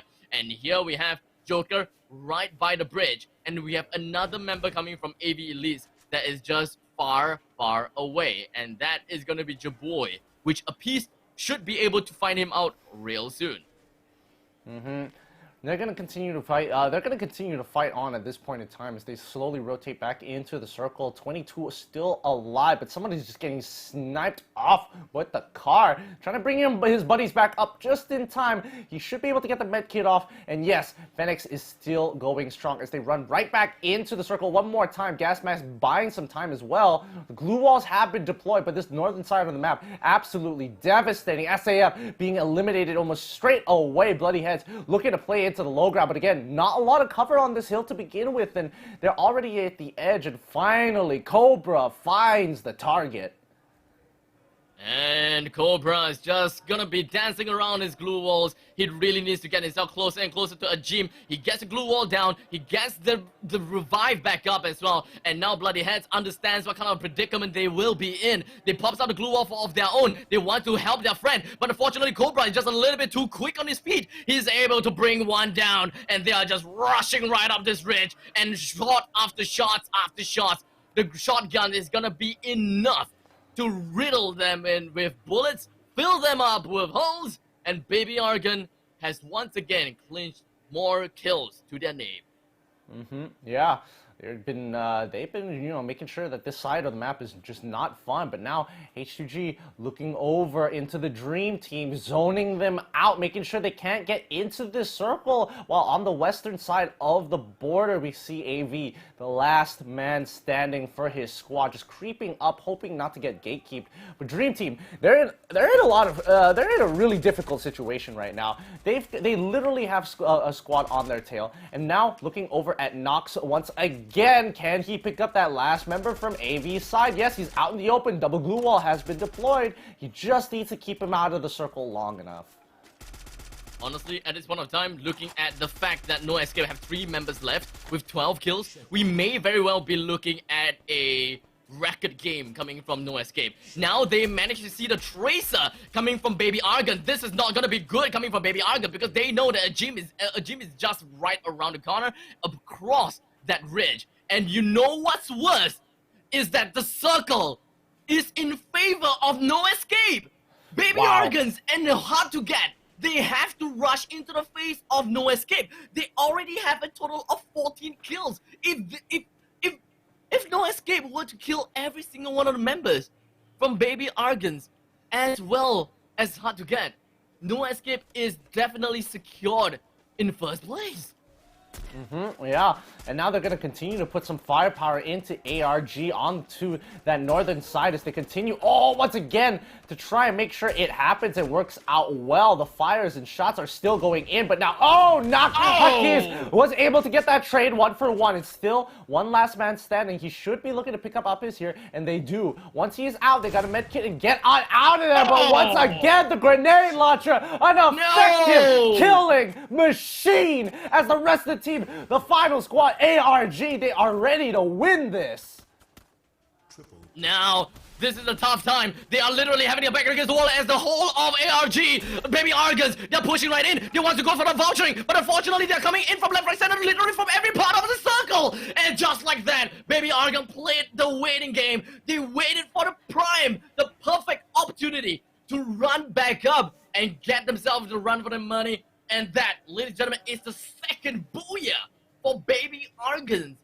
They have got 20 points in terms of placements, but when it comes to total kill points, that is 13 plus 4 for No Escape, plus the 17 placement points. No Escape definitely 100% overtook Auto Knockout already. Oh my goodness, what a game that was. It's just, it becomes more and more intense as these games go by, and you can just tell that he is just shooting it in every single time, and they were saving the power weapons as much as they could until that final circle, and once they had a good idea, these are the last couple of guys, let's just take them out, no problem. I mean, when it comes to Shira, when he's wielding the grenade launcher, it is something that he holds it as a trump card.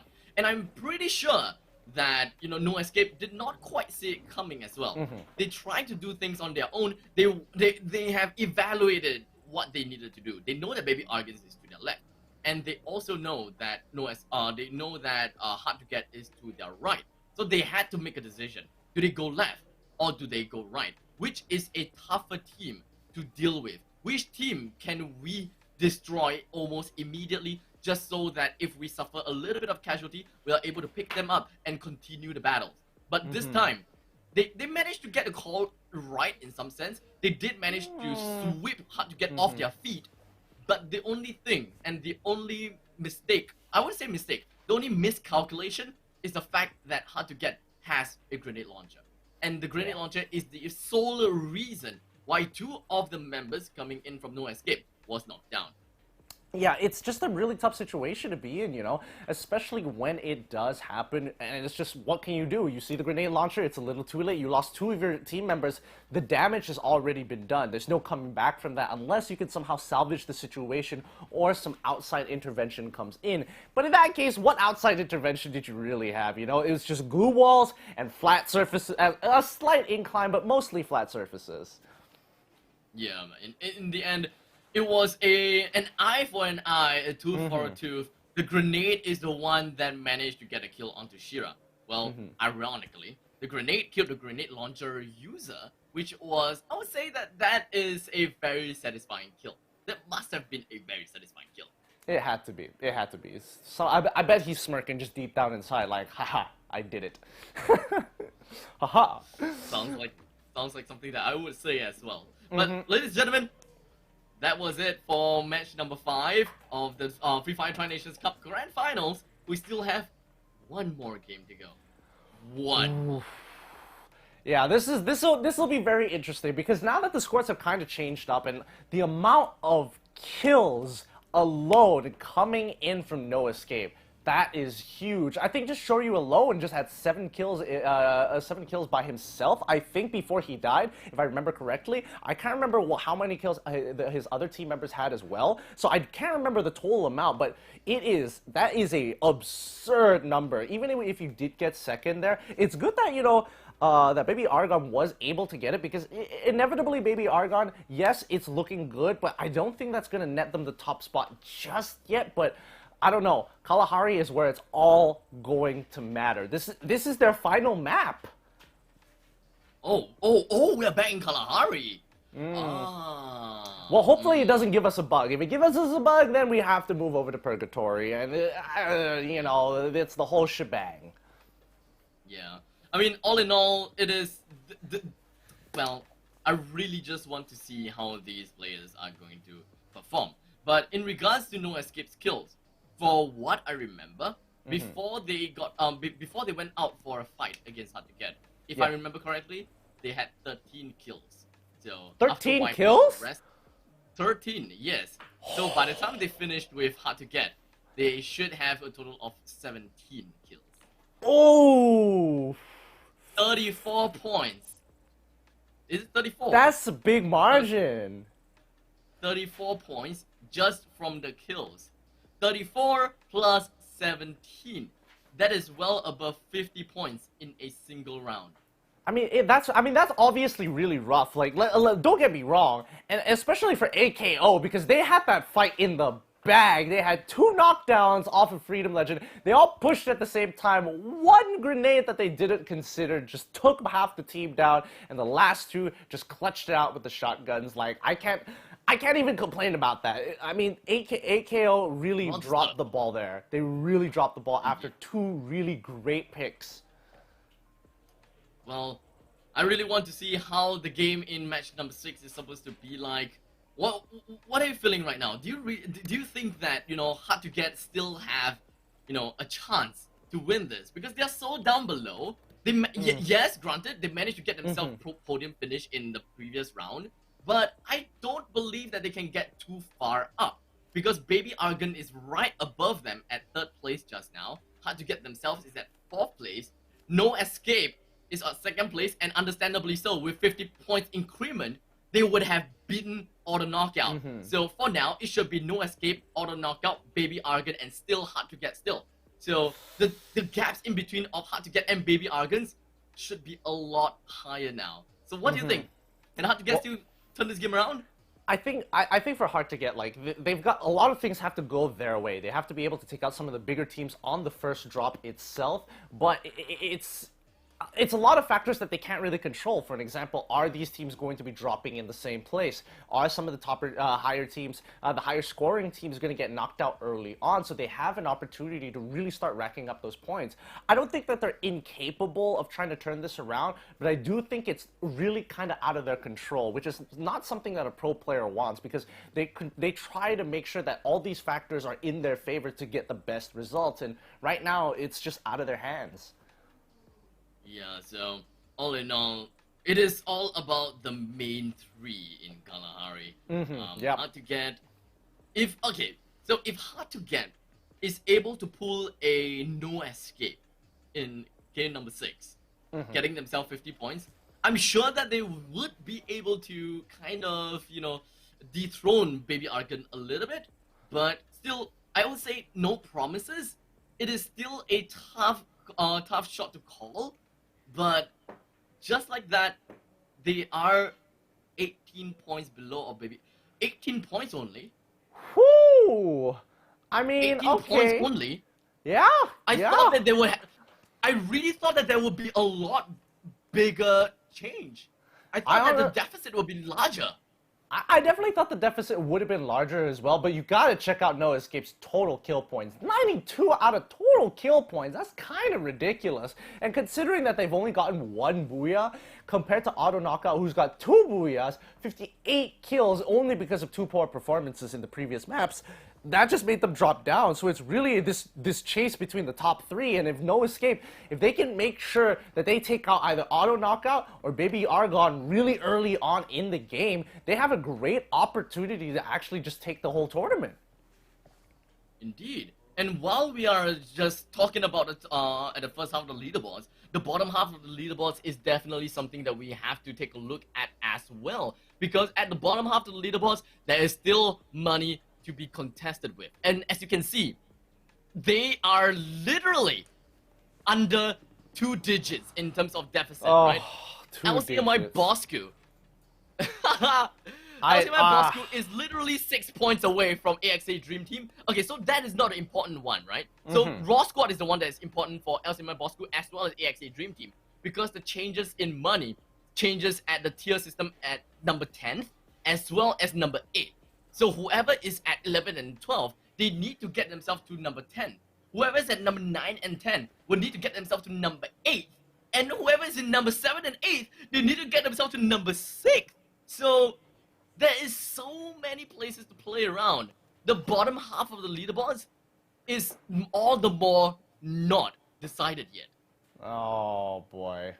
Oh boy. Okay, so This no is more just- Kalahari for us. Yeah, it doesn't look like Kalahari is working out this time around. Looks like the bug is in effect and people are dying before the parachute has even occurred, unfortunately.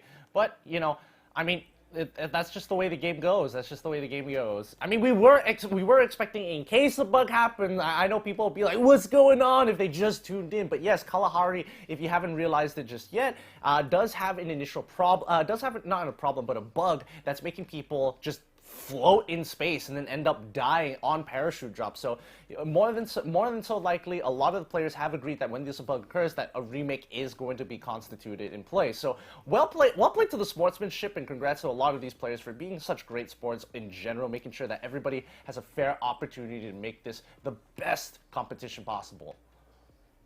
Exactly. And of course, in order to make this the best competition as possible, it is all up to the viewers as well. You guys are what makes all of this possible as well. And from what I see, it is all 1,600 people of you for watching the Free Fire Tri-Nations Cup Grand Finals. So, well, what can I say? Thank you to every single one of you guys from tuning in with us all the way from 1 o'clock until now, which is starting to be at 6:20 p.m. soon. We should be concluding the series somewhere at 7 p.m. here or there, but, well, if you guys, I believe that everyone knows about the codes that we have in store for you guys. We reward you guys with codes, and in return, you know, you guys, all you guys gotta do is watch. So take a look at the codes, guys. Make sure you guys share the stream, like the stream, let all your friends know about the stream, and let them know about the codes that you can pick up. So just enter all these codes over to www.rewards.ff.garena.com to claim your mechanical wings, your wiggle walk emote, as well as your Shiba. I really love the Shiba. It's so cute. It's even got the little it's even got like a little jacket and stuff and a little you know, scarf. It's great. It's a great skin. So Okay, be right cute. back. I need to claim the codes. But yes, please do redeem these codes as quickly as you can, because you're not going to get another opportunity to get this. You can dance on your opponents, you're going to be flying great, you're going to have a little pet running around with you in-game every moment of the way. So, as we go over to hopefully, I don't know if it's going to be Kalahari, I don't know if they're going to give Kalahari another shot again like they did last time. We're going to just switch over to Bermuda or even Purgatory. We'll let you know as the updates come by. But yeah, so far, I don't know. I feel like, especially for the top three squads to kind of like juggle this kind of pressure here, they like to drop in specific spots. But do they really want to risk it? Because we've seen No Escape. They have significantly dropped games, and the same can be said for AKO, as they've dropped their previous game. Game 5 is where they dropped it, and yeah, unfortunately, it came down to just a simple mistake, and I think, you know, anything could happen. Like, between these three teams, if one of them decide to kind of drop the ball, I think it would be enough for anybody else to really just take the first that top seed. Indeed. But, I mean, they're still gonna have to get a decent amount of kills in the end, because remembering the scores, remembering how the scores was like, you know, there's still a lot to be changed, and I'm still not gonna give up hope on Hard to Get, because I mean, for those people that watch the League series, you guys know that I've been cheering for Hard to Get because of their aggressive gameplay. I'm someone who's really aggressive, so if I see aggressive team, I like them and I want to root for them. So right now, it is all the better for me to root for Hard to Get, because now, in some sense, they are the dark horse / underdog, because they are not doing that well in the Grand Finals. And if we are able to see them performing outstandingly for match number 6, and somehow miraculously manage to climb all the way to the first place, second place, or whatever it is, I think that makes a great story. Yeah, it really does. I don't know. It's going to be tough. Like, it really is. I'm thinking of all the different situations that I could put Hard to Get in to kind of really take this game away. And I think they really have to go out of their comfort zone and contest some of these teams for that early drop, even if it might cause them a casualty at that point, because there's no other way to try to put yourself in a position whereby if you don't take out this squad like really early on and deny them those points, you basically can't really do too much after that. I think, honestly, when it comes to looking at Hard to Get's games, they have changed significantly. They don't go for breach, like house breaching. They don't go that aggressively anymore. They like to stay in their nice little compound and playing by the positioning. So that is kind of like an eye-opening experience for me. In fact, it kind of seems as though No Escape as well as Hard to Get kind of have a small little switcheroo. Now, No Escape became hyper-aggressive, while Hard to Get became more passive, whereby they prefer to stay in the comfort of their own homes, stay at where they are, and prefer not to go for all these third-party, which we saw from No Escape in game number 5. Normally, that is something that we would see from Hard to Get, but instead, they decided to stay at their house, even though they are literally so close to No Escape. All right, that's fair. I can't really argue with that point. It was a little bit of a mistake. There's no real way to kind of turn that around. But you know what? I've got some news for you guys, because we can actually check out a little bit sooner than it was expected the match 5 results. So let's have a look at that right here, right now, to kind of get a good idea of what exactly happened and how many points that they were able to get. Here is the overall standing for No Escape, coming in with 55 total points with 92 total kill points in general. So this is the situation that we're trying to build up to, because No Escape right now sitting at first place. Yes, okay, they are 21 points ahead of Auto Knockout, who just dropped their game. And yes, it is, it's going to be 27 points for Baby Argon to actually catch up. But if one of these teams gets a booyah, and usually teams who gets booyah are going to have follow-up of kills, that could easily change the landscape of the game. If either Auto Knockout or Baby Argon take out No Escape, that could easily change the course of this game. Yeah, okay, so right now I'm doing a little bit of a calculation. Don't mind me, I'm really bad at calculating. So we have a total points of 92 coming from No Escape for this total round. And in the previous round, they had a total of 62 kill points. So in total, they have got 30 kill points, which means that all they had was 15 kills in the previous game. So for some reason, No Escape, instead of getting 4 kills from Hard to Get, they have only gotten 2 kills from Hard to Get. Was Hard to Get not at its full strength to begin with? Or did Baby Argon actually stole some kills? Hard to Get was like my main question. Yeah, I mean, hard to get. They did drop a couple more games just in general, especially against Baby Archon. Like Baby Archon, they kind of just waited it out until it was the top 4, and that's when they really started to, you know, put their foot on the gas and started taking out these teams with no problems whatsoever. They really like to save their resources until they can guarantee the win, and once they do, it's very hard for them to lose, like we saw in that previous game. But now, I think it is going to be about time. The players are set up in the lobby, and it is time to see where they are going to parachute. So let's turn over to that and find out where they are going to be dropping.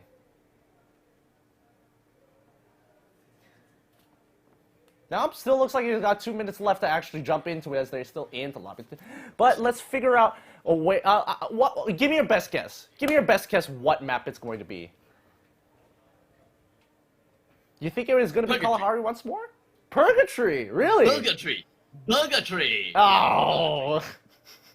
All right.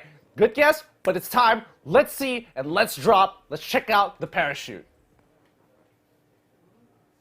Oh.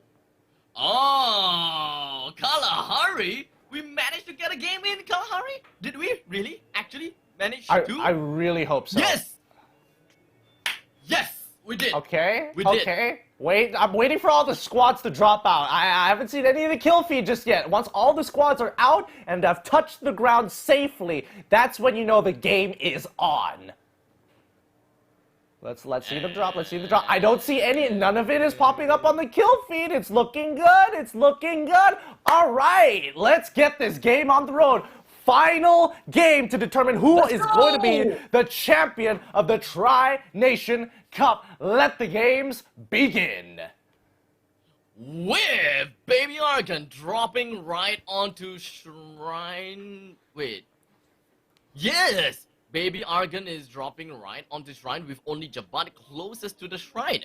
A Jim is knocked to a sliver of health, while Phoenix has been knocked down already by Bloody Heads. Oh, and no. not just them, Hard to Get is around the area here in Bayfront as well. Everyone else is just congregated together. Oh, and that's going to be another knockdown. Oh! Batman, he's got to get out of there. He quickly drops the glue wall. He's got to run. He doesn't have a lot of health to work with. And this is what I was talking about. The only way they're going to be able to change the course of their fate is to really get down and dirty and stop the next upcoming team from winning. And that's exactly what they did. I'm gonna be counting on the points that, you know, Hard to Get is able to get, you know, in the end. And Baby Archon with 2 men already taken out. This is not a good start. Baby Archon now, they are on 3rd place. Oh, Void Face. Literally in the face of a gym. And with 3 kills to the name of Hard to Get, this, ladies and gentlemen, is exactly the Hard to Get that I knew. Aggressive. Impressive. First drop already so... Baby Archon only had 120 points. Do take note of that. Baby Archon only have 120 points. Hard to Get have already gotten themselves a total of 6 points on top of their 102 points, not inclusive of the placement points. If Baby Archon's final member is to be taken out, that is game over GG for Baby Archon, and you know what that means? That pretty much means that Baby Archon will get a downgrade of money. And that downgrade of money is significant. It is a $2,000 USD downgrade. And that, ladies and gentlemen, is definitely not something that you would want at all. So you can see, Jabat is playing as safe as possible.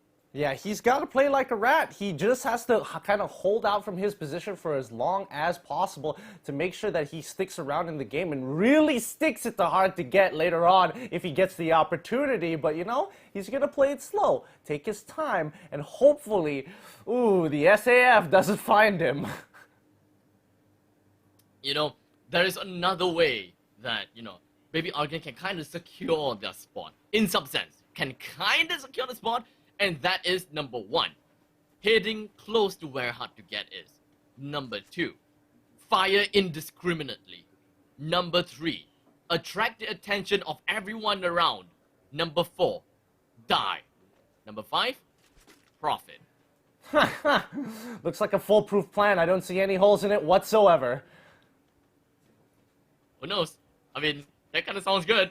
You killed yourself, right? You killed yourself right here, right now. You attract all the attention of everyone else and pray that No Escape or some other aggressive team comes in and try to third party against Hard to get that knocked down before Hard to Get can even climb up in the placements, climb up and kill even more people and eventually overtake Baby Argon. Honestly, that is my best bet.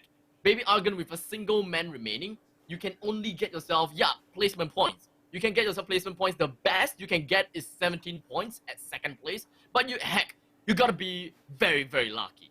Very, very lucky. Extremely lucky here. Now, let's looking at Raw Squad down by the bottom side of the map. The southern side of the map as they look to push on forward. They're playing very carefully here. They were just, making sure that they are covering as much ground as possible so that even if somebody starts to take shots at them, they actually have a good idea. Oh, but looking down onto the northern side of the map just across, they know that somebody is there and they are taking the shots. They see the glue wall and guess who it is? No one other than No Escape on the other side. The first initial knockdown onto Raid. That's not a good sign. They're going to be pushing up. If Raw Squad can take this team down, there is a great opportunity for Hard to Get to take this game away. And with Mine coming in from Raw Squad, he's just firing his gun indiscriminately, making sure that his M4A4 is able to land a pretty good shot on the opponents, or rather onto the glue walls. I'm not too sure how far ahead he managed to get the shots down, but ultimately, I would like to believe that they are putting down a lot of suppressing fire. But I guess not enough, because Yoon123 has now been knocked down by Hazik. And with one man down coming from Raw Squad, that means that they do have some handicaps to their name. Yeah. And I don't think it's going to get better than this. Oh, wait, can they get another one onto Nox? Yes, they got the initial knockdown. It's looking good. Rar has already lost a member in the process, but they can't seem to finish off these kills, even with the glue walls. Nothing else is showing up on the kill feed, even though some of these bullets are actually landing pretty well. But right now, No Escape is just playing this well, utilizing those glue walls so efficiently. At this moment of time, we do have Zusen coming in from Raw Squad as well. They're still firing indiscriminately right at No Escape. I'm not too sure if whether that is even a good choice to make, because they're kind of attracting all the attentions to themselves. And they know that they can't kill them because of the fact that they are just way too far. Even if they manage to get a knockdown, the best thing that you can do during that knockdown phase is to get closer and closer to No Escape. But the main question is, do you really want to fight against No Escape when you are down a single man? Oh boy, I mean, even if they are, I mean, they're trading as much as they can, and they know for a fact that it is No Escape because they saw the kill feed. And I think at that point, if you can just knock down the top dog, that in itself, sacrificing a member doesn't sound too bad. I mean, for Raw Squad, they are at the bottom part of the league. So honestly, when it comes to dealing with opponents, No Escape is hardly their concern. They shouldn't really focus so much about No Escape, because if they knock down No Escape, they do not affect any of the immediate part of that leaderboard. They need to get people dead from above, like LCMI Bosku, AV Elite, no, maybe not AV Elites because he's their number 6, right? So LCMI Bosku, Freedom Legends, they need to go down. Bloody Heads is also one of the, oh no, Bloody Heads is number 5. So yeah, you get my point. They need to bring people down that are within of the bottom half of the brackets. Once they're dead, their ability to get points is literally null. It's completely nullified. And then from that point on, you will be able to climb up the ranks. Oh boy. I mean, next circle has already been predetermined, but look at how many people are already playing within that area. Like, look at this lockdown coming in for the side of AKO in Refinery. Like, this is quite the lockdown. They're making sure that these structures are safe. Honestly, at this point of time, looking at a circle, the best place that you can go is to the north of Refinery. Even though the entirety of Refinery is still higher than the northern side, you still have a better chance to be inside of the next circle, and you can gatekeep whoever is in Refinery. So if I were AV Elites, I would probably make my way. Oh wait, AV Elites all the way at the southern side. So I mean, yeah, it's still possible. It's still possible. They True. can still make their way to the northern part of Refinery, but they have to go through 2 obstacles. While there was another team that is a lot closer to the northern side of Refinery, and if they manage to make, never mind. Ooh. It does seem like there is another team that beat everyone else to it, and that is going to be Team Hard to Get. They are now at the northern Refinery, which is the best place to be, and this is not because I'm supporting Hard to Get, but this exact position is going to help you win games, provided that the circle is fair enough to you. We'll see how that's gonna work out. I mean, Hard to Get as of right now are just playing it slow, making sure that they're taking their shots from the high ground. But we're going to have to wait until the next circle before the action is going to seriously start getting dense. Because again, 11 teams, 40 still alive. That's still a way too high of a number for people to really start to be hard engaging. Because if they do, it's just going to be a chain effect, you know? You're going to be engaging into one team, a third team is going to come in and try to wipe both of you out before the fourth team comes in to try to wipe out the third team. And it just keeps going on. A domino effect. And that is not common at all. That is definitely something that we've seen before. And now, Hard to Get, they are in their prime location, and they do have eyes on an enemy. But unfortunately, we can't quite see their name tags, we can't quite see their labels, and it does seem like it is... I can't see that. But never mind about that. The circle is still going to be slowly closing its way quite soon. But... oh, the circle is not fair to Hard to Get then. Hard to Get is probably not really happy because the circle is not right on top of them. They still have to run down north in order to catch up to the circle, and that their current position is not going to help them gatekeep against anyone at all. Oh, Mr. D! Oh, he managed to get a what? He still got it. Interesting. What? That was I was kind of dumbfounded there for a moment. I just couldn't believe what just happened. He came out, bop, got the first one, bop, got the second one. He made it look so easy. And now Auto Knockout take the top kill leader score as of right now. He is going to be on fire. Fire! That is for now. Because at this Auto Knockout, they don't have a lot of members left. 4X-Men Esports also does not have a lot of members left, with only 2 of them, and they are gatekeeping. No, actually, they're not gatekeeping. They're just kind of looking around. In the meantime, Raw Squad Boo is the last man remaining, and he eventually went into an all-out battle. There is going to be a lot of glue walls being popped out. Boo, he doesn't really care. He's jumping into the building, and he's still looking for the next member to be found, but unfortunately, it was at a blind spot. Pogs is going to be the one that eliminated Raw Squad. LCMI Bosku is now taken down by 4X-Men Esports as well, despite being 2 men strong.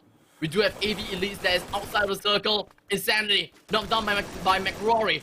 DJ eliminated. Joker onto Baby. Pogs taken down by the play zone. A lot of the members are now eliminated. And Supreme Assault Forces, they are your new kill leader. Ooh. This is getting more and more intense here. 8 teams, 22 alive, and here is where it's gonna get real, because this 4th circle has been so brutal to a lot of these teams. They've got to get there early, and they have to be prepared. Freedom Legend is gonna be next. Dying AKO Mr. D is gonna be taken out, and somebody spotted him while he was in the storm as well, so that's gonna be another free kill and 2 free points going over to the Dream Team. Well, they managed to get 1 point to themselves, and that is a consolation indeed, because I believe that that was kind of like a KS in some regards. But unfortunately, Toby is now knocked down by a random opponent. But I don't think that that is going to be the main highlight of it all, because the rest of the AXA Dream Team, we do have Wise. He got his eyes onto Ganza, gets a knockdown. Shira's knocked down. 2 members coming in from Hard to Get is now knocked down, and the rest of Hard to Get, they are going to be finding themselves in a deep trouble. No escape. Gets one of the Superman. And also, I believe that we've seen auto knockout being taken out? I'm not too sure. Hard to Get is now eliminated at 5th place. Auto knockout eliminated 4th place. I'm pretty sure that there are gonna be some changes in the overall standings. I'm not too sure. But Supreme Assault Forces, 10 kills to their name. And they are gonna be fighting against No Escape. No Escape is going to be the other team alive. And I think that it's relatively safe to say that No Escape may very well take the cake for being 1st place. But you know what's important? You know what's big? Supreme Assault Forces may actually climb up the leaderboards.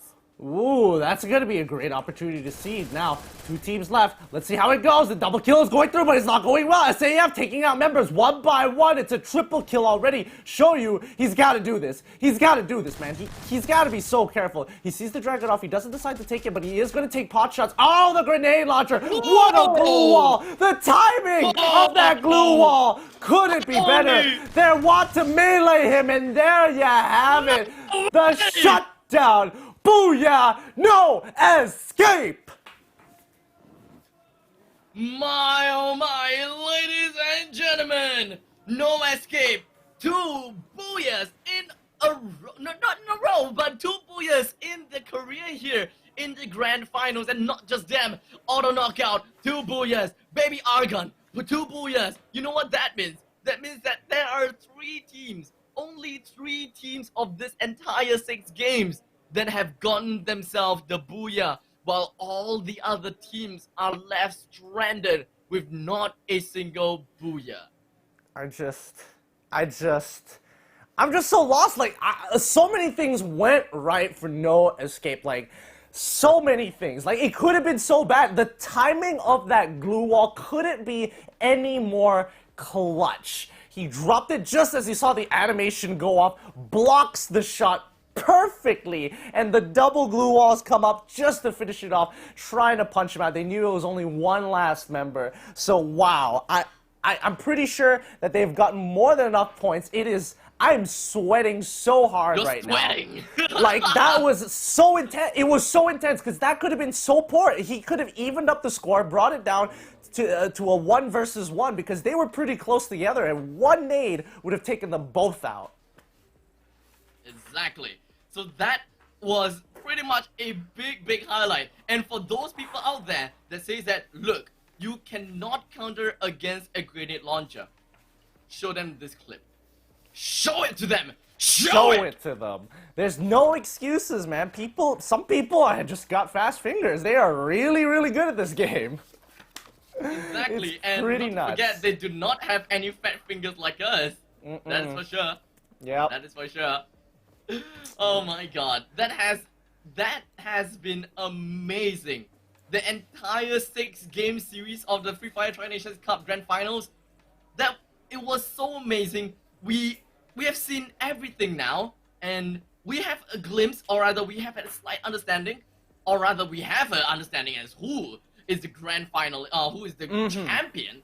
But when it comes to the rest of the scoreboard, everything else is a mystery, and that is something I would believe that everyone, including us casters, is looking forward to unravel. Yeah. Oh man, I'm so speechless. I think it's time. We're gonna have to pass it over to the host. Please take it away. Whoa! I got so much goosebumps, honestly, in the last 2 games. Even in Game 5, I already have some goosebumps. Because I'm thinking that, is No Escape gonna make it to the first place? Because Auto Knockout didn't really perform well in Game 5. So I'm like, okay, is this gonna happen? If Auto Knockout is going to rampage in Game 6, they will definitely get the champion back home. But right now, we can see No Escape by just kill points, okay? We only talk about the kill points in 5th game. They got 47 points. 6th game, they got 32. At least 32. I didn't catch up the last, but they're gonna make it. Yeah. Honest, No Escape showed up on the day that they needed to show up, which is the grand final day, right? They may have slumped a little bit towards the end of the group stage, but this is grand finals day. This is do or die. This is, you're playing for the money. You're playing for the tournament slots. You're playing for your pride. Yeah, your pride. Definitely. Because, you know, it is always between hard to get and No Escape, honestly. From the first wave, No Escape is always at the top till the 3rd wave. hard to get over, no escape, just like that, and then they got the champion in wait for in league stage. But right now in grand final, hard to get is nowhere to be at no escape point, ladies and gentlemen. No escape had just gave us a really jaw drop, honestly, today. I expected they actually can perform, but I didn't really expect that they can perform so well today. Ladies and gentlemen, congratulations to No Escape for scoring that booyah in the last game and all the total points they got. I guess the placement is gonna be a huge difference now. I want to know who makes it to top 3, right? Because top 3 is... Okay, I think the prediction is gonna be super easy right now. Is it easy? Is it? Do you think it's easy? I kind of know that No Escape is probably getting the first place, because just now from the fifth game, so they were like just 22 points away from auto knockout. No Escape like 100, auto knockout 122. Right now, by just kill points, they already got almost 60 points in 2 games. So kind of expected that they will take over it. At the end of the day, I think the most important thing for not just us, but the viewers at home is we eventually get to see the overall score, because I want to know who scored the most points, who's gotten most of the placement points, who got all the kill points. And I think it's safe to say No Escape probably won in terms of kill points, because out of all the teams, they got so many kills. That's so many kills. Whereas placement, who do you actually think got more placement points? I think auto knockout You think or auto Baby knockout? Argon or Baby Argon, right? Because Baby Argon, as I that's see, true. they are always at the top 3. Just like not the last game, I mean like 5th game, 3rd game, I remember, 2nd game, they were actually at the 3rd place. So That's true. we kind of expected that. But talking about No Escape, I need to be like abstract. They were on fire today. No Escape were on fire. So we are really expecting a lot today. The total kill points, the total score, everything. Who is gonna be the champion in this grand final of Free Fire Tri-Nation Cup? That is not only the important part, because the pride, the money, that is not the important part, because the top 3, they are going to the FFCS game, okay? FFCS is gonna be the next championship. After Tri-Nation Cup, they are gonna be the top 3 going FFCS, fighting against other teams as well as some pro players right there. So we are very excited to see who is gonna be the top 3, ladies and gentlemen. It's really exciting. I cannot wait. Yeah, It's just I can't around the wait. corner. Yeah. What do we do until then? Yeah. What do I watch? I have no life. You can call me. Every weekend I will be picking up your phone. Oh, No, and then we we'll lose play all of Free our Fire? matches because I'll die first. We play Free Fire? I'm telling you right now, I'm gonna feed. I feed, that's all I do. Oh, I could be meat shield. Yeah, Yeah, okay, you shoot and I'll body block. I really have to tell you that I won't win any game in Free Fire, Okay, okay? great. So we'll lose together, it's fine. It's Make okay. everyone else feel better. Yeah, as long as we have fun, right, by that. But by the way, ladies and gentlemen, by sharing this stream and liking this stream, actually can win you some free gift. And I think they have already given out 4 of them. Wow, I have seen production crew have showed something to us, ladies match results and are gentlemen. Yeah, the match result is ready. Let's hit it. Woo! Alright, this is not the overall, okay? Ladies and gentlemen, please calm yourself a little bit, okay? No goosebump yet, just yet, okay? Now is the result for match 6, which is the last match and final match in our grand final in Kalahari. We can see Supreme Assault Forces, they done pretty well in placement number 2 and total kill point of 22. It's actually more than No Escape. Wow, that is... Supreme Assault Forces just get a little bit slower today, huh? Technically, what Supreme Assault Forces did in this last game is that they robbed some of the other top teams from those kills, from those placement points. Yeah. So basically, Supreme Assault, they messed with hard to get. Yeah. They messed. And They messed with knockout Baby too. Argon Yeah. as well, right? Because if those 2 teams managed to survive, then they may have been able to get a share of those kill points, maybe even place higher. But Supreme Assault Forces, I think this is a great way for them to end the series, right? They haven't really been a star team over the course of the tournament, but I think to finish the last game of the league and to end up first in points has got to be a really good feeling. Yeah, I know. I kind of understand that Supreme Assault Forces, how they kind of feel it, but you know, they probably have to get some warm up before all the games because in league stage, It's a very, very long warm yeah, up. they were pretty well in the last week, right? They did, they did reasonably well. Yeah. So I think they really just need a little bit more warm up on that. But by the way, congratulations on the last game getting second placement. Total kill points more than No Escape 22 and total points 39.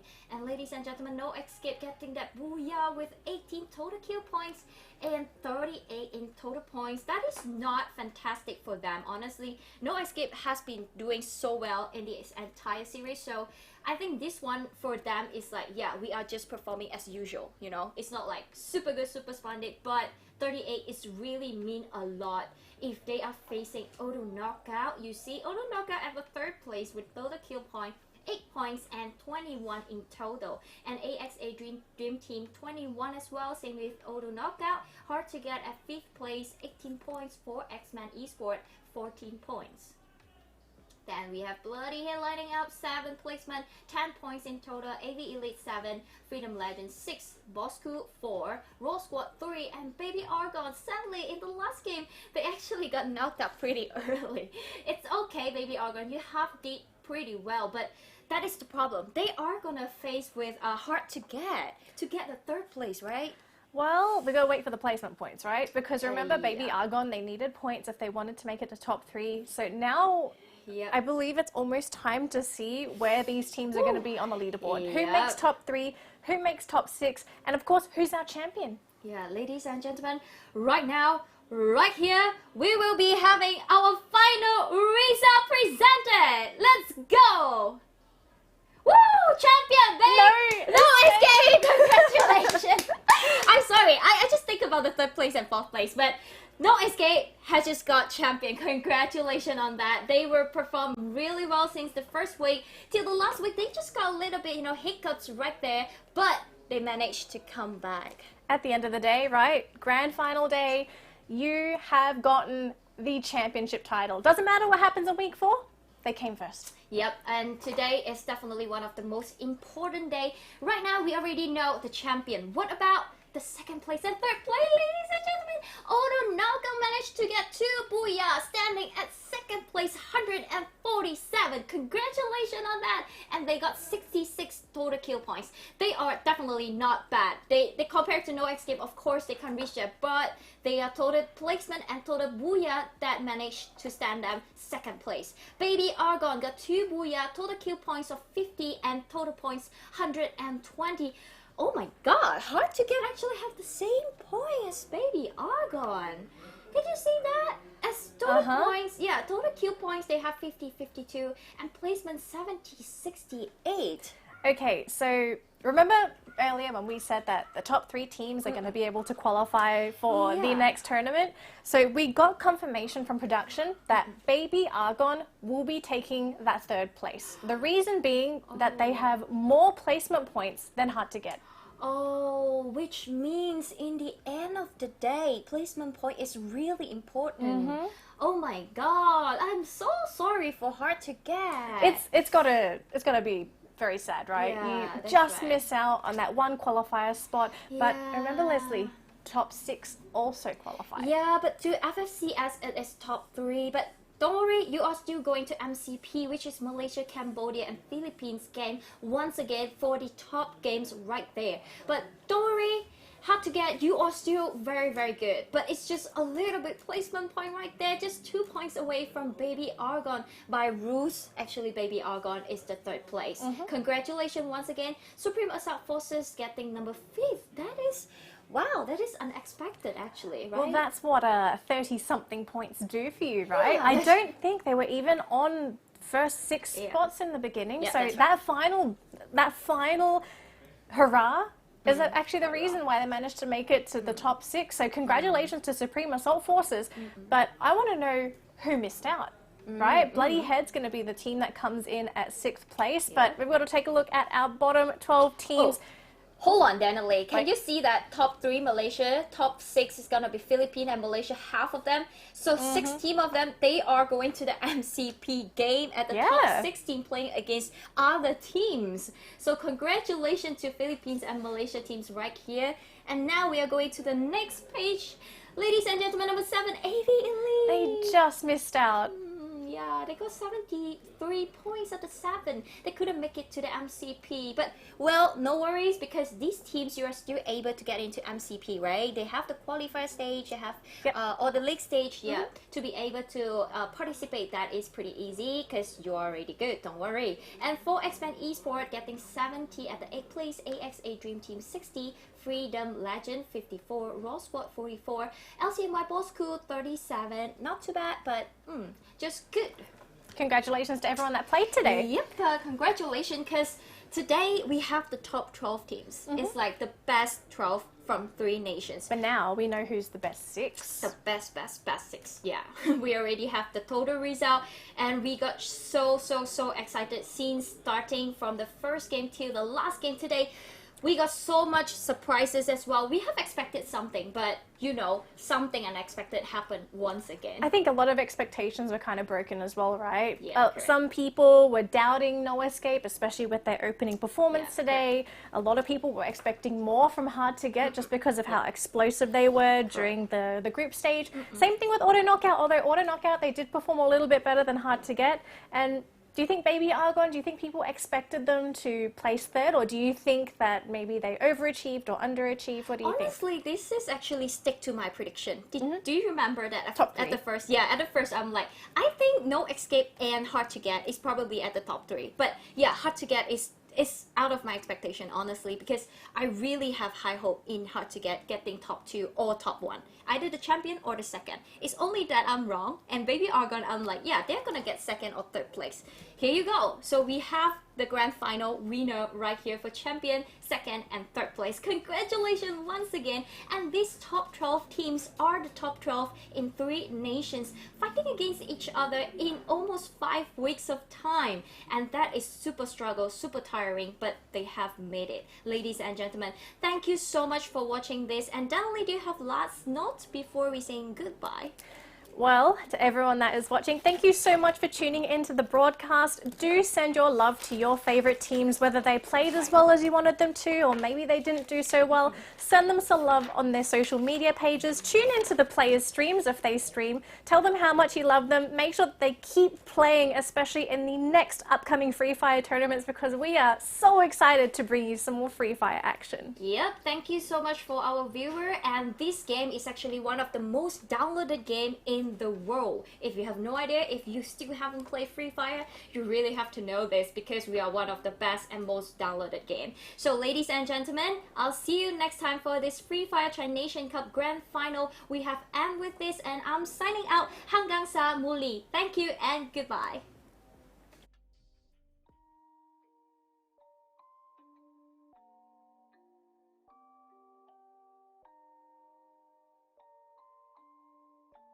Rage on that beat, going crazy.